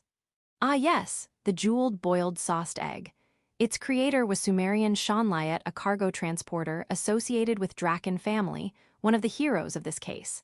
No matter how many restaurants and food stores I searched, I couldn't find it. When I ate it on that ship, I almost cried out but somehow held it in. I wish I had gotten one as well. Click. Sister, another guest, it seems, pardon me. You seem busy. No, please excuse me. Well, I should be going. Yes, thank you again. Take care. Planet Lycio Council Assistant, Fina Viarbia. External File 2, White Day Commemorative Short Story, A Viking Date. Kevin Coleman. Hey, you want to go to the cake buffet tomorrow on Sunday? I shoved the cake buffet ticket I got from my dad toward my friend Sean Lyett. What's with the random invite? It's an apology for all the trouble I caused you on Valentine's Day. Hi. Well, all right then. I offered the ticket to Sean again, and he readily accepted it. He actually accepted it. Then you'll have to come dressed as a girl tomorrow. It's a couples-only ticket. What? The next day, I showed up at the meeting spot decently dressed. However, I did say to come dressed as a girl, right? I am dressed as a girl. Then why are you wearing the same old clothes as always? My friend Sean was presenting as a girl, but his outfit was just his usual sneakers, jeans, and polo shirt. You can clearly tell I'm a girl, can't you? Well, yes, but still. I had hoped he would at least dress in a girly outfit. The place we headed to was Prince's Marie, a shop that had both a cake store and a cafe. They hold a cake buffet twice a month here. The original cake shop itself is quite famous, so their cake buffet is extremely popular too. Thankfully, the last table was open when we arrived. And the price was pretty expensive for middle schoolers like us, plus drinks were extra, so we both just got the cheapest coffee. You got a good amount there. Might as well since we're here. Sean started eating the cake she had gotten, looking quite satisfied. Despite wearing male clothes, with her pretty face and huge boobs, she didn't look like a guy at all. From the outside, did we really look like a couple? That's when I decided to ask Sean something that had been on my mind since Valentine's Day. Hey Sean, when you look like a girl like this, do you ever find guys attractive? Not really. Since I'm basically a guy, my eyes are still drawn more to girls. Sean answered casually as he ate his cake. I see. I had hoped he might be interested in me, even a little bit, but I guess not. Then how about letting me grope your real boobs next time? Real tits are better. You really should see a doctor about that. Sean gave me an odd look in response to my serious request. I guess our friendship isn't going to change anytime soon. That's when a flashy-looking group of what seemed to be college students or office ladies approached us. Well, if it isn't some brats on a little date. How adorable. You kids have some nerve coming to a fancy place like this. The girl's outfit is so tacky. Actually, are those men's clothes? And for some reason, those office lady types started harassing us. Excuse me, can we help you with something? This cake buffet is really popular. Since all the tables are full, you brats need to leave. Huh, what are you talking about? Sean and I were stunned by what they were saying for a moment. We want to eat right away, so hurry up and get out of here. Yeah, a stylish place like this isn't for some poorly dressed brats like you. The ladies laughed as they tried to intimidate us. That's none of your business. Let's go, Kevin. I was about to snap back at them when Sean stopped me and we stood up from our table. What are you doing? We just got here. Your tacky girlfriend there has more sense than you punks. Well, of course. We're of a higher class than you, so the store would appreciate us more. Now hurry up and leave. One of the ladies shoved me as I tried to protest. Hey, that brat is giving up his seat for us, so doesn't that mean he has to foot the bill? I suppose you're right. Lucky us. We get it for free. The ladies spouted some ridiculous logic, took our seats, and started eating the cakes we had gotten for themselves. Sean, why did you just give up our seats like that? I snapped at Sean for leaving so easily. But Sean responded. I mean, they came to this place, deliberately picked a fight with us who are clearly underage, stole our seats, and then intercepted our order. They're so starved for attention that they won't be satisfied unless they do this. They're pitiful people who have gone decades without anyone paying them any mind, dried up like an asteroid with no humans, animals, plants, water, or even air. We should be kind to them. Sean said it loudly enough for everyone around to hear. Sean's words made the people around us snicker as they turned to look at the ladies. How embarrassing. Textbook case of bitter, unpleasant women. They really have no class. Complete lack of common sense. That's actually criminal, you know. Should we upload this to Galista? The disdainful comments from those around us made the ladies' faces contort with anger. Why are we the ones being laughed at? Mind your own business. They had a lot of nerve saying that after their own rude behavior. What are you trying to cause, you little brat? I'm just stating the facts. In contrast to the furious ladies, Sean remained perfectly calm. You little. Unable to contain her rage any longer, one of the ladies stood up and raised her arm to strike. But someone grabbed her arm, stopping her assault. It was the owner of the store himself. Ma'am, I'll have to ask you to stop right there. Going any further would disturb the other customers. And just who are you? I'm the owner and head patissier of this establishment. The owner was a young, handsome man with a neat appearance. Hey, I bet you'd prefer us over these brats, wouldn't you? Yeah, we'd be great advertising, you know. We could even become regulars here, if you want. Once they realized the owner was good-looking, the shameless ladies started, trying to seduce him. But the owner didn't bat an eye as he calmly stated, "Your insults toward these customers constitute defamation. Forcibly pushing them from their table is assault, and taking the cake buffet they paid for is theft. Do you understand that these are the crimes you have committed? If you don't want to be reported to the police as criminals, you will pay the 39.80 credit cake buffet fee for each of you, totaling 11,940 credits, and promptly leave the premises." He didn't mince words at all. We're better customers than some brats. Yeah, you should kick them out instead if anyone. Don't you care about getting a bad reputation? The ladies still tried to argue. They were incredibly shameless, those women. Feel free to spread any bad rumors you wish. The quality of our products will not suffer from such gossip. The owner firmly rebutted them and pointed toward the exit. If you refuse to leave, I will have no choice but to call the police immediately. Despite his polite words, the owner's commanding tone made the ladies grimace as they begrudgingly paid via their multi-purpose terminals and left while muttering insults. My sincerest apologies for the disturbance, everyone. As a gesture, your currently ordered drinks are on the house. Lucky, this owner is quite generous. Later, those three ladies did end up leaving bad reviews about Princess Marie online. But someone who had recorded video of the incident posted it, leading to them getting completely roasted instead. At the same time, that idiot Sean attracted a lot of unsavory attention in the comments like, "The bullied silver-haired buxom beauty is so hot. She's way cuter than those three skanks. I want her to step on me while insulting me." Section, Audiobook by Masquerade at Masquerade Audiobooks. File 6. There's no way my former classmate could be a counselor.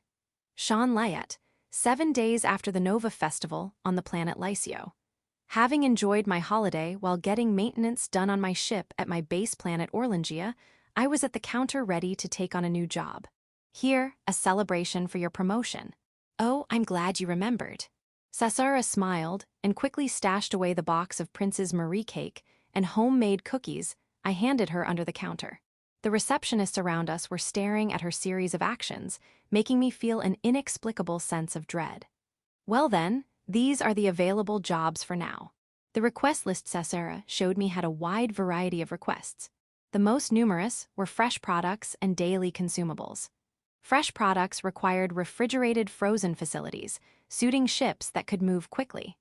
The fresh products and daily consumables transportation requests coming here were for individuals or companies, things like mail orders or hotel amenities. Next were raw materials like fibers, ores, and wood chips. For these, cargo capacity was key. Sometimes small quantity requests came in, but they were usually large loads. Then there were industrial parts. Among the requests I handle, these had the highest ratio. From those, I selected a small quantity of ore, the so-called rare mineral rare metal, headed for the capital Valdar. Then a call came through to the phone near Sasara. Yes, this is delivery reception. Yes, yes. That's urgent. Yes, understood, I'll let him know. After ending the call, Sasara made a difficult expression and beckoned me over. What's wrong? Well, actually, there's been a mandatory request for any ship able to carry passengers to Valdar to do so immediately. What's that about? It was an odd story. At this hour, regular passenger ships should be operating, with plenty headed for the capital planet Valdar. It's a mandatory request from a counselor, so we can't refuse. Ah, that single line made me understand everything. The Galactic Republic's counselors come in 3 types: mediocre, capable, and incompetent.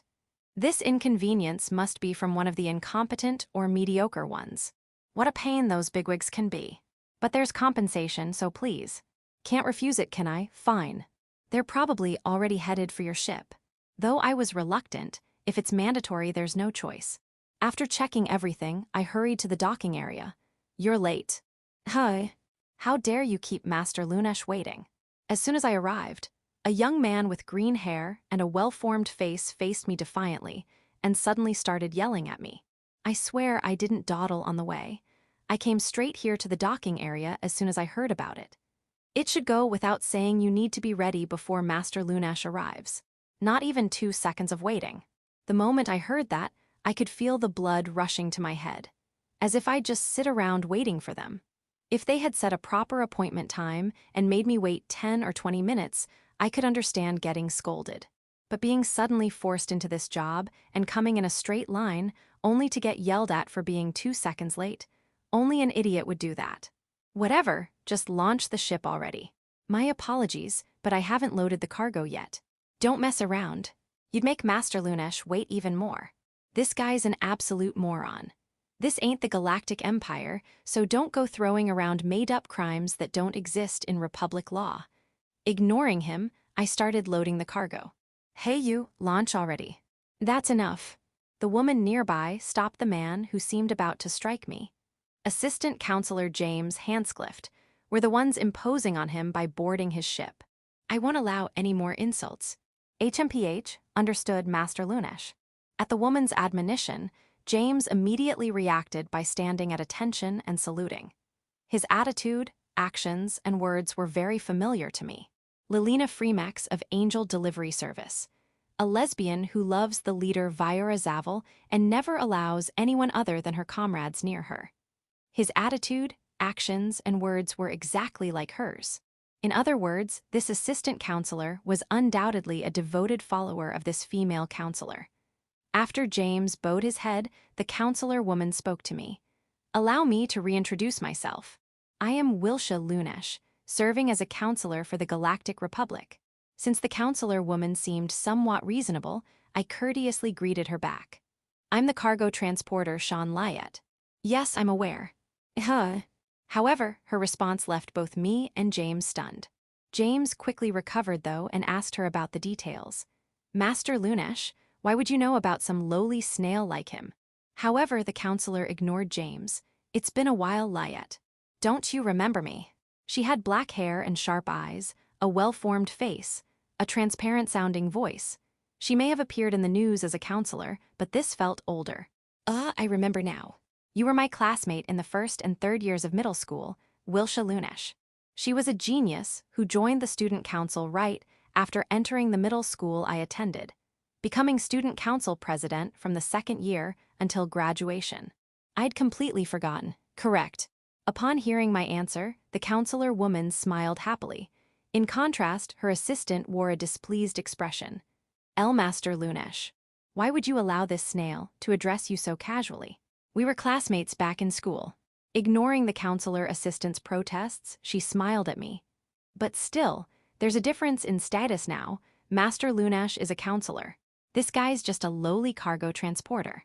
It's thanks to transport workers like him that the Republic's logistics are maintained.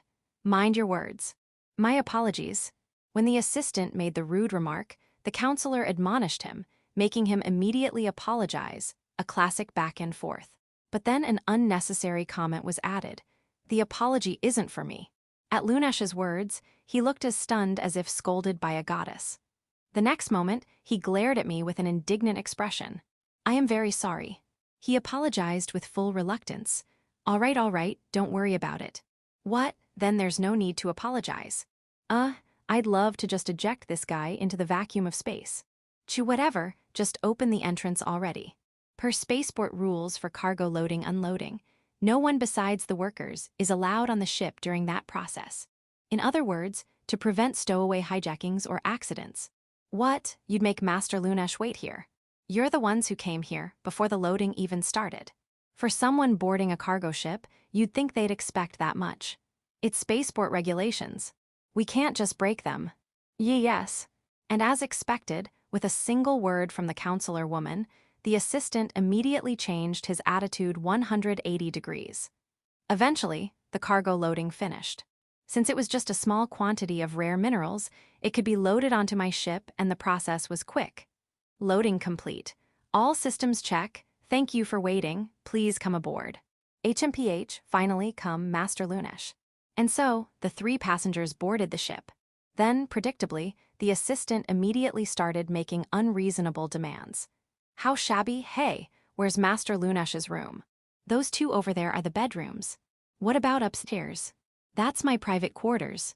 About as spacious as this lounge area. More or less. Very well, that will be Master Lunesh's room then. At those words, I seriously questioned this James Hanscliff's sanity. Are you insane? My private quarters means the captain's quarters. No matter who the passenger is, surrendering the captain's admiral's quarters is forbidden. It's explicitly stated in space navigation laws. This seems to have originated from an old ship tradition on planets, with the idea that on a ship, it must be clear who has command authority. Otherwise, the ship will lose its way. According to an old imperial proverb that goes, too many captains will run the ship aground. Even if it's the Republic Chancellor or the Galactic Emperor aboard, it's forbidden to demand or surrender the captain's admiral's quarters. Originally, this only applied to military vessels, but at some point, it seems to have been added for civilian ships too. Apparently, galactic imperial nobles are all eager to become ship or fleet captains' admirals. Supposedly, they want to use the galactic navigation laws to experience having better quarters than even the emperor. As a counselor, I cannot simply break the law. At Lunesh's words, the assistant clicked his tongue but stopped protesting. In that case, Master Lunesh will use this bedroom, and I'll take the one next door. You bring our luggage to the rooms, and you'll sleep on the sofa. Understood.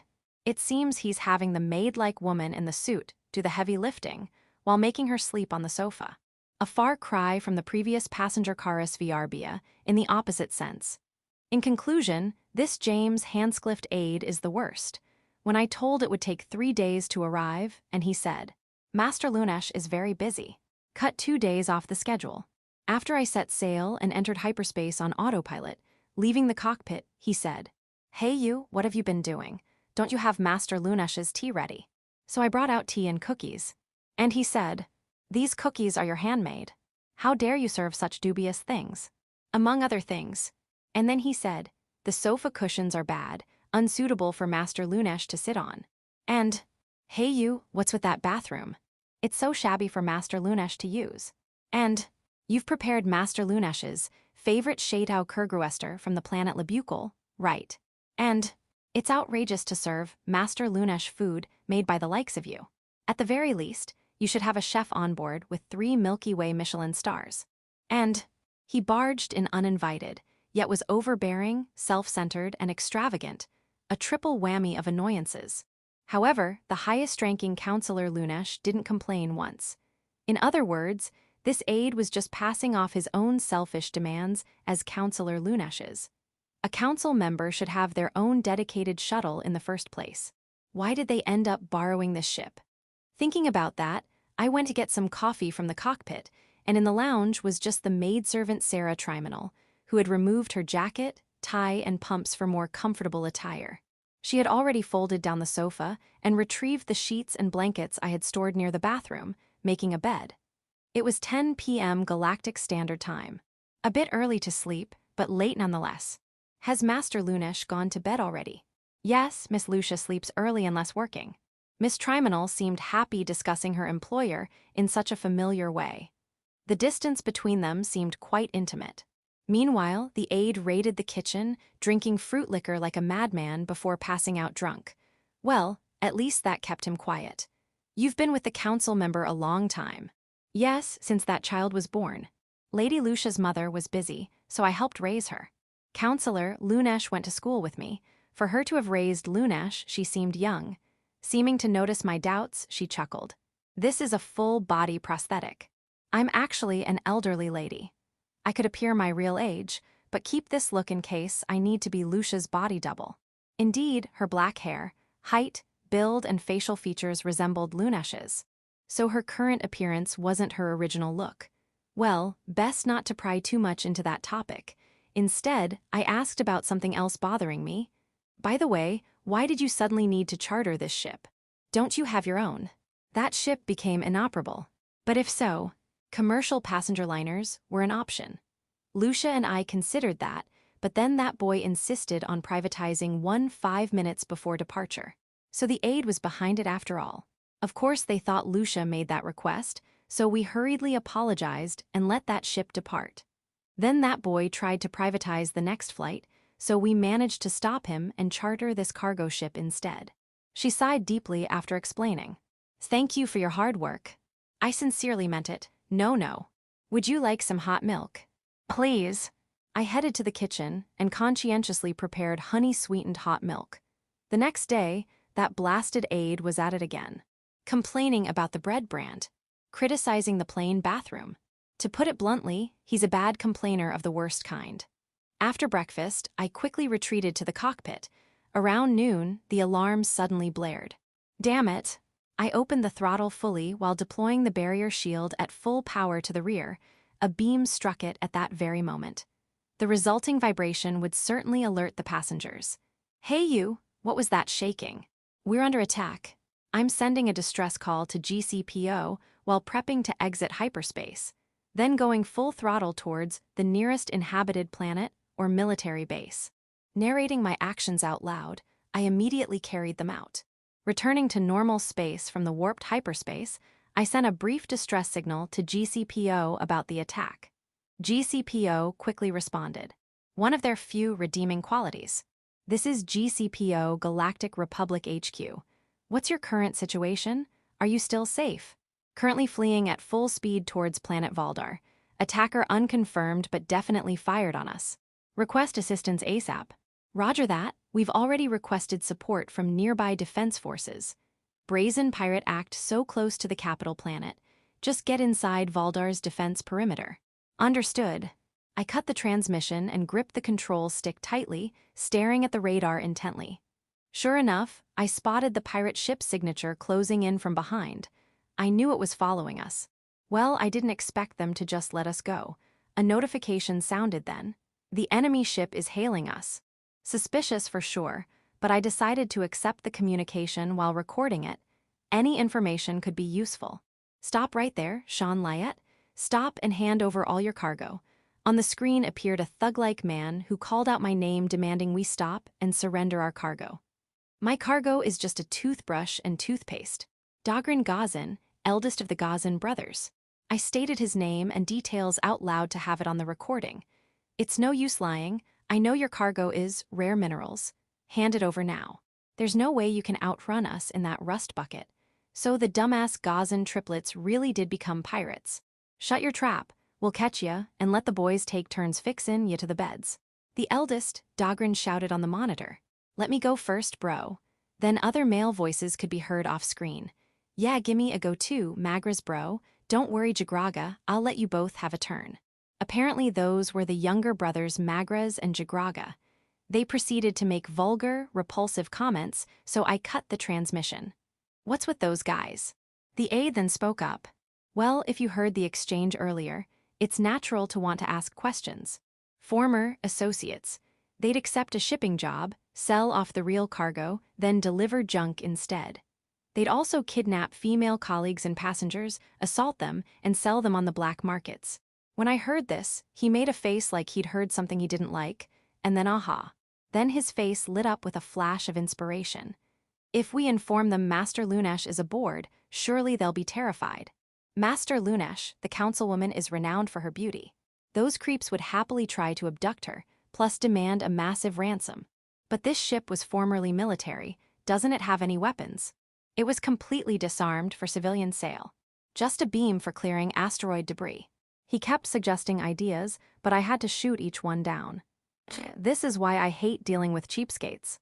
The aide seemed frustrated that all his ideas were rejected. Meanwhile, their beam attacks kept rocking the ship with shockwaves and loud blasts as they narrowly missed us. After sulking for a bit, the aide suddenly addressed me again. By the way, when they said, "Fix to the beds," are you perhaps a Sumerian? Yes, but... Come to think of it, I hadn't mentioned that. The aide's face then contorted in rage. Then, never go near Master Lunesh again, you slimy snail. So this guy was an anti-Sumerian bigot. Sumerian people often get called snail or slug as insults when conflicts arise with other races. But an anti-Sumerian bigot specifically refers to someone who genuinely believes Sumerians are inferior subhumans. Supposedly, there were plenty 500 years ago when Sumerians faced persecution, but nowadays, such blatant discriminatory ideologies are criminalized as hate speech and defamation.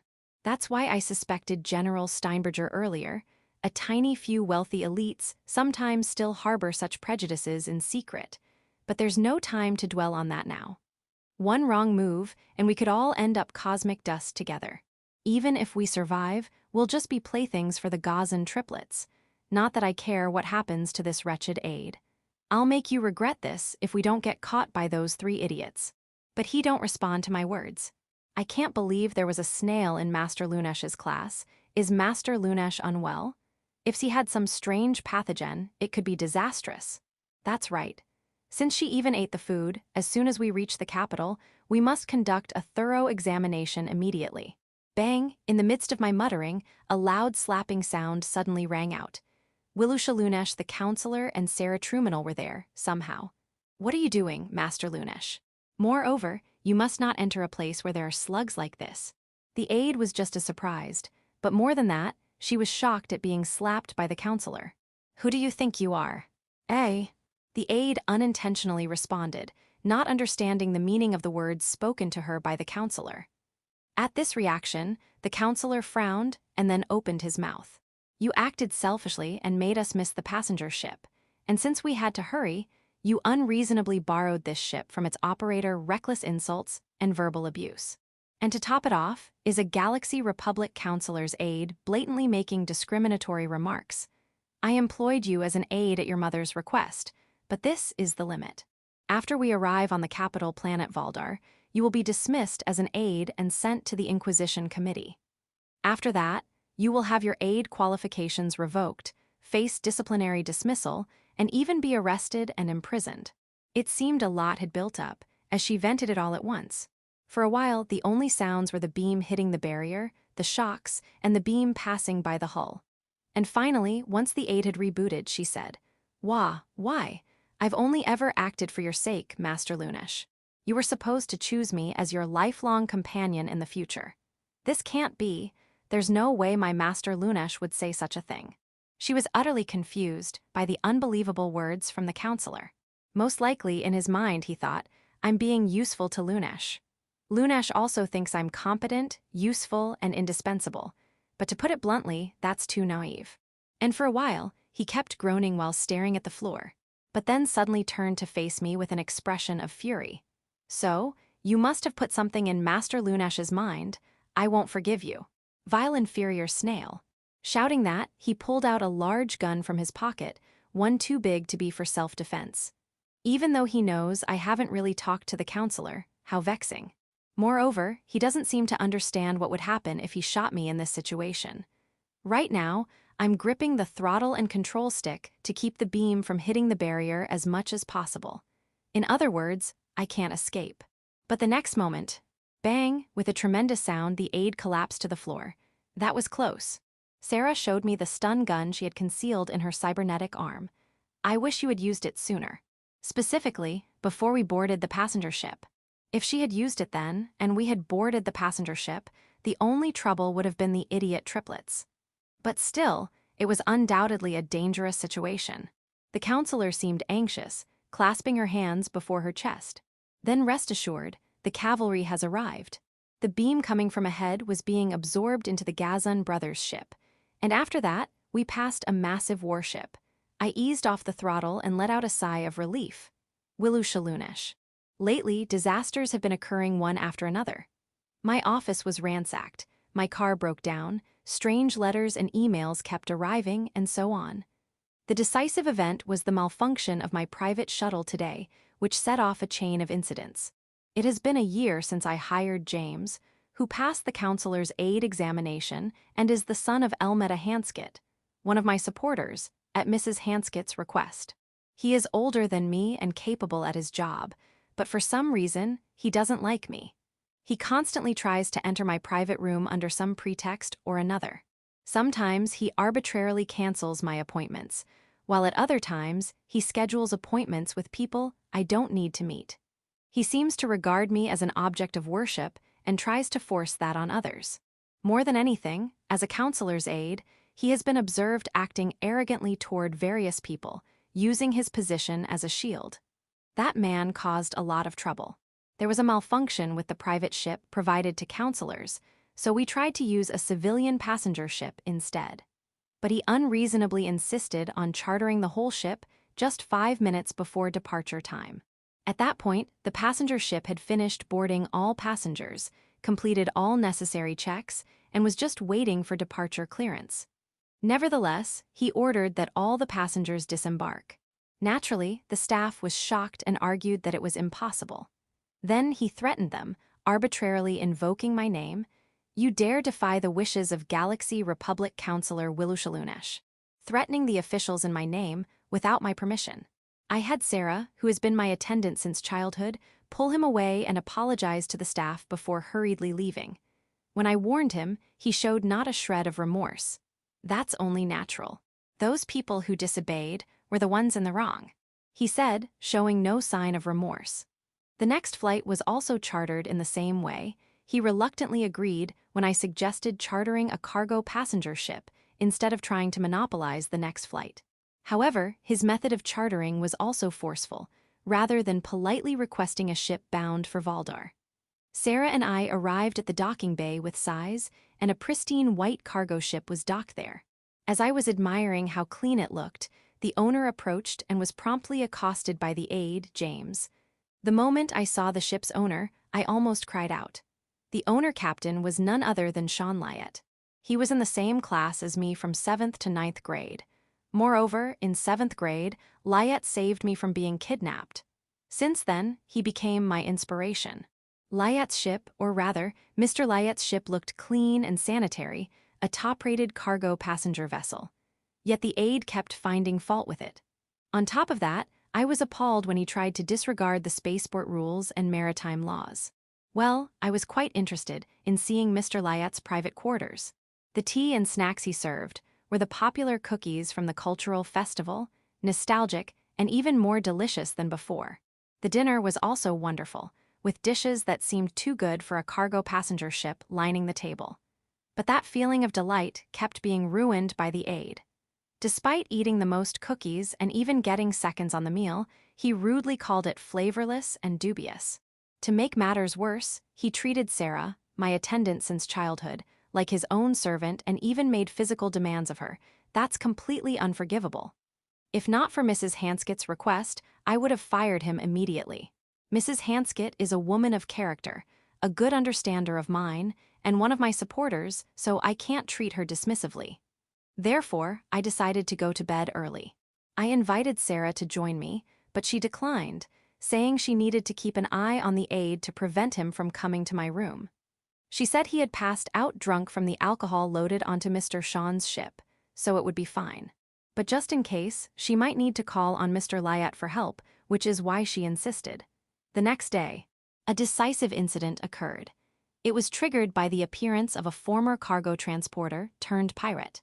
While the pirates themselves were eventually captured by the Republic Defense Force fleet without incident. During the chaos, the aide said something he should never have said as a counselor's aide. Toward Lyett, a Sumerian, he uttered the slur, snail, clearly discriminatory language. I instinctively struck his cheek. As a Galaxy Republic counselor and a sensible person, more than anything, I could not hold back when my beloved was insulted.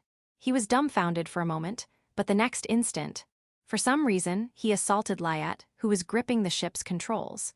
If Lyett could no longer pilot, there would be nothing we could do. Of course, neither I nor Sarah can operate a spacecraft. However, Sarah prevented that. She used the stun gun concealed in her arm to render him unconscious. Now, finally, I can talk properly with Lyet. Sean Lyet. With the arrival of the Galaxy Republic Defense Force, the idiot triplets Achaea, the Gazan brothers, were swiftly apprehended. Orlangia and Valdar are quite close, so committing piracy between them is practically suicidal. Those guys were just that reckless and thoughtless. Then, I received a communication from the commander of the Cavalry Defense Fleet. This is Galaxy Republic Defense Force main fleet commander and flagship captain, Rear Admiral Reinhard Steinberger. You are the one who reported the incident, correct? As expected, it was Rear Admiral Steinberger. That biggest ship looks familiar to me. Thank you, Vice Admiral. It's been a while. I addressed him in a friendly manner, but the Vice Admiral had a puzzled look on his face. Pardon me, but where have we met before? This wasn't because the Vice Admiral was suffering from early-onset dementia or anything. As evidence of that, when I transformed into a woman, you rescued me before, and I met you several times during the subsequent trial as well. Ah, you're Lyet-san. My apologies, I should not have forgot. He remembered immediately. Since this is only the second time meeting me in my male form, it's understandable you didn't recognize me. Are you acquainted with each other? There was an incident involving the military previously. Ah yes, the scandal involving the son of a high-ranking military official. As a witness in the trial regarding the misbehavior of those foolish brats, I had been instructed to remain in female form during the hearings, so I stayed that way the whole time. The only time I reverted to male was for identification purposes, so it's excusable that he didn't remember me. That's when someone who didn't need to wake up woke up. Damn, what happened? We apprehended the pirates. Before Sarah the counselor could explain, the Vice Admiral gave the explanation first. But that turned out to be a bad move. The defense forces? I see. You were deployed due to the crisis involving Master Lunesh. The aide approached the Vice Admiral's monitor and clearly made a mocking expression. You there? We'll have Master Lunesh board your ship shortly, so prepare the VIP quarters, and have the captain come to greet him. Master Lunesh will be gracing your ship with his presence, so don't be discourteous. Also, let me get your name and rank. I'd like to give your superior officer, the captain, a good evaluation if you'd like. He barked orders as usual. He probably thought the polite, young-looking Vice Admiral was just an officer of some lower rank. Normally, one would be irritated, but the Vice Admiral calmly answered the question without changing his expression. I am Vice Admiral Reinhard von Steinberger, commander of the main fleet of the Galactic Republic Defense Forces and captain of the flagship Cassinart. He even gave a crisp salute and displayed a 3D holographic ID from his wrist terminal. It was the aide who was taken aback by this revelation instead. My apologies, Vice Admiral. It seems even he can't talk big to a flag officer. I couldn't help but admire the difference in dignity between the two elite young men. In any case, allow us to board your ship. With your ship, we should arrive at Valdar by today, and there shouldn't be any safety issues either. The aide restated his demand to the Vice Admiral. That's possible. Excellent. Come now, Master Lunesh, let us move to that ship. We should disembark from this sluggish vessel at once. Delighted by the Vice Admiral's answer, he gave a courteous bow to the counselor. I have to admire him being able to say something like that despite being so thoroughly rejected. And as he looked around to glare at me, what he saw was me still in female form. Seeing me like that, the aide audibly clicked his tongue in annoyance. You snail fool, why didn't you appear in female form from the start? I would have enjoyed myself with you then. You'll regret not letting me have my fun. For a moment, I didn't understand what the aide was talking about. But basically, he was saying, if I didn't know you were a snail person, I would have given you the honor of sharing a bed with me. That seems to be what he meant. Of course, the two others present seemed to understand as well, giving him cold looks. As the connecting corridor from their ship was linked up, the Vice Admiral and a young woman came to greet us. Welcome aboard the battleship Cassinart. Please allow me to escort you to the VIP quarters. Lieutenant Maria Halles, please show these three to the VIP quarters. This way, please. The female officer motioned for the three of us to enter. However, I have something to discuss with Mr. Sean and Mr. Steinberger, so please go on ahead. I'll have your luggage brought later. It seems the counselor and Sarah had some business with the Vice Admiral and me, so they told the aide to go first. Very well, I shall go ahead then. Saying that, the aide foisted his luggage onto the female officer. Section, James Hansclift. It was definitely the right call to get away from that sluggish ship as soon as possible. That snail. Addressing Master Lunesh in such a friendly tone. And if his female form looked that refined, he should have appeared before me in that form from the start. After which, prostrating himself to pleasure me would have been the obvious course of action. If he had done that, I might have made use of him even after finding out he was a snail. And what Master Lunesh said about firing me was just a ruse to keep that snail in line. Of course, they would never let go of someone as capable as me. Still, that upstart male really grates on me. Getting ahead in his career path compared to me, becoming a vice admiral at that age is unbelievable. I know. I'll spread rumors that he engaged in underhanded tactics for promotions. This VIP quarter sure is far, though. Hey, are we there yet? Almost there. And make sure you properly escort Master Lunesh later. Honestly, what could that snail and upstart male possibly need to discuss? Here we are. HMPH. A bit plain, but I suppose it's fitting for the interior of a battleship. Then a beeping sound came from the device. Excuse me, incoming communication. Yes, escort is complete. It seemed to be from the military device that female officer was carrying. The VIP quarters on a battleship really are quite plain, though. They could put a bit more effort into the decor. Well then, I'll go ahead and give this female the honor of being used by me first. My apologies, but I'll take my leave now. Hold it. What is it? I'll be using you. Go take a shower. If that is your desire, we will be arriving at the planet Valdar within a few hours at this ship's speed, so please be patient. This woman, a mere lieutenant defying my orders. I said I'll be using you. Defying me is the same as defying Counselor Lunesh. It seems the captain's judgment was correct. Suddenly, this woman twisted my arm, restrained me, and took away my gun. You wretch, what is the meaning of this? James Hansclift, you are under orders of arrest for charges of endangering flight safety, attempted assault, and defamation. The complainant is Wilusha Lunesh. The victim is Sean Lyat. Therefore, you will be detained and restrained in this room until we arrive at Valdar. And I'm adding attempted sexual coercion as well. This is the VIP quarters.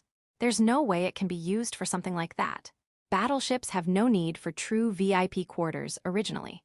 However, this room also serves as a prison to confine troublesome individuals of high status like yourself. Preposterous. There's no way the Vice Admiral authorized this. This is under the Vice Admiral's orders. There's no way he has that authority. Don't you know, as an aide, the Galactic Republic Defense Forces has powers of arrest for maintaining security during emergencies. Then this is an unlawful arrest. I've done nothing criminal towards a lowly snail. That's another charge of defamation added. I'm a Sumerian as well. The snail woman took my gun and luggage and headed for the door. And as she exited the room, she said, "Oh, and when we arrive at Valdar, you'll be stripped of your aide status and handed over to the GCPO. Your mother seemed to accept it as unavoidable." Leaving just those words, she closed the door. I could hear the sound of the exterior forced lock engaging. No way you're lying. Lia error. Section, Wilusha Lunesh. After the aide was led away by the female officer. Mr. Sean, may I borrow your communication device? By all means. Do you know how to operate it? I'll be fine. I borrowed the communication device from Mr. Sean's ship and made simultaneous calls to 2 places. The responses came back from both quickly. It's unusual for you to contact me. Did something happen, Lunesh? One was Coedim Vorwood, the head of administration for the Galactic Republic Council. A kindly-looking elderly gentleman who has known me since I first became a counselor. Long time no see, Counselor Lunesh. What's going on today? The head of administration is here too, it seems. The other was Imelda Hansclift, the mother of my aide James Hansclift and the CEO of Hansclift Corporation. I straightened my collar, took a deep breath, and spoke. I am contacting you today regarding the conduct of my aide, James Hansclift. So my son has caused trouble again. I've heard the rumors. As difficult as it is to speak ill of family, his actions have been simply horrendous. While part of the council's inner circle, Imelda was also the mother of the person in question. It pained me, but it seems she was already somewhat aware. So, what did my son do? endangering flight safety and attempted assault against a ship's captain. Defamation using the term snail against the captain, who is a Sumerian and a childhood friend of mine. And attempted sexual assault against my personal secretary Sarah Triminal. This is just regarding the latest incident, but I can no longer tolerate his various problematic behaviors and remarks up to now. Lucia, I don't mind that. It was quite some time ago as well. No, I must address this properly. Sarah tried to retract the last part, but I could not let that slide. I absolutely cannot forgive his attempt at violence against Sarah, who is like family to me. I must have raised him wrong, there's no need to hesitate, please deal with it ruthlessly. The person over there is from the Defense Force, right? Ha, I am Rear Admiral Reinhard Steinberger, commander of the Galactic Republic Defense Force's main fleet and captain of the flagship Cassinart. Well then, General Steinberger. My son, please detain my assistant to the counselor, James Hanscliffe. I ask you this as a favor. Understood. While holding her forehead, Lady Imelda reluctantly agreed to the arrest of her own son and made the request to Rear Admiral Steinberger, who was nearby. In any case, we must dismiss his assistant and file an arrest request with the GCPD. We can't leave this unresolved. Both of them wore serious expressions and sighed as they agreed to remove James Hanscliffe from his position as assistant. At last, I will finally be freed from this bad omen. Now, Lunesh, please return to the ship with the Rear Admiral. No, the request to Lyet hasn't been completed yet, so now that the nuisance is gone, I don't want to move to another ship. However, in this case, if you issue a certificate of completion for the request and report it to the Galactic Cargo Transporter Guild, it should be considered finished. Besides, if the informant doesn't accompany you, the paperwork will be troublesome. Being told the reasonable truth, as a counselor of the Galactic Republic, I had no choice but to go along. Understood. I wanted to stay with Lyet for just 2 more nights. I will never forgive you, Uncle Bode. I reported to the Galactic Cargo Transporter Guild and confirmed that the request to Lyet had been completed. As per Lyet's wishes, the payment was to be made upon our arrival in Valdar. And finally, I boarded Rear Admiral Steinberger's ship. Ah, please wait a moment. Lyet, who had somehow reverted to man, brought over a refrigerated box. I was planning to give this to you tonight, but since you're leaving, please take it. Upon checking inside, there were 6 custard puddings in porcelain containers, each measuring 12 centimeters in diameter and 3 to 5 centimeters in height, which had become popular during a middle school culture festival. They were sold for 100 credits each. I apologize for the cheapness of it. Not at all. It's the perfect souvenir for me. Without the troublesome bad omen present, Sarah and I were escorted to the official guest room, where we stared at the refrigerated box of custard puddings that Lyet had handed me. Are you sure you didn't confess? After this, your schedule will be packed, you know. Sarah teased me while checking my schedule. I still can't compete with him. Right now, I am a counselor of the Galactic Republic, and since I was a child, I have been considered a genius.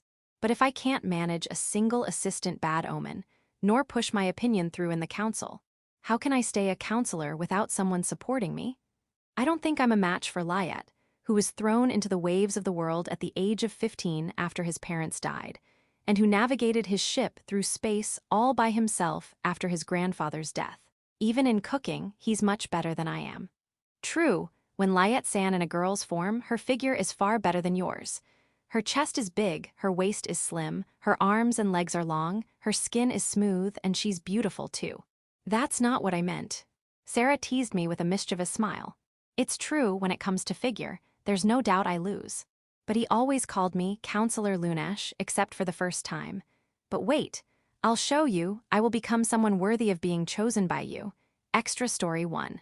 Until he becomes my cute younger brother and then my younger sister, Myliana Draken. Upon hearing the news that Sean had been shot with a stun gun and lost consciousness, we sisters immediately headed to the hospital in Orlangia. Fortunately, his life was not in danger, but he remained unconscious, left to regain consciousness naturally over time. Tina and Sarah were worried but angry at the culprit, while I looked at the sleeping Sean and reminisced about the past. We sisters first met him when he was just a newborn baby. My sister Tinarasa was 173 years old, I was 218, and our elder sister Seraphinia was 255. He was Sean Lyot, the tiny newborn grandson of Balkis Lyot, a friend of our grandfather's. Before we knew it, 5 years had passed, and the little boy enjoyed teasing that he wanted to make one of us big sisters his bride someday. But he also learned military martial arts from my ex-soldier mother Richelina Draken, as well as cooking and housekeeping from his own mother and grandmother. When Sean became a middle schooler, we learned that, as a Sumerian, he could transform between both male and female forms. He also became skilled at cooking delicious meals that captivated even us draconian people. When his parents passed away, there was talk of the Draken family taking him in, but this did not happen due to his grandfather Balks still being alive and Sean's own wishes. Now, as a young adult, he takes pride in his work as an accomplished cargo transporter. His cooking skills have grown tremendously, enough to seriously consider bringing him into the Draken household. We have close family-like ties with Sean, but when I first met him and the Lyot family, I did not view them very favorably. To us long-lived draconian people, a human life is far too short. Even as they age and pass away before our eyes, we remain virtually unchanged from when we first met them. This must seem extremely cruel and demeaning to them. And for us draconians as well, it is difficult to watch those born after us grow, mature, age, and ultimately die while we remain. Different lifespans mean different species should not become close. To be honest, I used to look down on and pity the shorter-lived humans and other races.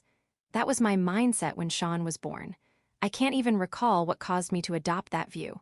My parents, grandparents, and sisters never felt that way, so perhaps I was unduly influenced by someone outside the family. My perspective changed after an incident where my sister Tina accidentally nearly drowned the baby Sean while bathing him. When the Lyot family visited the Drakens, Tina offered to bathe Sean to help his exhausted mother Namiella. After Tina took Sean to the bathroom, her screams suddenly rang out. When she emerged, the Sean in her arms was red, limp, not breathing, and his eyes that had just recently opened were now shut. When I asked what happened, Tina explained she had placed Sean in a baby bathtub floating in our large tub while she washed herself. She meant to finish quickly, but the baby tub unfortunately drifted too close to the faucet, causing it to overturn. The bath water was not hot enough to burn Sean, but he became submerged and lost consciousness. Making matters worse, Sean's mother and grandmother, as well as my own mother and grandmother, had all gone out to a famed restaurant for a meal. And the men, including our grandfather, were also away. Not just Tina, the cause of the accident, but even my elder sister Sarah was unusually flustered. But my reaction at the time was extremely cold. It doesn't matter what we do, they'll just die before us anyway. Why panic? If he dies, he dies. However, I then recalled the emergency life-saving techniques I learned from my ex-soldier mother Richelina. And I realized if this baby died, it could make my sister Tina a criminal. I didn't want Tina branded a criminal, so I had her call emergency services and Sarah contact Sean's mother Namiella, while I performed the proper life-saving procedures on Sean myself. Thanks to that, Sean started breathing again. He was then hospitalized, but made a full recovery with no lasting issues. Soon after, Sean's whole Lyot family and our entire Draken family arrived at the hospital. Then, Namiella and the other Lyots came to me saying, "Thank you, Maya. Really, thank you so much. It was only natural, but thanks big sis Maya. If Sean had died, I might never have recovered from the shock." Even Tina, the one responsible for the accident who got yelled at by our father, spanked by our mother, and lectured severely by our grandfather. Even she who avoided becoming a criminal, just through gross negligence, thanked me. But what surprised me was that my own parents and grandparents praised me as well. They should understand well that humans have shorter lifespans than us. So there was no need for them to lament if the shorter-lived Sean had died then, nor to celebrate so much that he survived. I had only acted to prevent my sister Tina from becoming a criminal. And yet my parents and grandparents commended my actions. It made me feel unexpectedly uncomfortable, so I left the hospital room. Since I couldn't just go home, I looked out the window in the visitors' lounge. Oh my, there you are. That's when my wheelchair-bound grandmother approached me. Sean should be discharged as scheduled tomorrow. I responded indifferently, "I see." "That's good. My grandmother then asked, "Is something bothering you?" I opened up to her about how humans have shorter lifespans than us, so they'll eventually disappear. That I only saved Sean to prevent my sister from becoming a criminal. That his death wouldn't have been that big a deal. After listening to what I had to say, my grandmother did not get angry. It is sad when we must part ways, but don't you think it's better to have loved and been loved by someone rather than be hated or ignored? Regardless of the reason, your actions deserve gratitude. She said to me. Back in Sean's room, as I watched over him, he smiled at me. He likely didn't recognize me as an individual, it was just a coincidence. But for that moment, Sean smiled at me, the person who thought no big deal if he dies.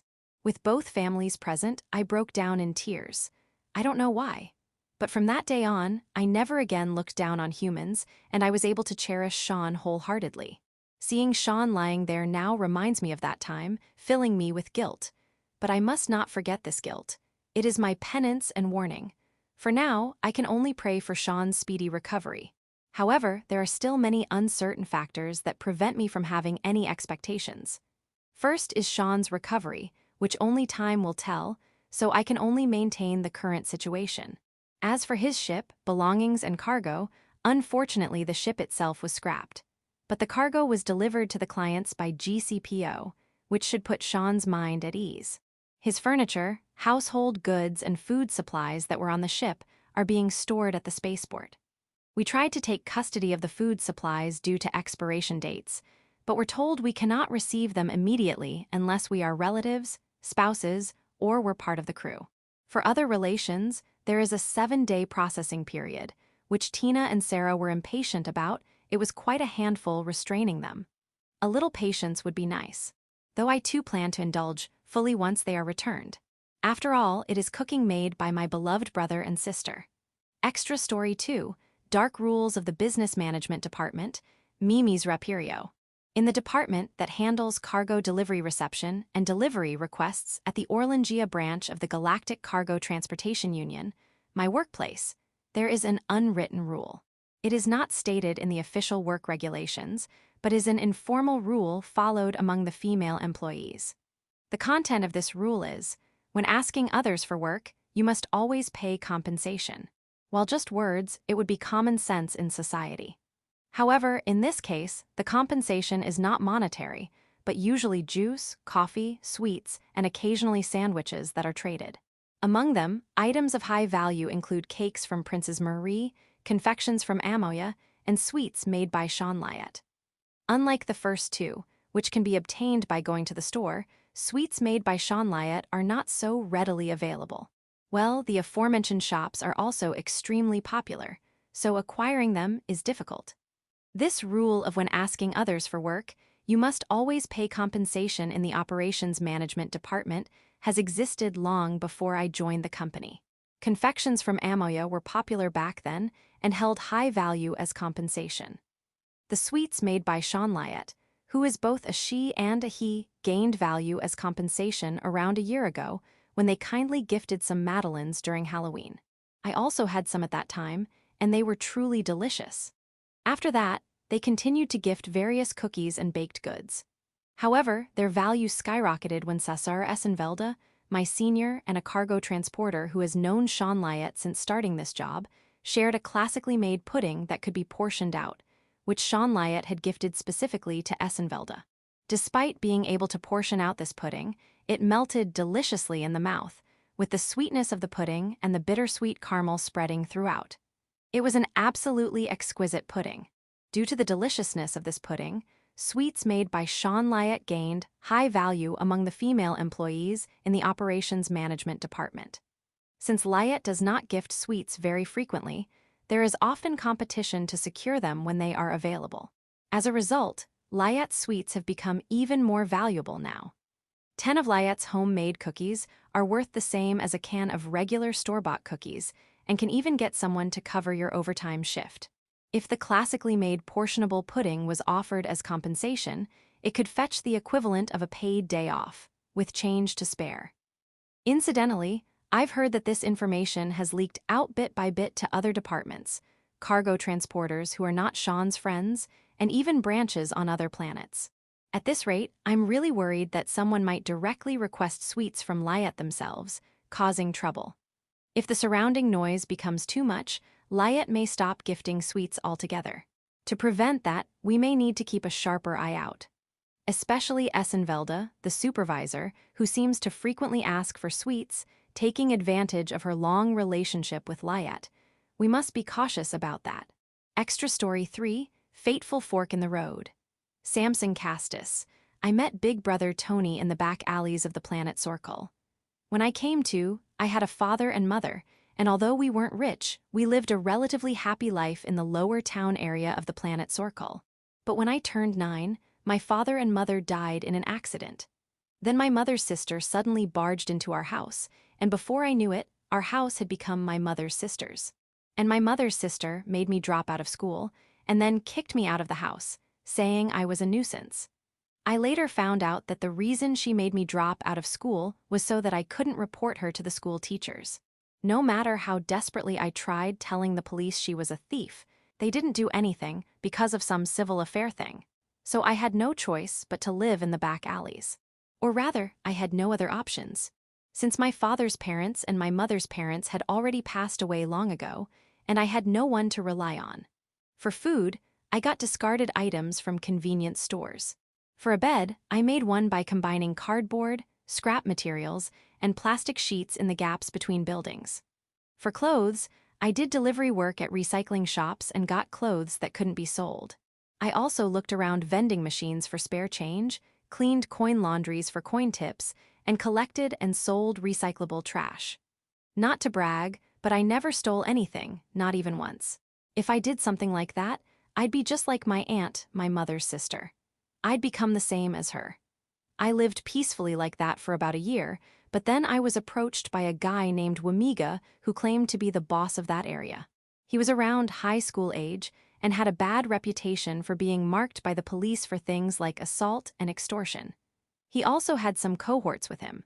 Wamiga told me to become one of his underlings, and if I did, to hand over any money I had saved up. But the real reason he approached me was to get me to tell him the collection days for the coin laundry I cleaned at. Of course I refused, since the owner of the coin laundry was a good person who even looked out for someone like me. I had also heard the bad rumors about Wamiga, and as expected, I got beaten to a pulp. When one of Wamiga's cohorts took out a knife, I was prepared for the end. But then, seems like you're having fun, mind if I join in? The one who said that and easily knocked Wamiga's gang to the ground was Big Brother Tony. Apparently, the owner of the coin laundry had consulted with Big Brother Tony about me. So he was looking for me when he found me getting beaten up by Wamiga's gang and saved me. After being rescued by Big Brother Tony, I was taken straight to the orbital elevator to go to the spaceport. The first place I was brought to after arriving at the spaceport was a docking area where a white cargo ship was moored. The person who welcomed me onto that white cargo ship was Sean. She was a beautiful white-haired woman who treated my injuries, let me take a shower to clean up, and even served me a homemade meal. Because of that, I thought this white cargo ship was Big Brother Tony's ship, and that Sean was his girlfriend and work partner. But it turned out that the clean white cargo ship with a lower cargo bay that had a toilet, sofa set, kitchen, shower, and even a bedroom was actually Sean's ship. And Sean was a Sumerian whose basic gender was male. At that moment, my first love was shattered. And Big Brother Tony's ship was a black rear cargo bay type cargo ship that only had a toilet, bunk beds, a small fridge for food storage, and a kettle and microwave oven besides the control room. I was disappointed at the vast difference compared to Sean's ship, which was understandable. I later found out that Sean's ship was called a Cargapasenger ship that carried both cargo and passengers, which is why it was so well equipped. Ordinary cargo ships are apparently like Tony's brother's ship. Still, I swore to work devotedly as a crew member on the ship Nigel Sagitta, Black Arrow, as Big Brother Tony Marduk's partner. But it was really tough from then on. During our free time in transit, I had to learn letters, technical terms, and celestial navigation that I didn't study in elementary school. I also practiced things like calculations and bookkeeping. On top of that, I had to memorize the faces and names of people from the Galactic Cargo Transport Union and cargo transport companies, learn ship maintenance and emergency repair methods, and it was an uphill battle. After working like that for about 3 months, Big Brother Tony gave me a multi-purpose terminal as a hiring celebration. The tablet he handed me to use for studying was his, so I was grateful to have my own. The one I had before was taken away by my aunt. With this, I can gather all sorts of information and be useful to my big brother. Extra Story 4, Memories of a Summer Day. Sean Lyett, ring ring ring, click. Hello. Hey Sean, you want to go out somewhere tomorrow? It was midway through summer vacation of my 3rd year of middle school. My friend Kevin Coleman had invited me to hang out. Since losing both my parents in an accident last fall, I had become depressed and stopped going out to play as much. I had given up on going to high school, and after graduating from middle school, I planned to help my grandfather with his work and eventually become an independent cargo hauler. I had actually intended to work with my grandfather this summer vacation too, but he told me to enjoy this summer as a student and wouldn't let me help. But I'm not really in the mood. Kevin's excuse for inviting me to play with him was, a true friend invites his friends who can't hang out anymore starting next year as much as possible while he still can. I've already finished my summer homework too. By the way, this Kevin guy had put off his summer homework until the very last day 4 times in elementary school. Each time, he would call me over after I got back from helping my grandfather with his work, and make me help him finish it late into the night.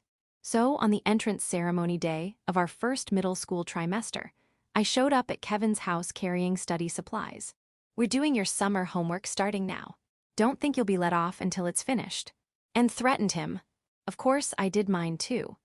Kevin tried getting his mom to make up some excuse for him, but apparently she agreed with my proposal when it came to Kevin's summer homework habits. Obviously, my family had already given their consent, so Kevin had no way out.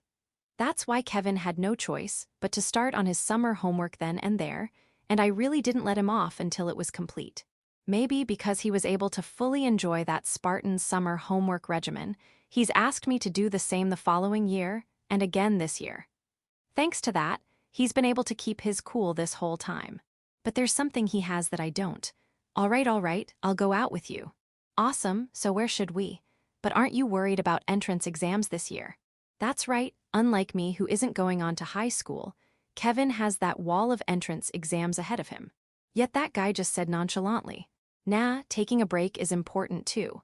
It'll be fine. Besides, spending time with a friend I can't hang out with after this year is more important than my entrance exams. So where should we go?" Clearly flustered, he kept pushing to go out. "You invited me and didn't even decide where we're going. If I pick somewhere you didn't want to go, that'd be no good, right?" I guess you have a point. Well then how about the cocktail pool if it's somewhere nearby? Yeah, it is close by and just right for this weather. Got it, 8:30 a.m. tomorrow at the Islonas station then. Okay, and don't be late. I know already. I can tell Kevin is trying to be considerate of me, so tomorrow I'll try my best to have fun. But the next morning an unexpected situation arose. Section, Kevin Coleman. 8:25 am the next day in front of the station. I arrived at Islonas station right on time, but in front of me was Sean. "Oh, you weren't late today." Sean dressed in usual sneakers, jeans, and t-shirt, albeit inexplicably in the form of a girl. "Hey, what's going on here?" When I woke up this morning, my time of the month had started, so I had no choice but to get ready as a girl. Apparently, the unique biological cycle of the Sumerian people had begun for him, which is why he showed up as a girl. But Sean has never come to a recreational pool like this as a girl before, even if he has at the school pool. What's up with that? Oh, I see, can't be helped then. In any case, we couldn't just stand around, so Sean and I boarded the bus headed straight for the cocktail pool from Islonas station. The cocktail pool, properly known as the Blue Sky Garden Water Amusement Park, is an entertainment sports facility located in Salfrup, the stellar capital of the planet Orlangia. The surface portion is a flat circular building 100 meters in diameter and 5 meters tall, containing an indoor parking lot, bus terminal, ticket counters, elevator hall, and more inside. The elevator hall is in the center of the surface building, with 6 anti-gravity elevators in operation. Going through a transparent tube from the elevator hall, You arrive at the floating aerial amusement facility 150 meters above the surface, kept aloft by an anti-gravity system. The facility itself is an inverted triangular shape, about 30 meters in size, with the topmost area reaching 180 meters high and spanning around 47,000 square meters. Here you'll find a lazy river, water slides, a wave pool, a children's water park area, a water shooter area, beach volleyball courts, an official 50-meter competition pool with small oxygen tanks for an underwater maze, various food courts, and more. The bottom half is occupied by the anti-gravity systems, while the upper half contains staff rooms, offices, changing rooms, a valuables cloak, infirmary, security room, storage, and an emergency evacuation shuttle boarding area. From afar, it resembles the shape of a cocktail glass, which is where the nickname cocktail pool comes from. Playing off this nickname, the operating company has even adopted an illustration of a girl inside a cocktail glass as their mascot, and cocktail drinks are served at the park's food establishments. Not that us minors have ever ordered any, of course. Anyway, after arriving at the bus terminal, we got in line at the ticket counters before opening to wait our turn. That's when I overheard some murmurs. That silver-haired, blue-eyed girl, high school age maybe, pretty cute, wouldn't you say? Oh yeah, I'd love to get to know her better. No doubt they were talking about Sean, especially in girl form. Sean comes off looking quite mature. So that guy next to her is her boyfriend. As if a cutie like that would go for a guy like him, probably just a cousin or something. And of course, the usual disdainful words were directed at me beside him. If Sean had been in male form, the murmurs would have come from women instead, with less disdain aimed at me. By the time we made it through the line and purchased tickets, it was opening time, so we took the elevator up to the facility. At the entrance, we exchanged our tickets for wristbands. These not only serve as locker keys, but can also have information loaded onto them, naturally designed to be waterproof. From there, it was to the changing rooms to swap into swimsuits before heading to the pool area. As we waited near the pool entrance, I hear a voice saying, "Yo." Sean appeared in a bright red bikini, with her long white hair in a ponytail. Whoa, red, really. Can't be helped. With these big you-know-what's my sisters, just had to tease me by only leaving this for me to wear. Oh, I see, can't be helped then, I guess. I had expected her to pick a blue or green suit, more her style, but if it was her sister's idea, it made sense. Well then, why don't we hit the water slides first? Yeah, let's go. So there we were, lining up for the water slide, but she was attracting quite a bit of attention. Our classmates were used to seeing her in class, but with that face and that style, it's no surprise she was turning heads. And I could feel envious stares piercing into me. On top of that, this slide is 50 meters tall. But since the facility itself is originally 180 meters high, the increased height was honestly pretty scary. Enduring that tense state while waiting for our turn to come. Next, please, those in the back grab onto the person in front of you. The attendant set up a specialized two-person rubber boat and guided us on. From our place in line, Sean took the front seat while I was in back. Normally, you'd expect a heart-pounding event where the girl's hair gets in your face or something. But the moment we started, any such thoughts vanished from my mind. This water slide was incredibly frightening. There were water jets along the course that propelled us to speeds of around 50 kilometers per hour. Although the tube-shaped course prevented us from flying out, it was transparent and had sections that jutted out of the facility, leaving no room for surprises. By the time we finally finished the slide, Sean and I were both dazed. I think I've had enough water slides for a while. What a coincidence, me too. Looking around, there were plenty of other people at the slide's finish area who seemed just as drained as us. After resting for a bit, we went to check out the various pools. First, we drifted along the lazy river for a while, then got completely lost in the water maze. At the water shooter area, I was the only one targeted by a barrage from the kids. And whenever Sean spiked the ball during beach volleyball, the gallery went wild. A little before lunchtime, we headed to the food court and shared the Sunlight Yellow Ripple Mixed Grill from a chain restaurant that apparently has a branch in Stellarport City. Hey girlie, why don't you ditch these losers and come have some fun with us instead? We'll treat you to way better food than this junk. Yeah, something really fancy and classy.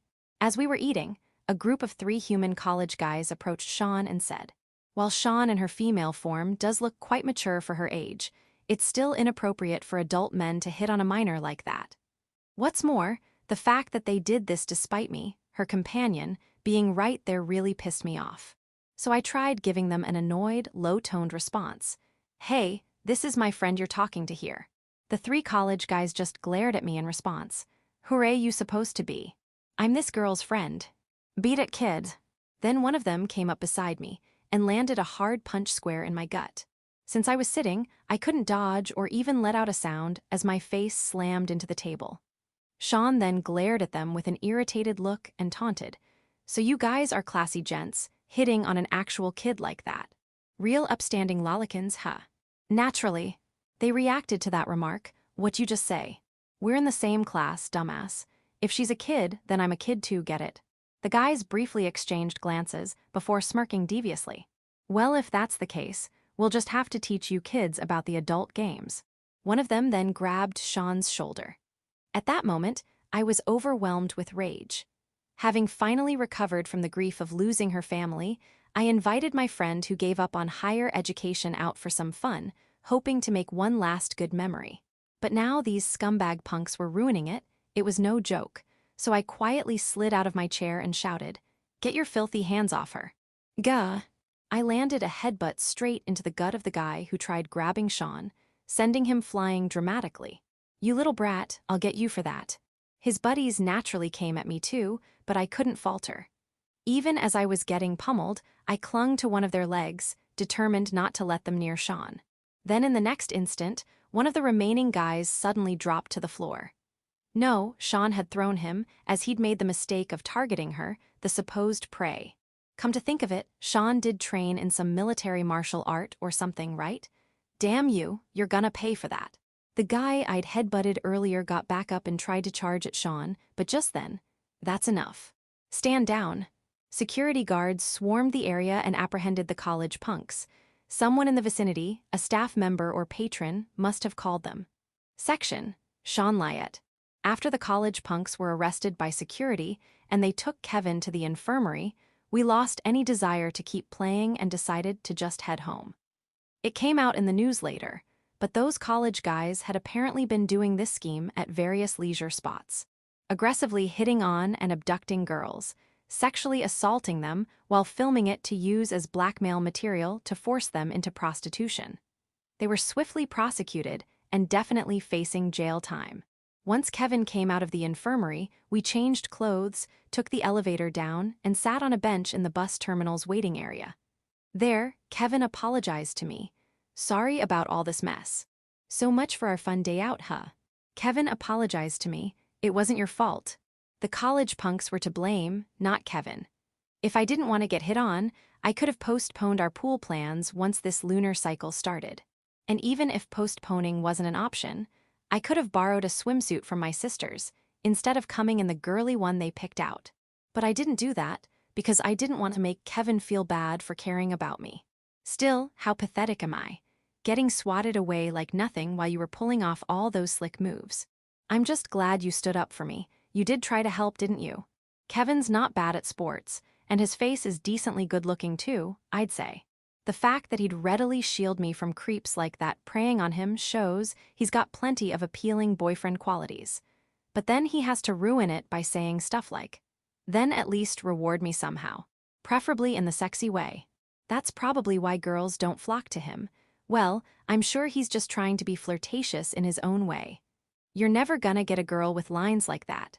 Oh, what? You think you're such a lady killer yourself? I guess you accidentally copping a feel back on the water slide will have to be your reward then. To be clear, I have no actual memory of him groping me or anything. I was way too terrified on that slide to focus on something like that. Upon hearing that, Kevin's expression turned to one of utter shock. "Huh, for real? I don't remember anything like that. Look, there's our bus." Ignoring Kevin as he examined his own hands with confusion, I stood up from the bench to board the bus that had just arrived. "Wait, did I seriously grope you? Hey, hey." As I stepped onto the bus, I flashed Kevin a meaningful smile over my shoulder. A little prank to create an amusing memory with my friend. Extra Story 5, The Young Ladies Challenge. Lena Rioworth, I met Mr. Sean Lyatt 2 years ago. At that time, when I was 8 years old, I was helping with my father's business operations. For a certain contract partnership, I was headed from Planet Beantents to Planet Sorkel on a scheduled shuttle. However, just before departure, there was a malfunction with the door to the VIP private lounge, causing me to miss the scheduled shuttle. Furthermore, the scheduled shuttle to Sorkel had some trouble and was suspended indefinitely with no return date set. With this, there was no way I could make it in time for the promised appointment. As I found out later, this was the doing of an executive at Rickwell Enterprises who didn't like that a child like me held the position of vice president. While I can understand not liking a child being a vice president, causing harm to the company is an issue. At that time, upon my butler Thomas's suggestion, we decided to charter a cargo ship. The ship that happened to be selected for the trip to Planet Sorkel belonged to Mr. Sean. Understanding the situation, Mr. Sean promised to fly at a slightly higher speed than usual. The meal served during that voyage was a seemingly ordinary-looking demi-glace hamburger steak. This may sound impertinent, but I think my palate is quite refined for my age. So at first, I dismissed it as nothing special. The first bite tasted like a typical demi-glace, but as I continued eating, I found myself gradually becoming captivated by it. Moreover, all the meals provided during the roughly 16 hours until our arrival were delicious. Of course, the meals prepared by my home chef and maids are delicious too, but the deliciousness was of a different variety, if you can understand what I mean. I became insatiably desirous of Mr. Sean's cooking skills, and ever since then, I request his services whenever I meet him. This time, I happened to see him on our company's scheduled shuttle. Since his ship was apparently lost, I'll take this opportunity to make my move. But first, I must tidy up my appearance. End of Volume 1.